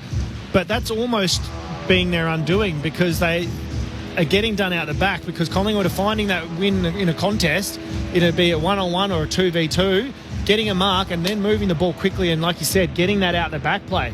If they do go fast, yes, they may be exposed, but at least they're going to have some defenders who are going to have some depth. And if you want to press up your defence, you got to hope that your forwards are putting on pressure. Are efficient. And that's not really happening. So Collingwood are bouncing it out and getting their looks. Some of the key numbers, clearances, 34-22 the way of the Dockers. Contested possession, they lead Collingwood by 8. They have turned around the 2 biggest issues from last week against St Kilda, but they trail by 15 points. Individually, Jordan Clark, he has 26 for Fremantle. No one has more on the ground. Andrew Brayshaw has 23 disposals. Luke Ryan, 22. Shea Bolton, 21. And before I just get you flick over there, I'm fighting with Belly for the computer.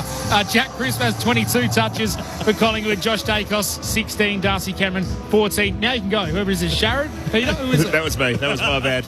Go for it now. You can I thought thought you'd memorised all those stats. Clint's looking at the text line, so you two can do that while I...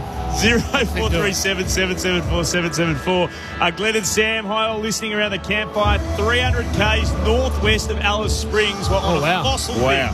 Loving the broadcast. Go the Pies. Mickey G says, Freo are doing what Fremantle do.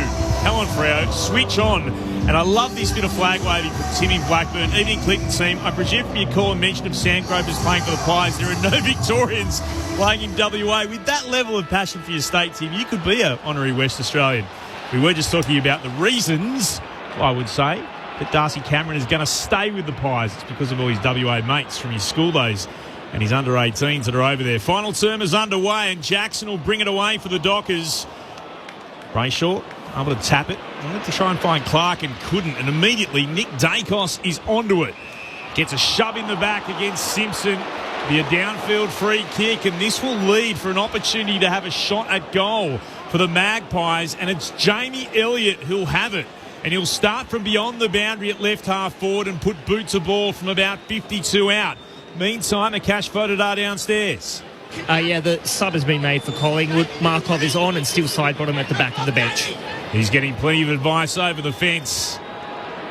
Jamie Elliott looking for his fourth. He brings himself inboard, sends the kick towards goal. It's got plenty on it. I reckon it's got the distance. It's through for a goal. The Magpies fans go berserk behind the goals at the Farmer Freeway ends. And that's goal 307 for him, his fourth of the game, bringing him level with Chris Tarrant for the 14 most goals in Collingwood's rich history. Jamie Elliott with 4. The opening goal coming within about 70 seconds of the final term. 12-5-77 the Pies. Fremantle 8-8-56. They're up by 21. Feels like Jamie Elliott's done that sort of kick 25 or 30 times at least out of those goals, Clint. He just nails them, and sometimes when the match is on the line, valuable lesson learnt by Cooper Simpson early in his AFL career.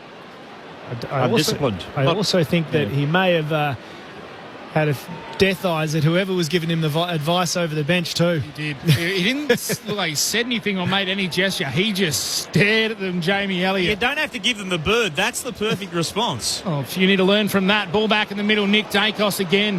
Handball off to Jack Crisp. Inside the forward 50. On the bounce to Elliott. Clever tap. Trying to get it to Sullivan. Straight to Simpson though of the Dockers. He gives it to Brennan Cox, who handballs to Johnson under pressure. Nice handball in to Luke Ryan. He'll kick up the broadcast swing. Darcy Moore, terrific early body on Josh Tracy. Took the intercept mark. Had other options, Ryan. He had Brayshaw short. Darcy Moore, up and under kick. Up in the Membry direction. Jackson floated across. Couldn't take the mark for the Dockers. They do win it though. Simpson got it to Brayshaw. Somehow got a handball to Bolton. Now to Luke Ryan. This time checks the snap a little and finds Johnson, who goes inboard to Sarong, who holds the mark. What a great hand pass though. Clark's out after it, and immediately as he gathers, he runs straight into a big tackle. Oh, it's hurt too. I think Schultz is in a lot of trouble. Schultz is down on his back. He's got one arm up in the air. He doesn't know where he is, Schultz. Meantime, the Magpies have got it. They'll kick inside forward 50, and Elliott marks.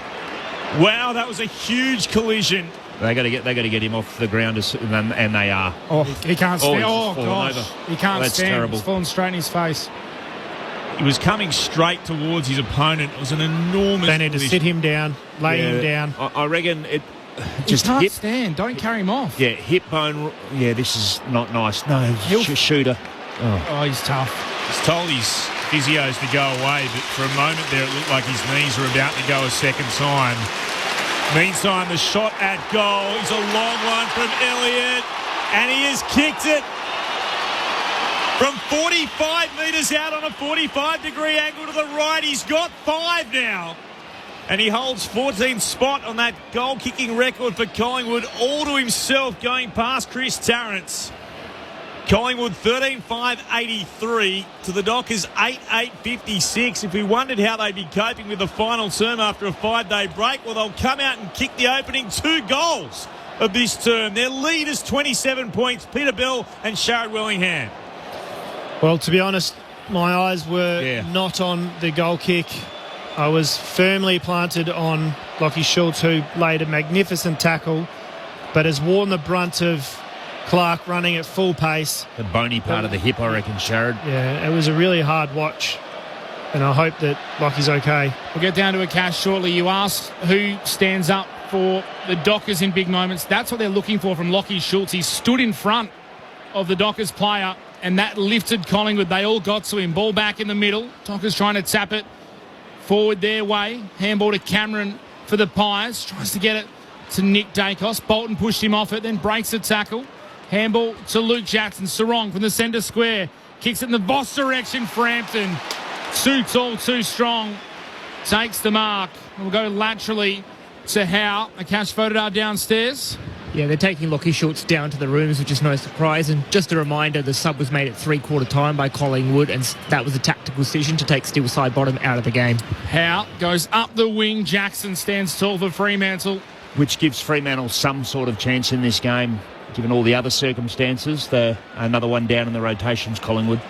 Luke Jackson, southern wing, kicks a high ball into the pocket. Collingwood have the numbers. Darcy Moore floated across, couldn't take it in the end. Had to handball quickly to Ed Allen, who goes to Perryman, who had time, was caught. Bolton got him. Fremantle need to make a push. Bolton has ball in hand. 60 from home, short kick to Brayshaw's not a good one. He's able to knock it to his advantage, Brayshaw, then gives it to Sharp, little handball. Back to Brayshaw, back to Sharp, tackled out of bounds, a mess. Interesting move, subbing Neil Erasmus into the game, but then starting him on the interchange in the last quarter. I mean, it's an enormous bit of courage from Schultz to stand there. This was worn the right shoulder. I think it was actually from that angle. From Clark. Fremantle win the ruck tap. It comes to Chapman at left half forward. Floats a kick inside, attacking 50. Moore tapped it down, came back to Switkowski. And off the step, he kicks the goal. 30 metres out, almost in front. Just to the left-hand side of the left-hand upright. That's a much, much needed goal for the Dockers. Brings the margin back to 21 points at the 7-minute mark of the final term. 13-5-83 to Fremantle, 9-8-62. Thursday night footy on ABC Sport. Peter Bell and Sharad Willingham, our experts. Bell, you mentioned it. The interchange and rotation for Collingwood now is going to play into the game. And for mine, I would love to see Fremantle to play a faster paced game, not what they did in the third quarter. I want to see them continue to take the game on, move it with pace, and really try and run Collingwood off their legs. They have a faint glimmer of hope, but it's about run, you're right. All other things considered, the short turnaround for Collingwood, the long trip across the Nullarbor, the lack of rotations in this last quarter, that seems to be the recipe for Fremantle. Collingwood still, though, hold a 21-point lead. They have the advantage. Back in the middle, Jackson overran it. Cameron, hands and knees for Collingwood. Ball ends up underneath him, ripped out by the Dockers. Sarong trying to get it to go Fremantle's way. Somehow got it to Chapman. High kick towards centre half forward. Frederick and Markov wrestling. Collingwood win it back. Lipinski out the back of the pack. Kicks out towards the southern wing. Jordan Clark leads the race for the Dockers. Ball wouldn't sit for him. Perryman steals it for Collingwood. Gives it to Dacos. Handball back to Perryman. Trying to get it back to Dacos or Quainer. They run into each other. Quainer eventually tackled by Tracy, and the pressure is relieved. As Peter Bell says, a high tackle. They're under a little bit of siege there, Collingwood. When they get the reprieve, and Quainer wins the free kick at right half back. Collingwood still lead by 21 points. 8.5 minutes into the final term. Quainer does kick towards the outer wing. Oh, big fly from Elliott, but he couldn't quite get there. And Pearce, who was underneath all of that, has taken the mark. Elliott came a long way back and launched. Pearce goes back to Ryan at left half back. He'll flare the ball out towards right half back, where Chapman marks and plays on immediately and turns it over.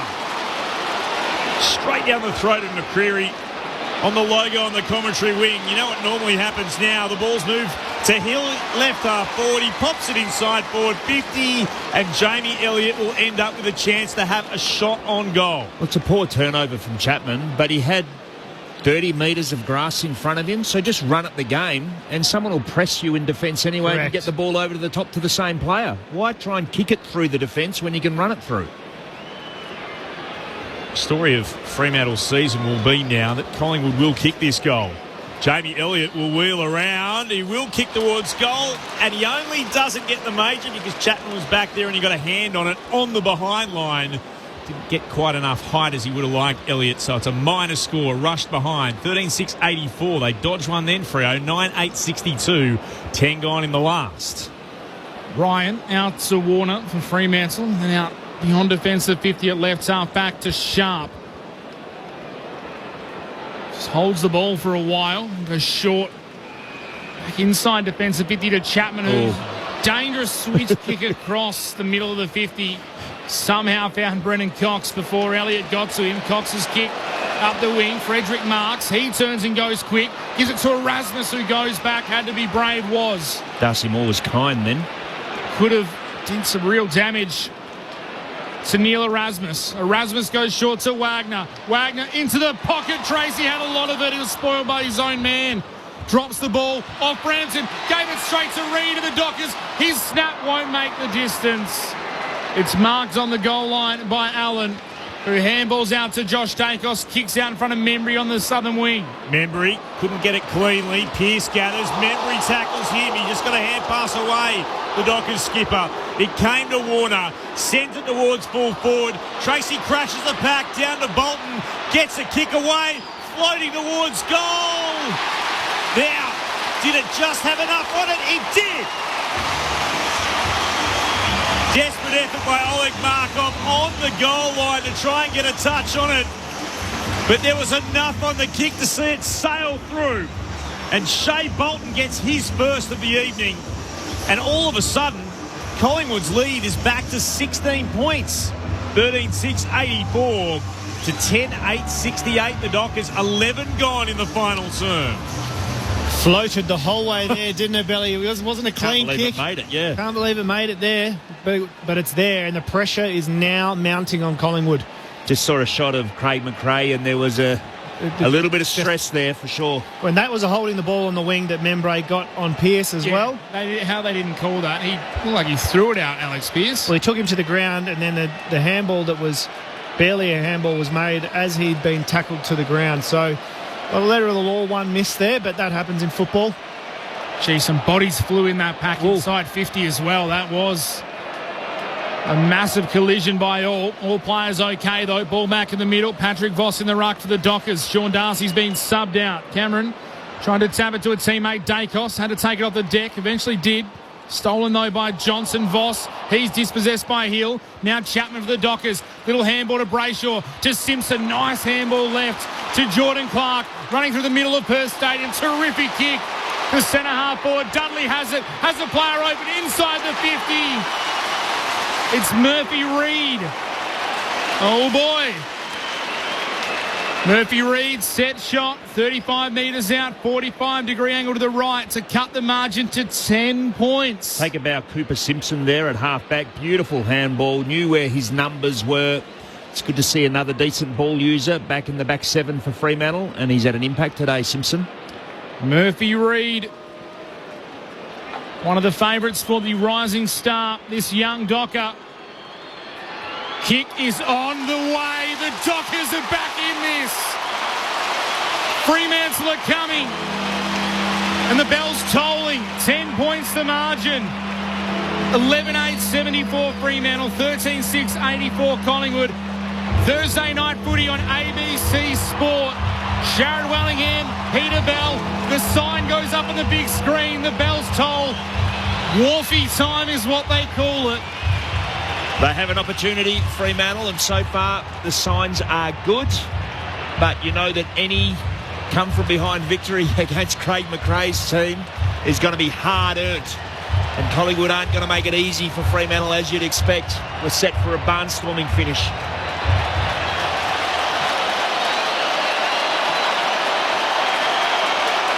It's a stadium-shaking roar. The Purple Horde has found its voice. Back to within 10 points. Can Collingwood steady? But Brayshaw will get the clearance away. It was meant for Erasmus.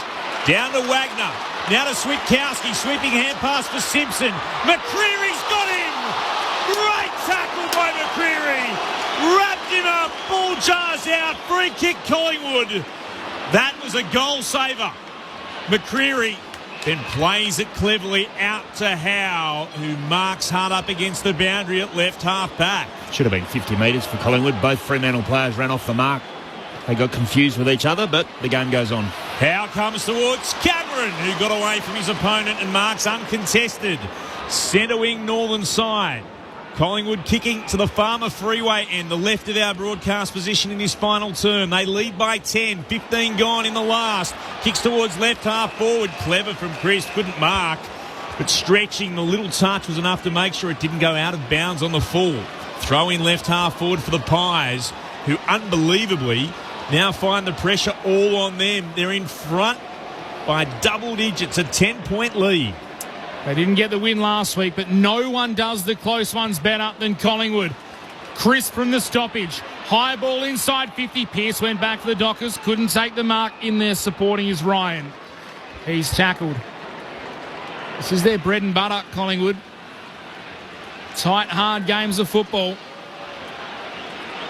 Ball deep inside. They're attacking 50. Cox in front of Jackson. Jackson takes it out of the ruck, though. Kick smothered by Elliott. Wagner. Underground handball outside 50. Houston first there for the Pies. Handballs into Cameron, who dropped low and was taken high by Tracy. Free kick Collingwood. Darcy Cameron, disposal 17 coming up for him. Has the bandages on the head. Kicks it high into the pocket. It's drifting wide. The Dockers spoil each other. Pearce and Ryan both trying to knock it out of bounds. It does so in the end. It'll be a boundary throw in deep inside. Collingwood's attacking 50. They still hold a 10-point lead. 16 minutes gone in the last. Thursday night footy on ABC Sport. Ball put back in. Rucks go at it. Jackson caressed it to ground. Oh, Chris emerges with it. Chris snaps and goals for Collingwood. He's got his second. Just read that beautifully. Jack Crisp, the most ever in terms of consecutive games, and delivering on Thursday night footy. 14-6-90 to 11-8-74. Back to a 16-point lead, the Pies, at the 17-minute mark of the last. Forward 50 goal, so valuable. Crisp's had a ripper night, 27 disposals, 14 ground balls, and just 665 metres as game. well, and add a couple of goals into that. The beauty of the last couple of passages of play from Collingwood was the willingness to just go to the boundary line and take a stoppage, because it takes time off the clock. They're in front. They don't need to, bury them in goals. They just need to make sure they stay in front, and their ability to make the right decision. Darcy's decision to put it in the pocket. He knows that if they don't win the marking contest, it's going to be a forward 50 stoppage.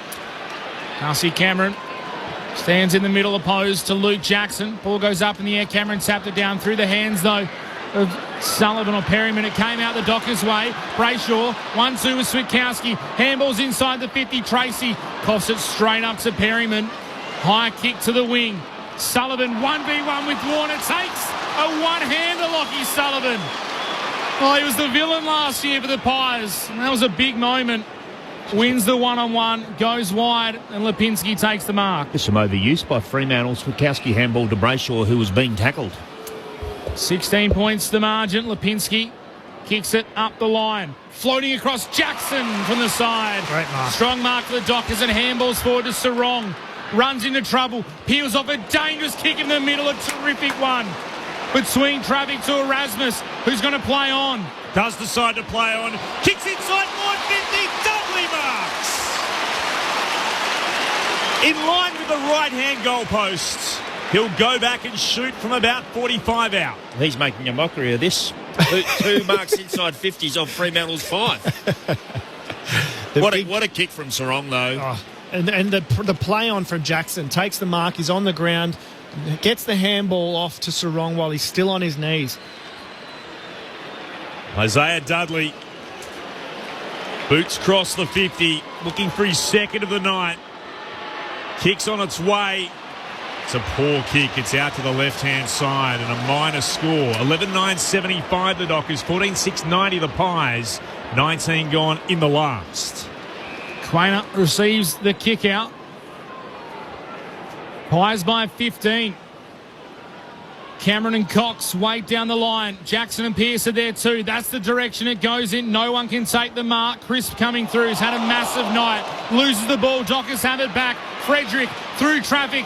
Kicks inside the 50. Frampton's position 1A. No Docker could get there. He takes the chest mark. The kick went straight to him, really.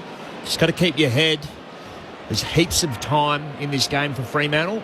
They need to think their way through it. Frampton will go back looking for his bigs again. Kicks out to the wing. Pearce to the Dockers. Punched it forward. Kicked back to him. Pearce gathered. Handball to Frederick. Run down by Quainer. Dropped the ball. Umpire said play on. Here go the Pies. Lipinski kicks up towards Elliott. One-on-one with Ryan. Ryan wins out. Punches it into space. McCreary though for Collingwood. The first one onto it. Runs onto the logo. Kicks inside 50. Elliott! Jamie Elliott. To give the Pies a settler, to put the margin back out beyond 21 points, 21 points exactly, for a career-high 6 goals. That is elite work rate. Up the field, hard back. He ran hard, too hard for Luke Ryan, and ended up being the third man into the contest. Exceptional play. Jamie Elliott normally is as clutch as they come. Jamie Elliott has 6 goals, and age is but a number for the Pie. Margin back out to 21 points. 15-6-96 Collingwood, 11-9-75, an equal career high for Jamie Elliott, who is having a cracking month of footy. Thursday night footy on ABC Sports. Sharrod Wellingham, Peter Bell. Amazing play from Elliott, and he's been outstanding. Just taken every opportunity that he's been presented of. I can only think of one, maybe miss that he's had, just based on elite level work rate. That goal, he wanted it the most, and he had the skill to back up his hard work as well. Another great response from the Pies. Bounce again in the middle on the Freo Dockers got now. Jackson goes out after his own tap. Got it to Sarong. Kicks up the corridor, and Houston underneath it. Drops the mark, but able to regather. Trots back the Magpie. Works himself onto his right boot and kicks towards the outer wing. Went past Bobby Hill. Hand pass forward Chapman. Might have been taken high in the process. Only got it as far as Hill. Shared it with Dacos. Hill takes a bounce. Pops a clever hand pass over the top. Sullivan decides to chip it short. He's able to find Elliott. Lost possession of the football in an attempted hand pass. It spilled out to Brayshaw. Brayshaw kicks towards the centre circles. On the bounce. Gathered by Jackson. Dumps it long. 2-on-2 battle inside forward 50. Tracy brought it to ground. Going through Reed. Tried to gather. Got a hand pass. It was intercepted by Cameron to Quaynor. Clever tap to Allen. Knew he couldn't take possession. And then Allen kicks towards the southern wing. Nick Dacos trapped it. Gathered it beautifully. Magically. Found McCreary. And then kicks inside the centre square and finds Sullivan, who marks and says, let's just cool down for a moment, everybody. Oh, miss Bobby Hill. All alone, as Sharrod Wellingham said. He had 40 metres of space. Instead, he goes Pick wide it to this guy. to Hoskin Elliott, who goes into the pocket to guess who? Jamie Elliott. Oh, who was selflessly standing at the top of the 50, pointing at Bobby Hill, saying, kick it to him. Didn't get used and made his way out to space. Fremantle had their look. Luke Jackson had 3 players, and he just went long. Yeah, they were players. It was the wide wrong decision. Open. Yeah. Jamie Elliott has never kicked 7 goals in an AFL game. Couldn't really see him missing. Peter Bell. Seriously, the way he's been hitting him tonight. He's called it already. Jamie Elliott, with veterans missing. Jamie Elliott stands tall and misses. I'm sorry, Collingwood fans. The Thank curse. you, Peter. Put the curse on. Oh, he misses. 15-7-97 Collingwood, 11-9-75 the Dockers, 24 gone in the last. They send it quickly towards left half back. Pearce has come up there and he takes the mark against Houston. Dockers with Ryan with the kick-in duties. Looking to switch play here. It comes back to Ryan inside his defensive 50. He'll switch play towards right half back. Cox with acres of space to work with. Marks and plays on to Switkowski on centre wing. Switkowski, dangerous kick. Tried to find Brayshaw. Houston knocked it to ground. Ball spilled away from Clark. Josh Dacos gathered. His hand pass intercepted by Sarong. He broke the tackle of Long. Hand on to Wagner. Chris got him. Ball jarred out. Players pile over the football. Brayshaw somehow got it to Frederick to Switkowski. Hand pass to Johnson at right half forward. Hull up against the boundary line. Centering kick is met by the Pies. Out to Mark Howe. Not the high flyer you sometimes expect, but desperation defence. He dived forward to take it. Plays on off a step. Kicks around the body and turns it over. Went off his line and the umpire called play on from the instruction from Bolton, which was very smart. Brayshaw marks it right half forward. All the numbers flooding back inside the 50. Andrew Brayshaw kicks it at the top of the goal square. Big pack flies, no mark taken. Moore cleverly taps it over the behind line. That's what you do under pressure. You knock it through, and that is experience and poise from Collingwood. 11-10-76 Fremantle, 15-7-97 Collingwood. 25.5 gone in the final term. Pies through Howe. They're looking for Mason Cox, who got hands to it but couldn't mark. Spills down for the Dockers. Clark kicks inside forward 50, and Amos. The ball coming over his right shoulder. He's able to mark right in front of goal. He'll put boot to ball from 45 out, and he cannot mess around. Normally quite a deliberate approach. Good crowding tonight. Eventually they got here. 47,780. Here's Jai Amos. Sends it on its way. It's floating across to the right, and Amos has missed. And that'll just about do it, you'd suspect, at the 26-minute mark of the final term. The Magpies' lead is 20 points.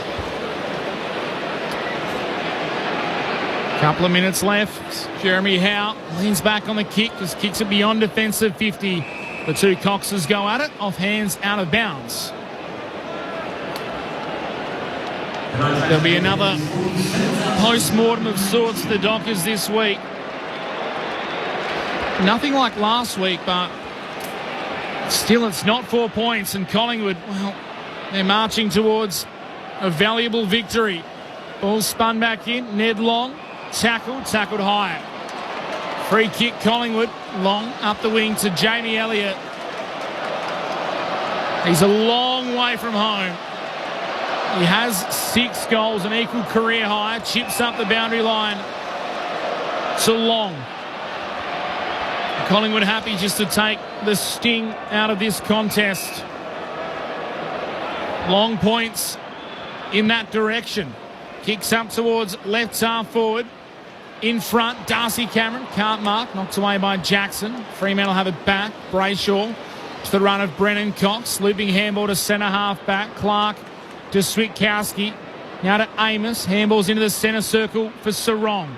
Back to Clark by hand, who kept going. Almost run down. Kicks inside the forward 50. Howe dropped the mark. Did all the work. Then couldn't hold on to it. He's lost his boot in the process. Tracy in there for the Dockers. Crashes in. Ball up inside the forward 50 for Fremantle. Randomly, if there's no score, we'll have seen the margin increase at each of the quarter breaks by 5 points each time. 5 points, 10 points, 15 points. It's now 20 points the difference. There's a bit of numerology for you. Only if there's not another score, of course. Thrown up into the air. Sarong in the ruck. Against Cameron. I had to look twice to see it was absolutely him. Cameron's able to work it away. The Pies are happy to tumble it across the boundary line at right half back. These are the random things I look at in my scorebook. 20 points the margin in favour of the Magpies. They won't care. They're about to win off the back of a 5-day break, resting a number of their players. 4 changes, 3 of them managed. Fremantle win the ruck tap. It comes out the side to Bolton. He'll take a bounce, and then from left half forward, kicks back inside attacking 50. Howe goes up, couldn't mark. Spilled to Quaynor. Reed tackles him. Ball up the call again.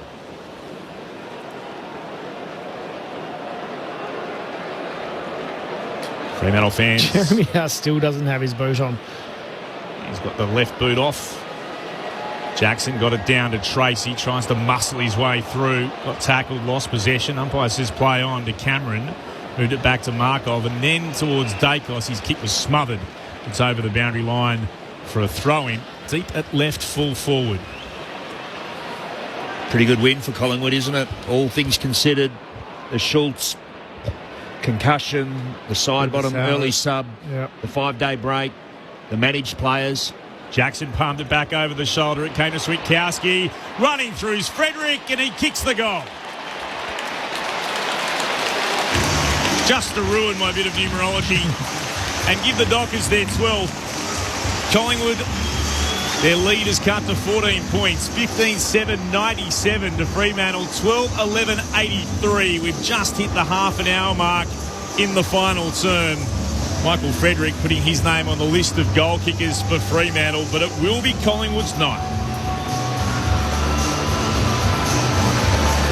Beautiful fast hands from Switkowski at that stoppage, wasn't it?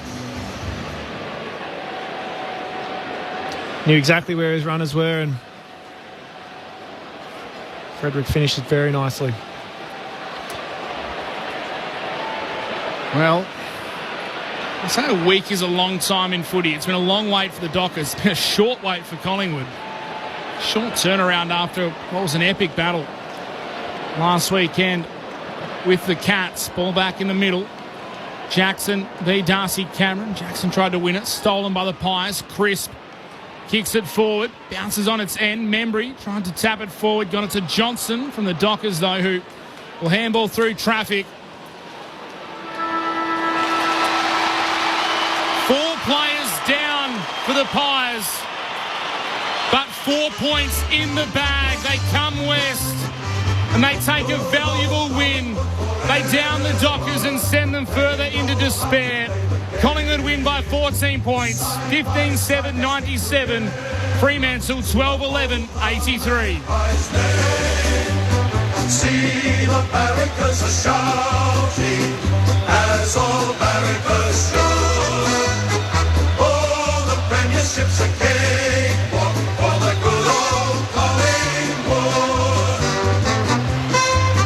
The Magpies back in the winners list. They led by 5 points at quarter time, by 10 at the half, by 15 at three-quarter time, winning by 14. Jamie Elliott, a career-high 6 goals, 3 to Hill, 2 to Chris, 1 to Hoskin Elliott, so too Dacos, Long and Cox.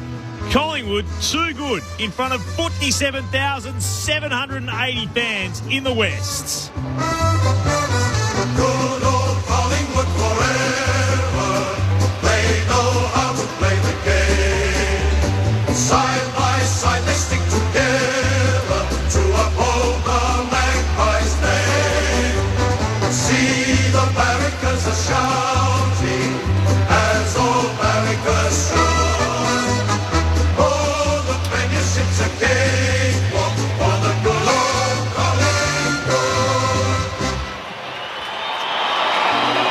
For the Fremantle Dockers, Josh Tracy with 2, Voss with 2.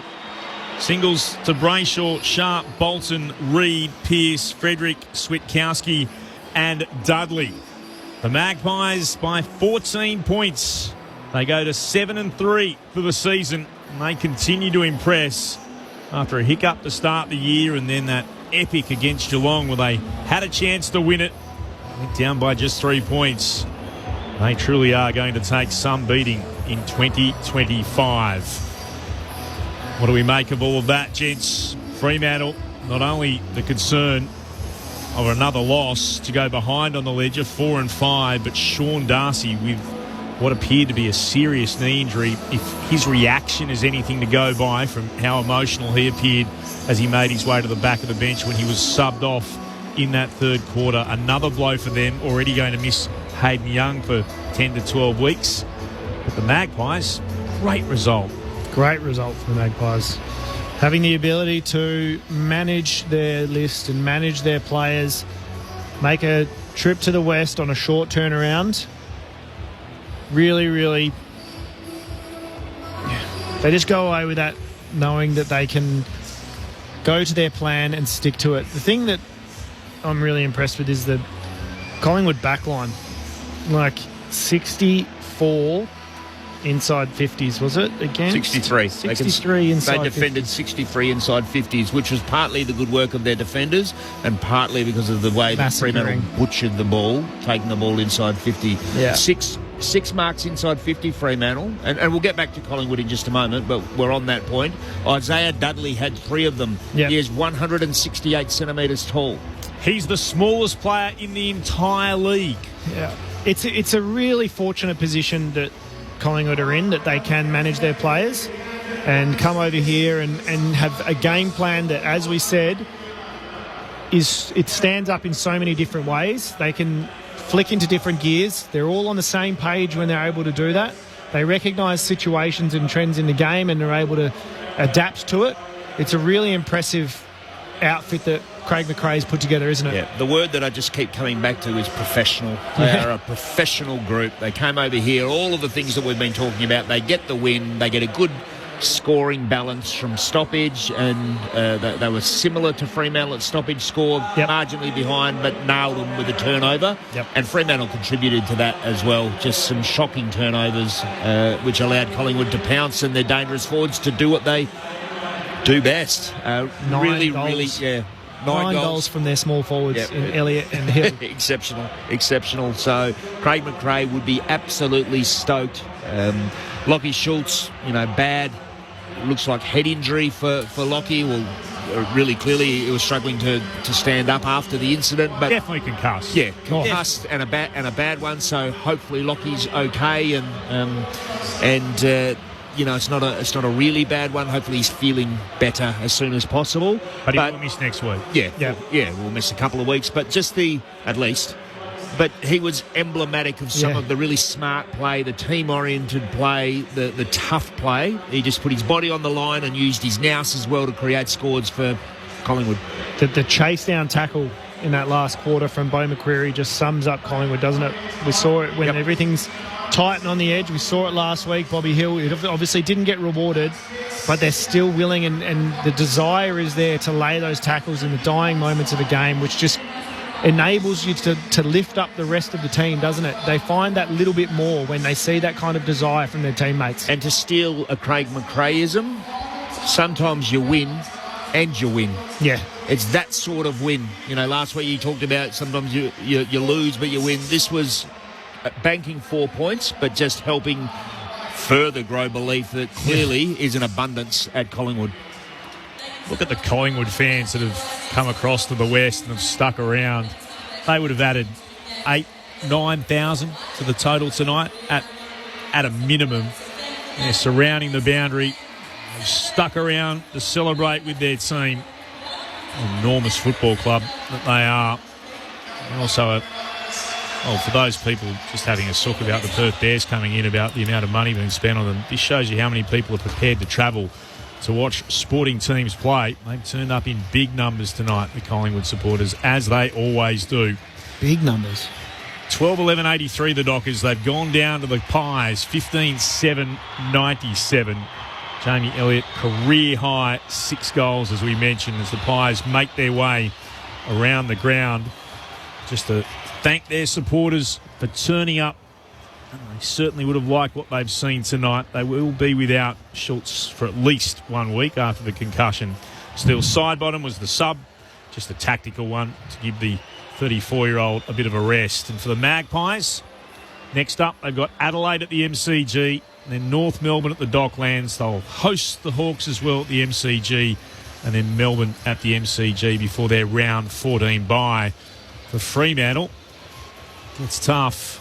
GWS at the Showgrounds at Giants Stadium, and they've got Port Adelaide here at Perth Stadium, and then the Suns on the Gold Coast. It's a tough run. Very tough run. Very tough, which was always the concern after losing, as they did, narrowly to Sydney and then dropping those games to Melbourne and St Kilda. It's going to get even tougher from Fremantle now. And if the Giants were to lose to Geelong, which most pundits would predict, down at Cardinia Park, they'd be copping the Giants off 4 consecutive losses at home.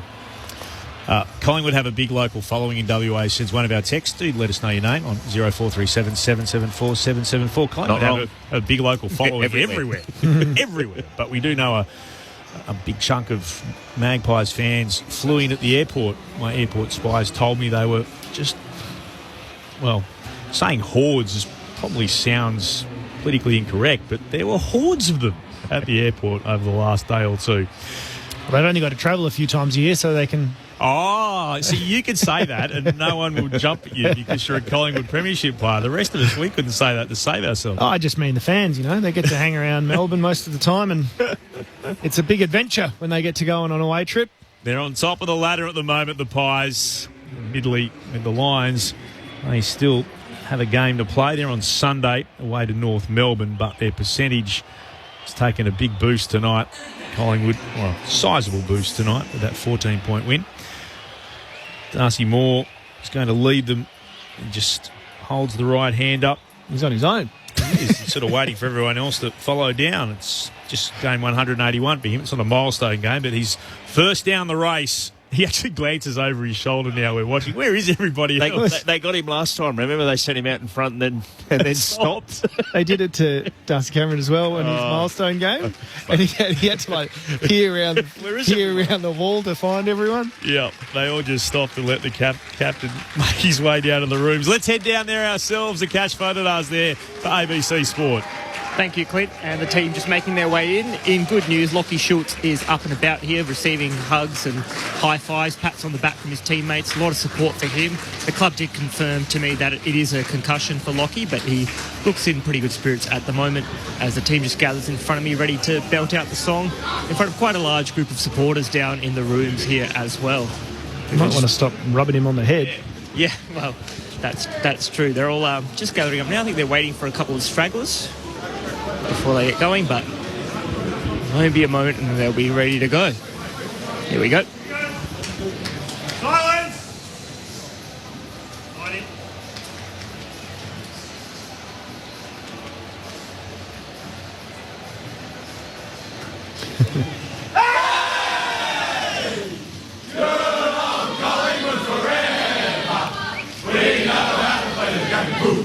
Side by side we sing together to uphold the Magpies rainbow monkey. See the barricades are shouting as old barricades should. And all the memberships and game walk for the good old Collingwood. As pretty happy bunch down here. Pausing for the song is all well and good for TV. Not great when you're the radio boundary rider standing there with a microphone. I love the big pregnant. You got to wait for Steele to set it off. They wait for his cry. I reckon Akash's biggest challenge tonight on a Thursday night is to stop roaming Brian cutting in, which I think he did last time that they were across over here, the host broadcasters. We were interviewing someone and Ryan Taylor just decided that he would jump on board. So jump in on the interview. Cash is going to have to do a hard tag on whoever we get from Collingwood tonight. Mitch Turner's headed down to the Dockers rooms. We'll hear from someone from Fremantle, hopefully very shortly as well. Collingwood 15-7-97 to Fremantle 12-11-83. I might just keep on with Collingwood for a moment or two before we switch our focus. And plenty of texts coming in about Fremantle. 0437 774 774 is the text line if you want to have your say on what you made of tonight. If you're a Pies fan, great effort. 5-day break, have to travel the entire breadth of the nation and up against the Fremantle side that was under great expectation to win. You've got the job done, as the cliche goes, and you've been able to do it with serious concussion to Lockie Schultz, who it is good to see watching on the screens here that he looks in much better spirits, Lockie Schultz. So that's good to know because he was absolutely out cold in the middle of the ground when he was attempting to tackle Jordan Clark in a heavy collision between the pair. But what does it mean if you're a football club like that and you decide to take that decision? So we know Myercheck was out and we know why Pendlebury, De Goey and Maynard are going to be rested, and Craig McRae was upfront about that. But you do still take a risk under those circumstances to leave those guys. If this was a game that you need to win to play finals, you wonder whether or not you're making that decision. But at this stage of the season, it's all about management, and they've been able to get that result that they want and have Allen, Markoff and Sullivan, well, Markoff less so, but certainly Allen and Sullivan have some impact out there. Just playing the long game, and it's come out perfectly with the exception of the injury to Schultz. So that's a fairly big negative from the evening. It was pretty graphic. But everything else is coming up black and white right now. They've managed the players they need to manage. They get the win. And that's the beauty, I guess, of being a team that can afford to look long range. And Fremantle was just looking about this game tonight, really narrow focus, and they've come up short. They had a dip, but again, ball movement, skill execution, team defence by itself doesn't look after offence. So you need to be better in your offence as well. And, I'll argue that as strongly as you possibly can. Team defence by itself it gives you good looks, and if you turn it over in the right areas of the ground, that's great. It gives you a look. You still got to finish. You still got to tie it off. And for a long time now, Fremantle haven't been able to tie off their work. I think that they have to they have to rely more on effort and desire more so than, okay, this is what we're going to do. We're going to put the chess piece over here. This is how we would like to have things pan out so that if things don't work out, we can defend, like you're saying. I just feel like they've just seen an outfit that has an ability to put themselves in the right position through desire and effort at the right time because they recognise what's required. Mm. Yeah, they know what the game demands, Collingwood. Yep. And they pay the price and are well-drilled enough and maybe instinctive enough. I know that's a oxymoron. Yeah, but they just do what the game demands, and they do it so well. I mean, Fremantle have had 62 inside 50s. Now, that's a positive, and Craig McRae, that's something we've got to work on. We can't be giving up that amount of inside 50s. They've got away with the win tonight, but that is plenty. That is plenty to kick a winning score. Yeah. And Fremantle weren't able to do it. And so it's review hard. Doesn't get any easier going up to Sydney, GWS. And the pressure continues to mount. And it has to mount for the promise and the potential that this squad has. And again, harking back, they're not external opinions even. This is internal. The club talking about the Premiership Cup is within reach. It is now our time to contend and succeed. You got to be more efficient moving the ball than what we saw tonight to contend and succeed against a quality opposition or any opposition. I think that a team is generally happy, and this is what I vaguely remember, if they can keep a team to less than 40% scoring efficiency. That it sound about right? They've gone at just over 30%. Let's head down to the Collingwood rooms. Akash photo does down there. Akash! That's why he's played more consecutive games of AFL football than anyone else. Jack Crisp, great win, well played yourself. Coming off that 5-day break in such a close game against Geelong, Harrod, what was the week like leading into this game, which you knew was going to be a big game, particularly for Fremantle after their performance last week? Yep. Firstly, thanks for having me. Appreciate it. It was a pretty low-key week, to be fair. I've had one... sorry, I was just telling Protein to go away.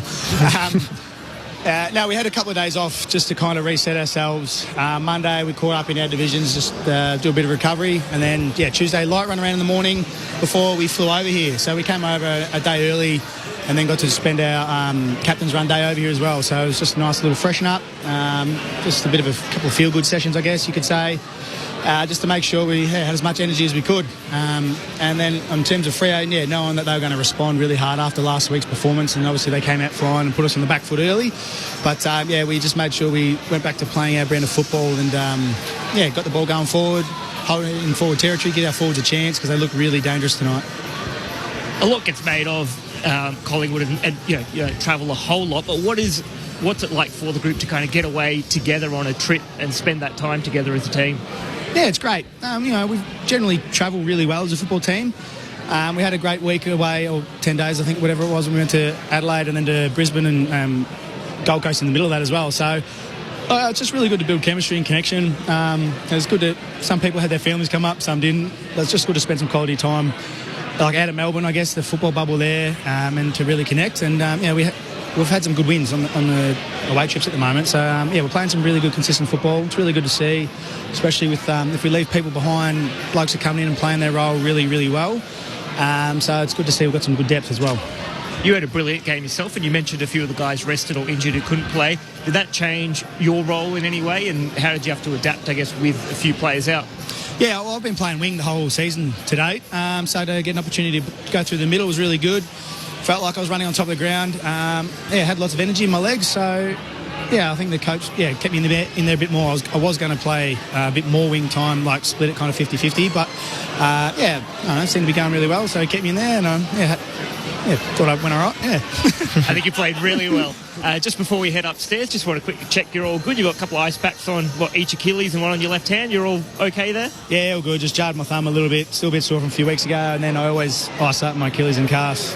That's what I do every week. Got to make sure I do it. Fair enough. Well, it's let you play so many games in a row. Let's head upstairs. We've got Clint Wheeldon and our experts, Peter Bell and Sharad Wellingham. G'day, Jack. Congratulations on the win. Just wanted to talk about your small forwards. Obviously, the accolades, rightly, will go to Elliott and also Bobby Hill, but obviously Lockie Schultz with that really distressing incident. But before that, he'd done some unbelievable team efforts, positioning, intercepting opposition ball movement, hard tackling. It's just a really good mix of small forwards that you have down there.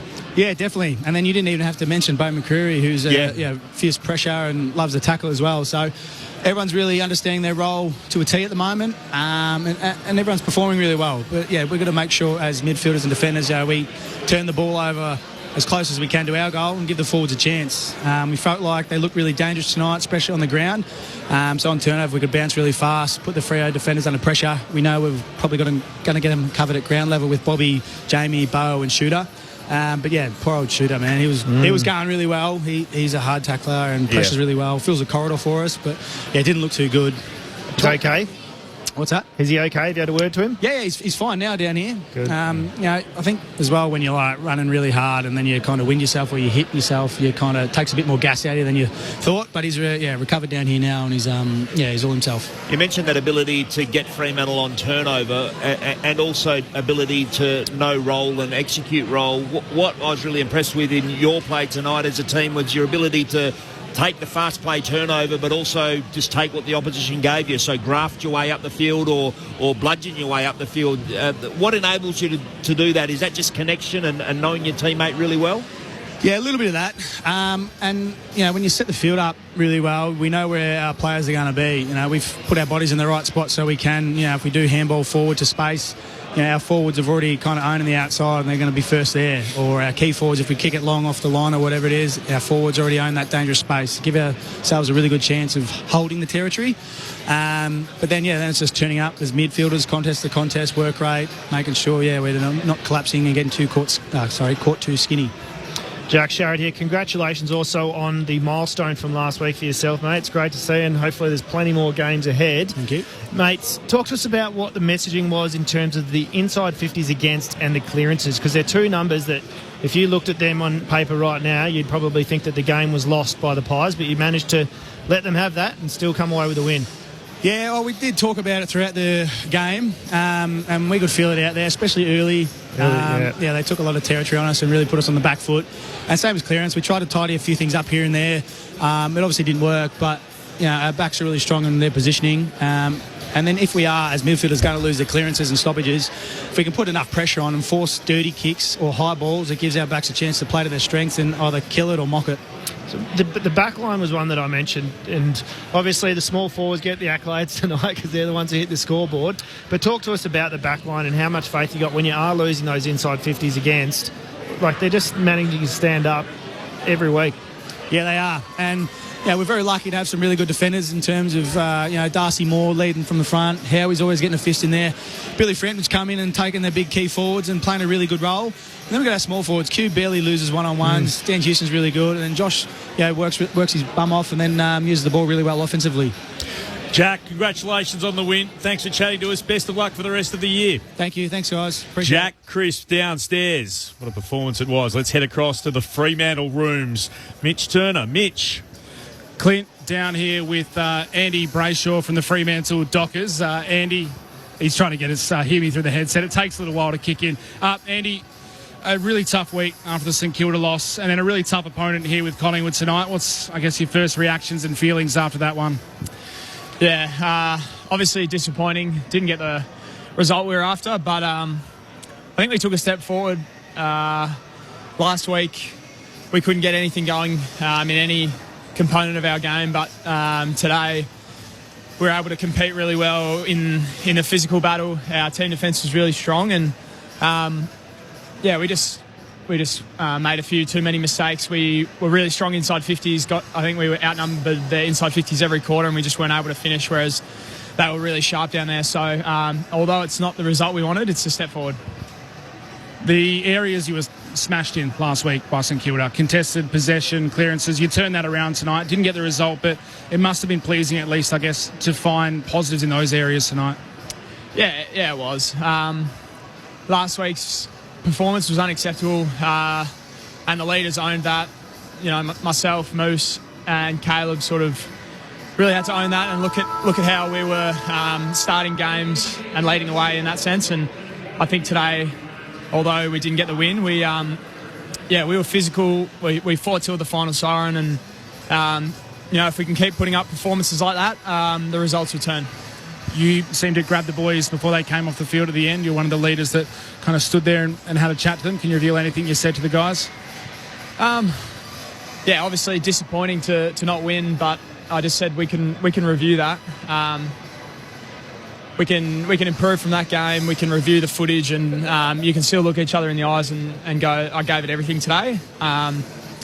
Whereas the week before, we couldn't have ticked those boxes. So still not where we want to be. Obviously, we want to be winning. But Collingwood are an exceptional outfit, and we gave them a real run for their money. So I just said, we can build from that. I'll throw you upstairs. Clint Wilden, Peter Bell and Sharad Wellingham.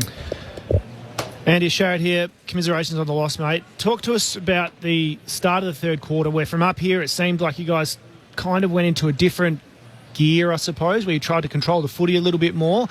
Do you think that you could have potentially taken the game on and tried to keep the ball in motion? We probably left that a little bit late. Probably in the last quarter we started to go to that a little bit more. But we thought we'd try and really shift their defence in that second half and make them work, spend some tickets on defence. But they held up really well, and we were able to shift as a team really, really well. So that didn't work. And then in the last quarter, we had to try, those knock-ons going through the corridor, really taking on and trying to play that faster ball movement. We tried a few different things, and credit to them, they played exceptional. Do you have a problem, or do you pull up decisions that are made where it's the right decision but the skill execution doesn't come with the result that you want? What do you kind of look at in that? Do you go, yep, right decision, but we'll cop the mistake, or do you say we're not going to go for that anymore? No, we cop that.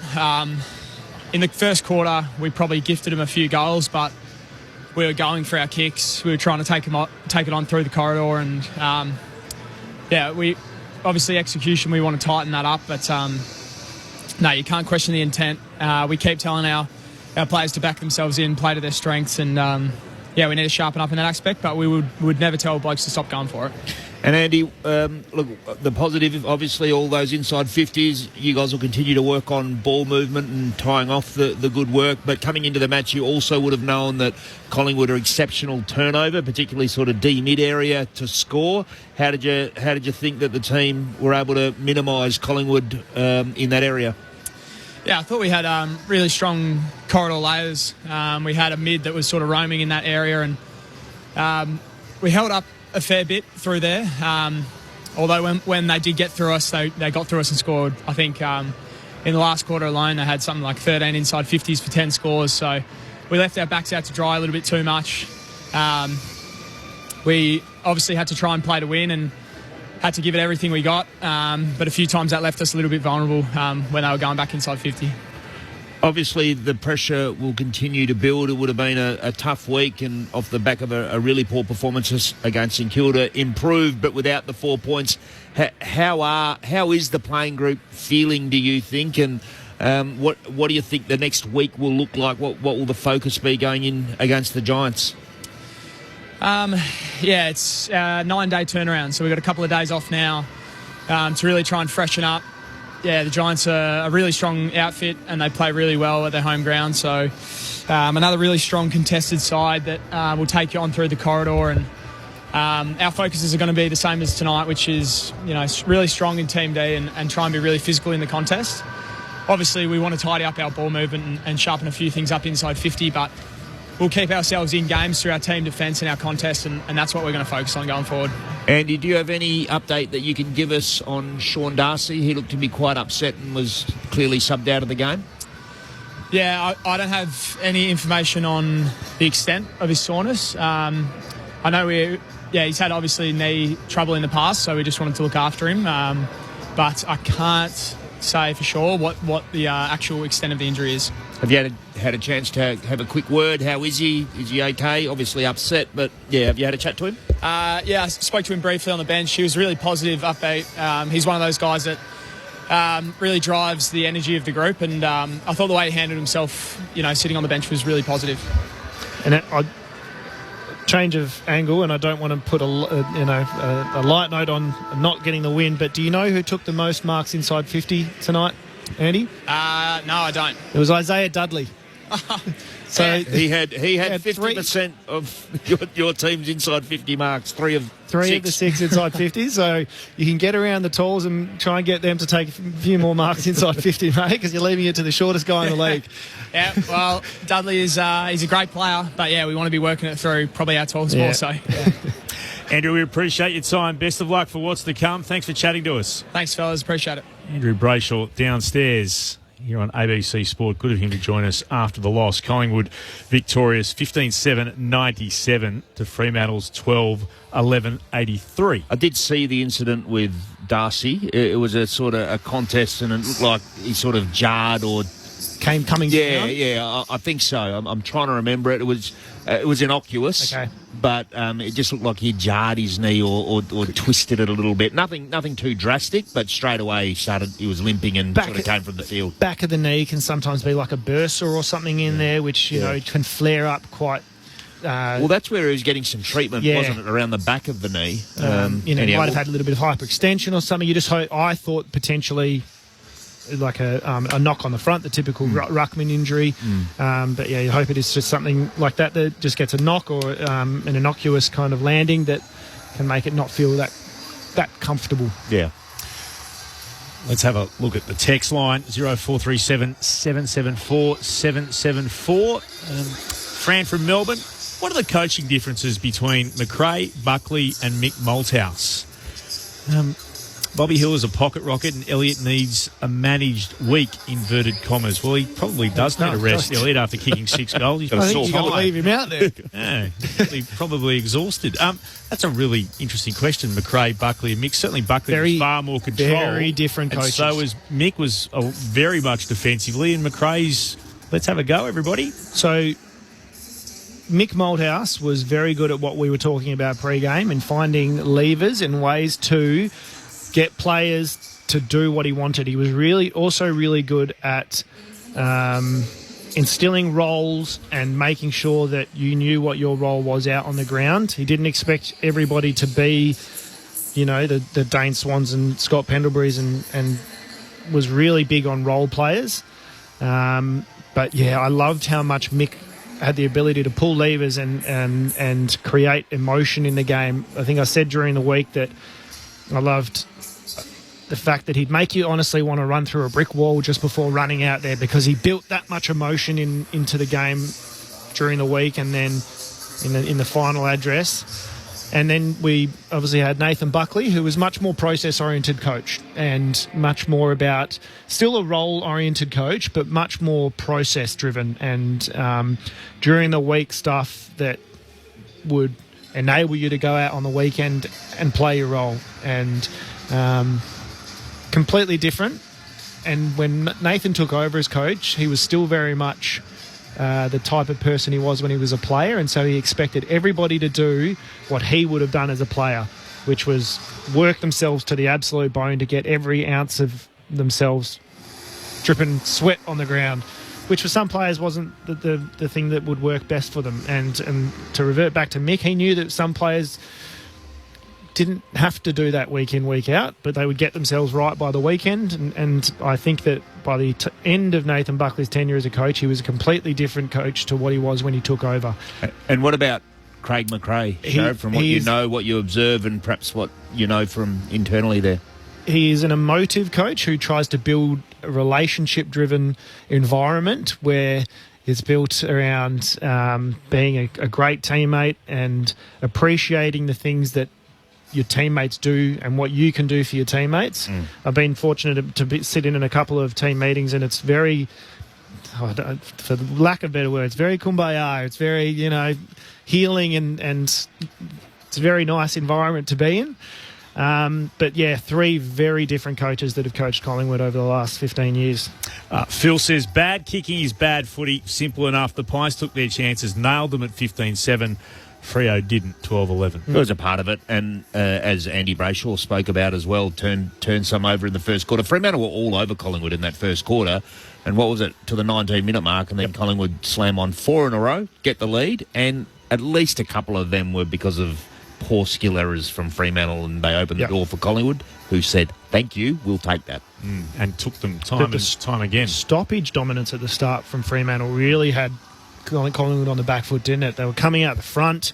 They were just dominating at the centre bounces, and it was a little bit worried, but that's the sign of a good side who can get smacked in the face and recompose themselves, and then, like you said, take advantage of those turnovers in the forward 50. Got a number of texts along these lines, but I'll sum this up one. I don't care, says Gilby, how good a system coach JL is or if he's a great guy. You cannot ignore football basics. It's those things that Freo are getting wrong, and that is a coaching failure, and he must go.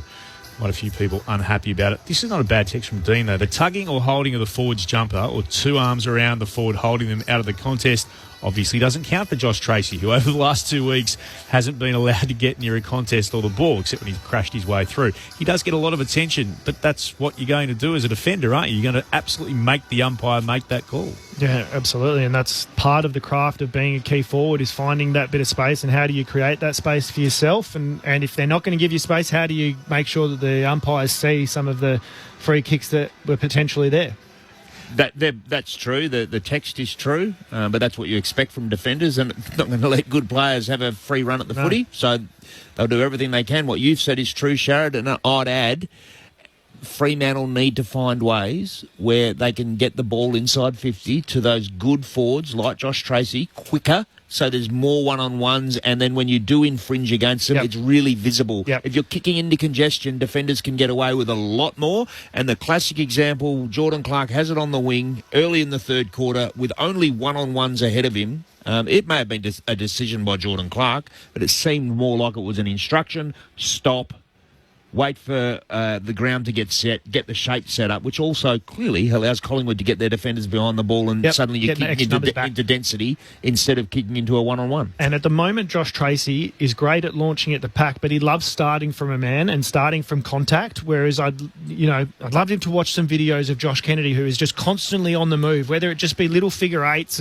and getting your defender offside, because those players who are that big and powerful, all they need is half a split second to get a break, and then he's going to be able to launch at those contests with even more space, and he'd be unstoppable. Collingwood have won Thursday night footy in the West over Fremantle by 14 points, 15-7-97 to the Dockers 12-11-83. Before we get the votes, one last thing. It will be looked at, I'm sure, but the McCreary dump tackle on Warner in the opening term, I think it was. No serious injury done to Warner, but would he be in any trouble because of the action? I think from memory, and the free kick was potentially there, but he took himself down as well, and it was almost like the action of dumping was there, but he also took himself down. Warner, that is. McCreary. Oh, McCreary, as in the way that he was tackled. Yeah, so he rolled with the tackle as well. He rolled with the tackle as well. So that's my memory of it as well. So he was kind of below Warner and dragged him down and slung him down to the ground in that dumping tackle, but was also down on the ground as well. And so while the action in itself definitely was, ripping him around, I think that he, I don't think that he'll be in too much hot water. And given Warner was okay and played out the rest of the match. It was a hard tackle. It was a hard tackle. I think he should be he should be okay. And it was at the lighter end of the scale for a sling/dump tackle. Yeah, as we look at outcome, as we do, the outcome was Warner was okay. Free kick. Should be okay. Free kick. Votes, gentlemen, in the ABC Footballer of the Year and in the Christian Medal, please. In the ABC Footballer of the Year, it was pretty clear that Jamie Elliott was the best player on the ground with his 6 goals. Just his work rate was really noticeable, up the ground, then back, and that aerial ability, that forward craft. What Fremantle would do for a player with that sort of forward craft, really just knows where the space is. So 3 to Elliott, 2 to Jack Crisp, off the milestone man of last week, 709 metres gained. He kicked a couple of goals, hard running, and just blessed with that speed endurance that is so hard to find. 7 clearances and 16 ground ball games, which is nearly 6 30% tackles. of the side. Throw that in. That's a pretty good day out as well. And I thought Jordan Clark was pretty good for Fremantle over the course of the match. Aerially good early in particular. Took ground most of the time. Used the ball well. And had some different kicks in his repertoire today rather than just the long kick all the time. He was pretty good. And the Christian Medal, so Clark 3, 2 to Andy Brayshaw, who ended up with quite a lot of footy. What have we got there? 34 possessions. While minding Nick Dacos. Yeah, Nick Dacos as well, which was a win for Fremantle out of the day. So Brayshaw had the 6 clearances as well, plenty of ground ball, all the things that you expect of Andy Brayshaw. And 1 for Shea Bolton, who I thought was pretty good. Sometimes he can be a little bit of a frustrating player, I guess, in team defence. But 9 clearances, I thought he was really clean and won a lot of footy, Shea Bolton as well. Guess it'll be another week, though it is a longer week. They've got the 9 days, but this performance won't do anything to appease the Fremantle fans. Is that fair to say? No, it won't. I know what Andrew Brayshaw was trying to say. There were some steps forward from last week, but that's still not because they were dreadful last week. They just lost the today. mistake. They fixed the mistake from last week in that they got some contested possession and they got some clearances. But yeah. So it's whether what are we looking for from Fremantle now? I'll say it simply. Fremantle have to find a way to win enough games to play finals. That's it. They can spin it any way they like. This is a team that should be playing finals. In Justin's 6th year, you can't have another miss and have played 1 final in 6 years. And everyone was prepared to give them an out last year when you lose 3 key players for the last 3 games. Yep. All prepared that was a terrible blow. But eventually it gets to the point where you've got to play finals footy. That's what everybody's in it for. And at all costs, they have to avoid any type of repeat of the Geelong game and the St Kilda game. They can't have another one of those. They can't regress to another one of those performances. So I'll give them a bit more latitude around the win-loss, although I agree with you, Clint. They have to make finals in my opinion, with the talent that they have. I'll give them a bit more latitude around that while they're maybe regaining or getting back to some good form. But you can't have a major regression again. That just has to be completely eliminated. They are far too good to put in a performance like Geelong and St Kilda again. Peter Bell, Sharad Willingham, our experts tonight. Akash Fotodar downstairs on the boundary. Also great to have Mitch Turner alongside us back in the studio. Jesse Donnelly-Jones and the one and only Richard Gere lookalike Martin Roth pushing all the buttons at the back of the box. Thanks to everyone for getting us to air. Big game tomorrow, St Kilda versus Carlton, Spuds game. Hopefully you can tune in right around the nation on ABC Sport. But wrapping it up from the West, the Magpies by 14 points over the Dockers. Bye for now.